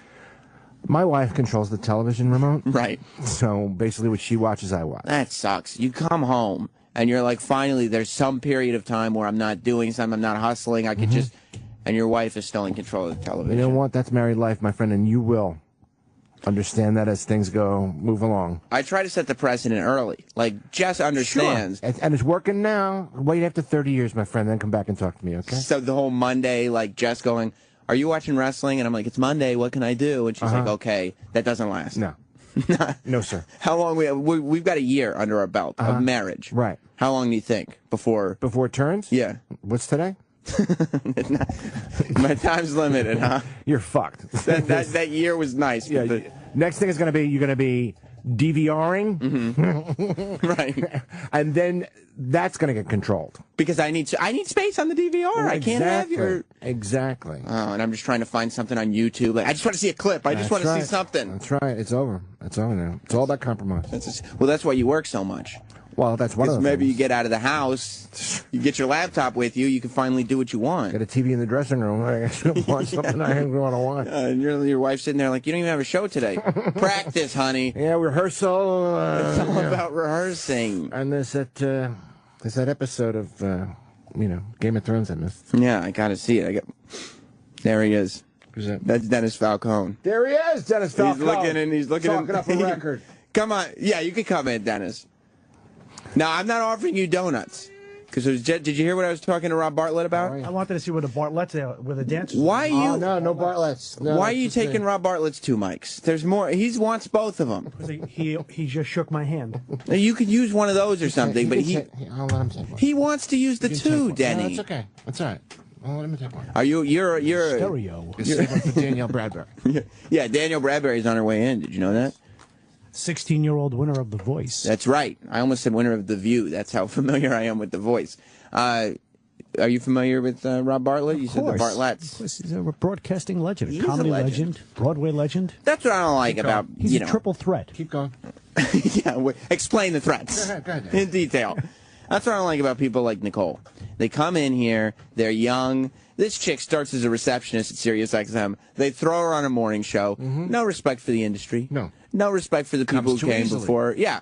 They just handed it to Comes her. too easily. It's not like you who Right. scratched and clawed his way from the bottom That's exactly right. to get to this position. I used to, well, I was never where these female interns are, Yeah. but I used to be one of the boy interns on Opie and Anthony, You which were. is much more difficult. Then he knows about scrapping to get to the top. That's right. Got to do what you got to do. That's Now, right. were you LAR or BAB? What's that? I worked at B103 on Long Island. B103. Police station. Right. Farmingdale. Yep. Eric, are you jizzing in your pants right now that we got all this radio talk going on the after show? Oh, that's right. I got to do Eric's show, too, his podcast. I promised him. Oh, you did. Tell me. Don't tell. Eric is being very vague about his podcast. What exactly has he told you about his podcasts? You know it doesn't exist yet, right? It's an appreciation of broadcasting, and it's interviews with legends of broadcasting is what I was led to believe, and that's why I've been asked. And you said I fit in perfectly. That would be because when you think of me, you think automatically legend. Legend. Yeah. Is that right, Dennis? Yes. He's a I would broadcasting think legend. 35 years in the business in New York Yeah. City and syndicated around the country counts. I think Well, so too. I'm not in broadcasting for 35 years. I'm only in broadcasting for 26 years. Show business. Show business for 35 years. Somebody's on the hotline. Hello? Enough with Denny. Oh, it's Sal in the office. Sometimes See, what Sal likes to call Sal in. desperately wants to be you. There's a lot of resentment there. Do you think so? Oh yeah, Sal wants to be you so bad he can Now taste it. Sal's going to hate Rob. Yeah, but Sal won't do the work that it requires. See, that was going to be my point. I bring this up as a lesson and a little allegory here, a little fable, and the moral to the story is you gotta put in the time. You gotta, it's 99% perspiration. Yes. 1% inspiration. That's right. I didn't just walk into this place, Sam Roberts. You know that, Denny. Don't I know you? you didn't. I know you respect me. Yeah, I played polka records when I first got into radio. You did? Yeah, I did. I worked at a radio station. I had to play polka records from 5:30 to 6 in the morning. Did anybody? Why would that be a programming because choice? it was a Polish community, Riverhead, Long Island. Yeah. Oh, Yeah. Riverhead. Oh my God. Polka. They have a Polish town out there, and we used to play them off records. Was this radio station specialized for just that one town? Well, or it was one? part of the market. It was 1390 WRIV. And they figure nobody is taking over this polka There's a lot of music. farmers that get up at that time of the morning who are Polish, and I had the turntable in 45, and And to me, 45. it didn't sound any different. Right. The live reads are very interesting for that half hour. There are a lot of sausage places that advertise. You know what polka music is now? What? It's what stations used to stunt before they flip a format. Yeah. I still play polka. I play polka music when I do a party. Gio Roland taking the piss out of Eric in there. Yeah, but he's mad because Fez walked in and woke him up because he was sleeping in the chair. Well, Roland needs to take his naps. So, Eric, how many Broadcasting Legend podcasts have you done? I think I have 5. Wow! When does this show debut? Are you just going to keep putting interviews in the can? It's coming soon. Or is this just for you? Are you one of those weirdos? He wants to do the big release simultaneously. He wants to do the time travel movie. He wants to do the Legends podcast. He wants everything to drop on the same day. Right. I have 17 podcasts. Please listen to them all one after another. Exactly. Why schedule them? They come out week after week. It doesn't make any sense. It's kind of like when you're watching, a show and you do the cocooning thing and you watch the whole season over the weekend. That's exactly what he wants to do with He's the doing the podcast. Netflix model. Exactly. Eric's sitting there going, this is He's got a 2013. business model. The business model is Netflix. Right. It's the Game of Thrones Netflix model. Right. And he's sitting there and go, well, he's not charging anybody for it. Well, that's the thing. He's just That's the putting thing. it out there. Therein lies the rub. He's got half the business plan. Yes. Now, Dennis, true or false, you're just in here to try to weasel some donuts. No, I do that to Sal all the time. What I do you walk do? by the office. Hey, you guys got any extra? I heard you guys got some donuts this morning. You got any extra donuts? Even when he's being conversational, this Dennis Falcone sounds completely different on the air than he does in the hallway. Absolutely. Like even right now. because when you have headphones on, you have to speak like a professional broadcaster. No, I've never thought that to be true, and that's obvious. Okay. Well, that's the charm of you. Is it? That's the charm of that you are who you are on and off. Dennis is very old school radio. Yeah. Where there's an on-air broadcast persona. So how does Imus, have you witnessed, has Imus had to adapt all these years? In terms of what? Like figuring out, okay, because old school radio was at one point radio. Right. So you did the persona thing, and that kind of went out of style. No, and not that it went out of style, but it's evolved. I mean, the show is still very tightly formatted. I mean, the show is formatted like old school. I mean, there are hard breaks, and it's not like the thing that you guys do, which is just stream of consciousness hang, which is great. Like they probably wouldn't let somebody from the Imus show just say, all right, well then there's another hour here where nothing's happening, so you just go talk for an hour. No. They want spots. No. They spots have to be run. I mean, Maybe you'll talk to Dennis if you see him in the hallway. the business report and the news and the weather, all that stuff's got to be it's formatted. So, but as far as his persona is, he's never really affected. I mean, the early days when he was like Captain Don, you know, in Palmdale, and when he first started, there was an actual radio persona. But by the time he got to New York, I mean, it was just him. I mean, and I think he was one of the first to be just him, because, you know, he's larger than life to begin with anyway. Right. You know, so that's where that started. And so, I mean, it's not like he's putting anything on. You know, it's not like he is attempting to. How weird is it, like, to now, at this stage in the game, have to watch what you say? You know what I mean? Like, all the controversial stuff you would have thought happened so many years ago, and now is the time when the kind of thought police are monitoring every word that is said. I feel like everything goes in cycles. Yeah. You know, I mean, it's just, historically, that's the way it seems. And then you go for years and years and years when one thing is fine, and then all of a sudden it's not. You know, I think you have a certain responsibility, in broadcasting at least, to maintain a certain level of smarts. You know what I mean? You gotta. How do we survive then here? Well, I mean, that's a stumper. No, you know, I think part of it is, I think it's like, how do the guys in South Park get away with what they get away with? Right. You know, where anyone else doing the same thing would be vilified. You know, and part of it, I think, is the fact that there are no holds barred, and so it is what it is, and they just go flat out. And you know that going in. And you know it going in. Yeah. And they're unapologetic about it.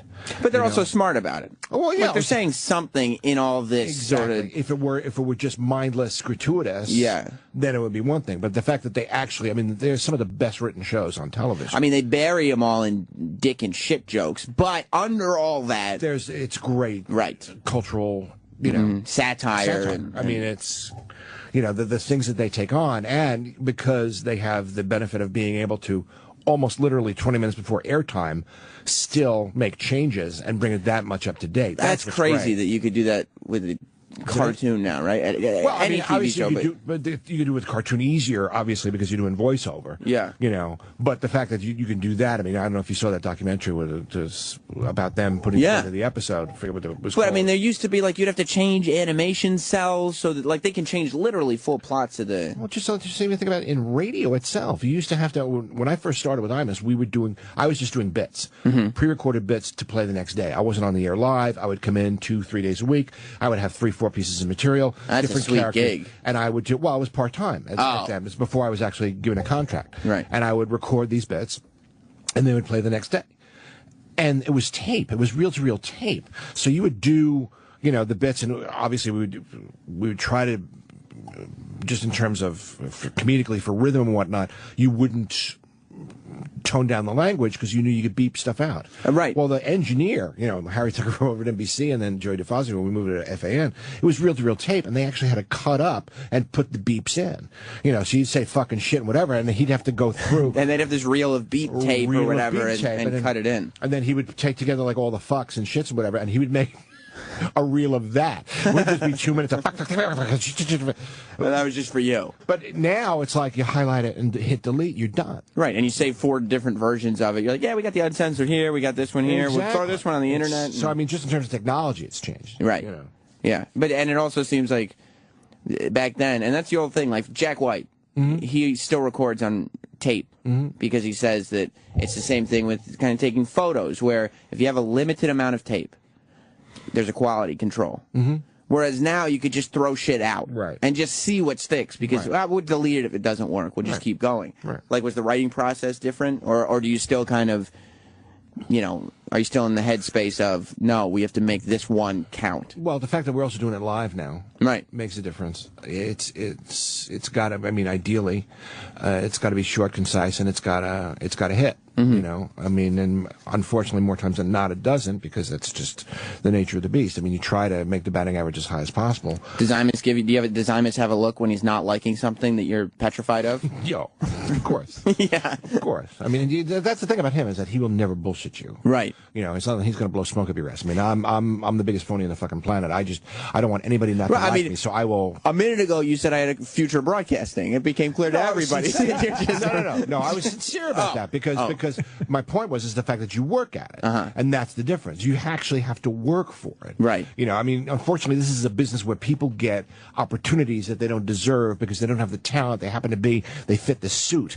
You know? But you hope that the people who haven't worked for it will eventually, they'll get the opportunity and then fall flat and eventually go away. They'll get this thing for a second, then they'll be gone. To me, the definition of a successful show business career is one that has longevity. Right. So if you can maintain a career for over a number of years, then that's the key. And the way that you do that is you make yourself available to every opportunity available to you, and you work hard. You never rest in your laurels. There's going to be flash in the pans. There's going to be one-hit wonders in every form of show business the way there is in music. You hear that, Bieber? It's talking to you. Well, unfortunately, that's kind of like the 9-hit wonder. I think I still got a couple of more, you know. So when you're in character and you're looking at Imus's face and he's got that look, are you panicking? Because you can't abort. It's panic pretty much from the moment I get there to the moment I leave. I mean, really? Yeah. I mean, it's the sphincter never unclenches. It's just, after all these years, there's no sort of, you're just like, I know what I'm doing at this point. It's all because obviously it's you want to succeed. You know, the idea is to make the boss happy. I mean, that's why you're there. You know, I mean, it's what anybody does.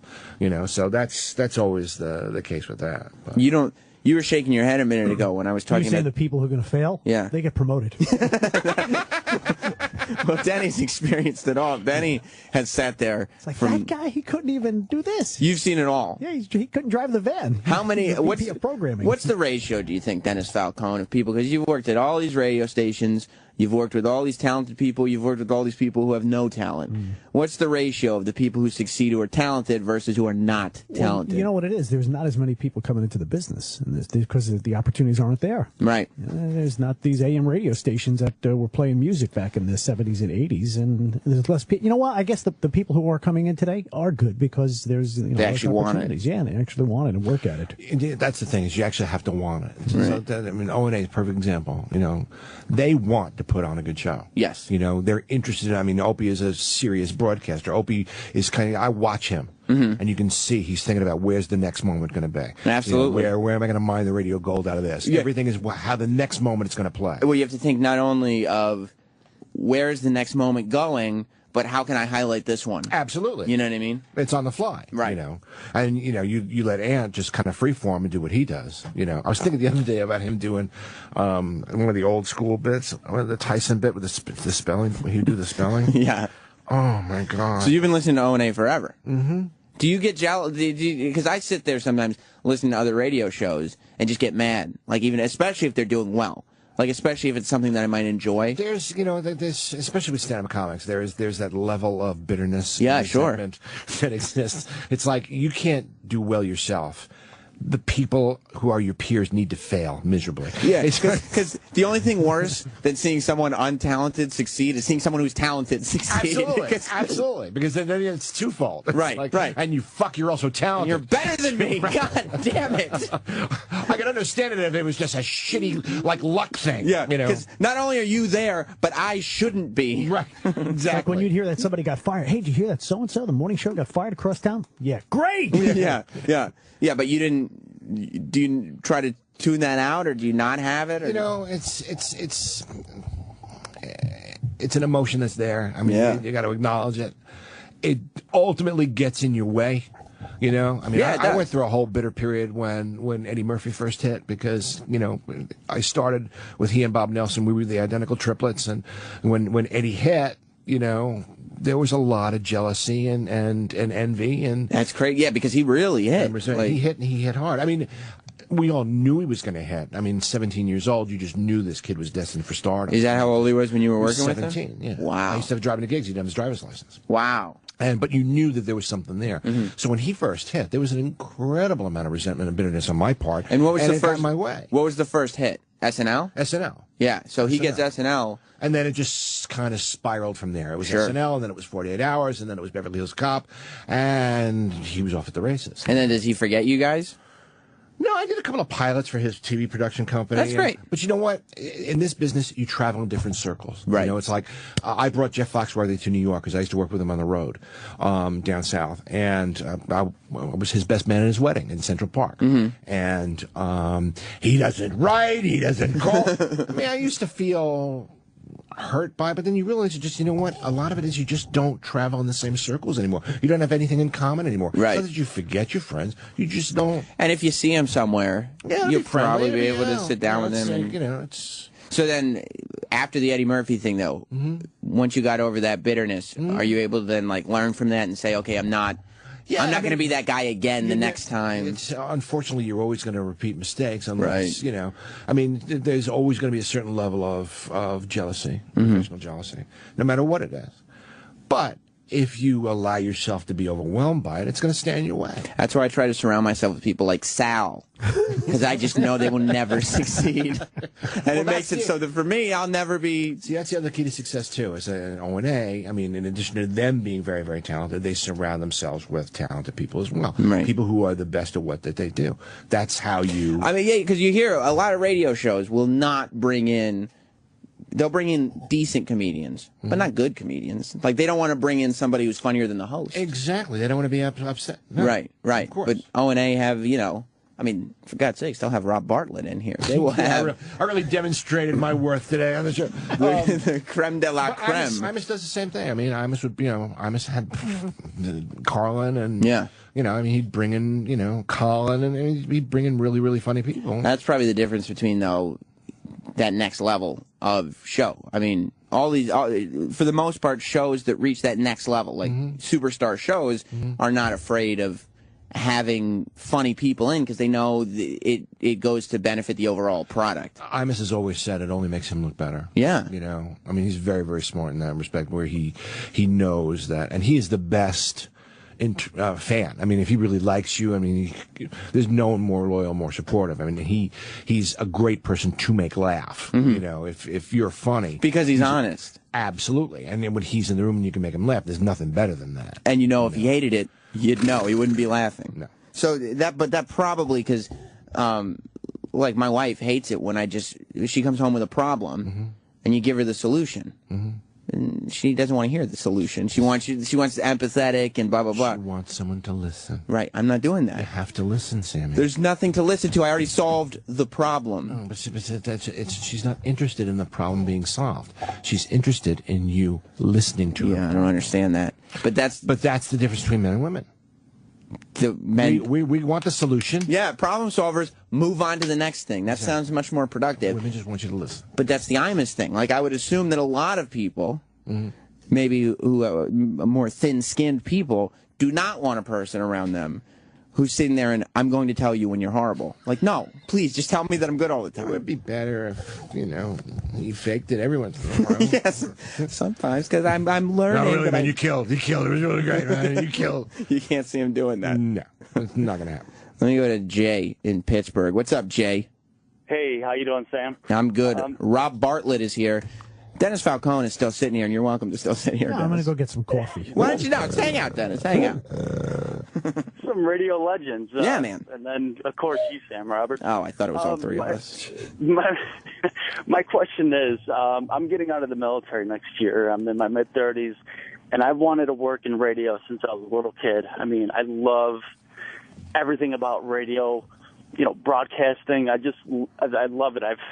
My first job in radio, I was working at a community station playing Vietnamese music. You sound like a young Eric Nagel. Yeah. But my question is, I'm getting off active duty next year. I'm going to go to school for communications. I mean, other than going to school for it, what would be the best step other than gravel at, you know, an internship anywhere? I mean, well, that's where you start. How did you guys get in? That's where you got to start somewhere, and that's the way to start. Start in school, to get an internship. Go to radio stations that are near where you live, and hang out. Yeah, I'll be in upstate New York, the Buffalo area, when I move back. Well, that's the best place to go. It's like someplace like upstate where they don't have a lot of people, so they will let you hang out at the station for free.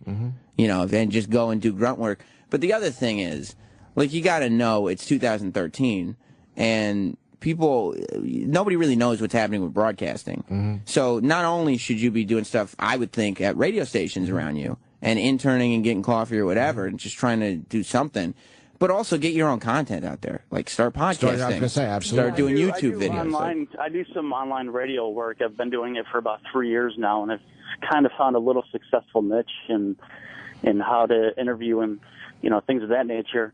And I have other likes, film work and stuff like that. I'm like the guy in the 50s that's in love with blimps when airplanes are flying around now. Oh, but it's just I have a passion, and it's just like I don't care if I make $20,000-$30,000 the rest of my life. That's what I want to do. Well, that's it. That's all you need. Yeah, Believe me, great. there are plenty of places that'll be happy to pay you $20,000. Yeah, you can make $20,000. That's not going to be a problem, Jay. Yeah. All right, but does he should show up to the interview wearing the fatigues too? Yeah, That would help. Always wear the army. That would be very persuasive to somebody who's going to hire you. Right, because you got to support the troops. There you go. Now, does the whole shifting of the media, is that a scary thing to you, Rob? I mean, you've been, like you said, show business for 35 years. All of a sudden, show business is becoming this new thing. You got to learn to adapt.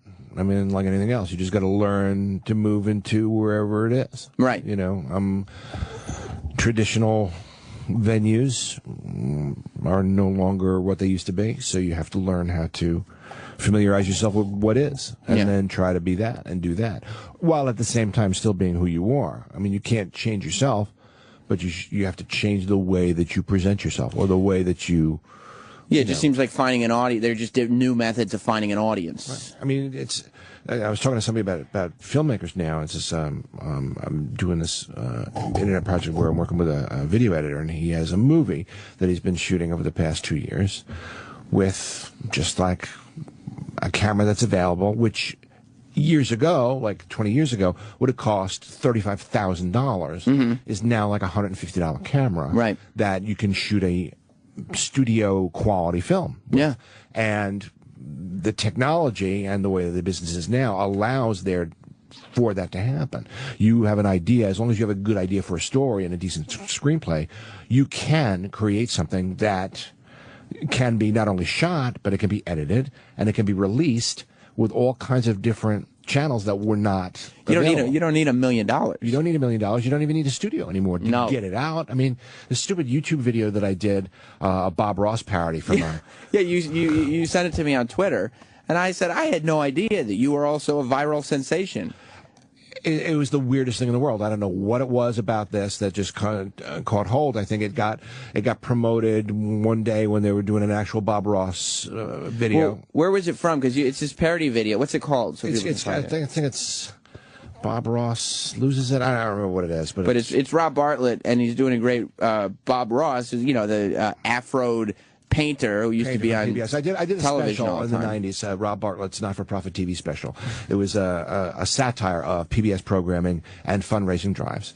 And so it was an hour based around that, and the Bob Ross thing was one of the sketches in the show. And so I was on vacation, I think, in Arizona, whatever, my laptop, and I had the show online. I just cut it up into little pieces and put it up on YouTube. And I think there had been like a real Bob Ross video that got highlighted one day, and mine, I guess, came up with the search, and it just started to get seen, and then it just kind of spiraled, so that now there's like 2 million some odd hits on this stupid Bob Ross parody video. And is it just some dude that uploaded it, or is it you? I uploaded. Because that'd be the worst if somebody else uploaded it. It has been reposted and No, you got to get those off. It's like my Night Before Christmas in Brooklyn thing. It's every once in a while I will actually get my own Night Before Christmas in Brooklyn thing sent to me from somebody who's unaware that it's me. So that's good though. It is kind of cool. I mean, it'd be nice if people weren't ripping you off. But things that have a life beyond itself. Yeah. You know what I mean? But that's what I'm saying. Had this been 20 years ago, that would not have been available to me. Absolutely not. But you gotta go on YouTube and start getting rid of all those people that are ripping off your videos. When I put out that iPhone video, as it went, like just everybody was just reposting it. You got to kill them. I have people who are taking care of that right now. Good.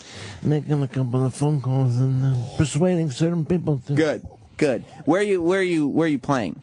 Tomorrow night I'm at the New York Entertainment Club, which is located at the Belmore Theater on Long Island. It's right by the train station. There's the movie theater, and they do live shows every other weekend or something like that. There, Gary Smith, the gentleman who used to own the brokerage, now does the New York Entertainment Club, and they're tomorrow night. Is it all? Is it new material or half new material? It's 67%.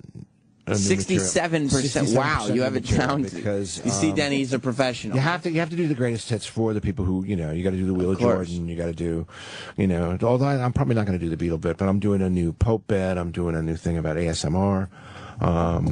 Do you play small clubs at all?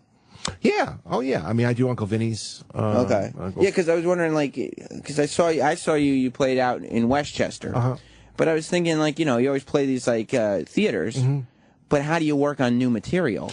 Well, fortunately for me, there was no new material, so I would just do the same shit I've been doing for the past 5 years. It worked, though. It worked that night. You know.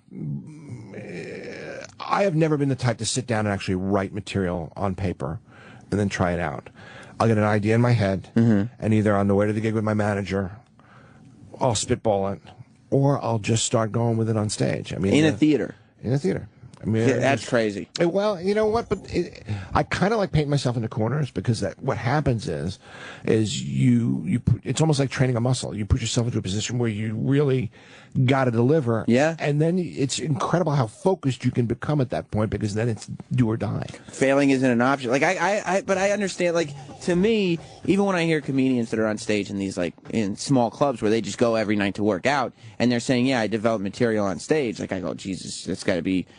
Terrifying, but the idea of doing it in a theater is it's crazy. It's just larger. I mean, it's just that's the problem. There's a lot of people there. It's the same thing. I mean, whether it's 4 people or 1,000 people doesn't make a difference. It's still the same thing. Failing in front of 3 people is the same thing as failing in front of 1,000 people. If that's the way you look at it. I don't. I look at 1,000 people saying, that guy sucks. You have to one person. You have to serve. Who is it? That's Sam Roberts. And I was there for the show, so you were just sitting there looking at me all right. I pointed to you. As long as he's laughing. On my Facebook page is me pointing in the audience. I'm pointing at you. Right, Sam and Roberts. I had better seats than Dick Cavett showed up. That's right. You did have better seats than Dick Cavett. You know who Dick Cavett is, Dennis Falcone? I would hope so. Right. He showed up to Bartlett's comedy show. And I had to point him out to my dad, who I was with, and say, "Look, it was a couple rows behind us.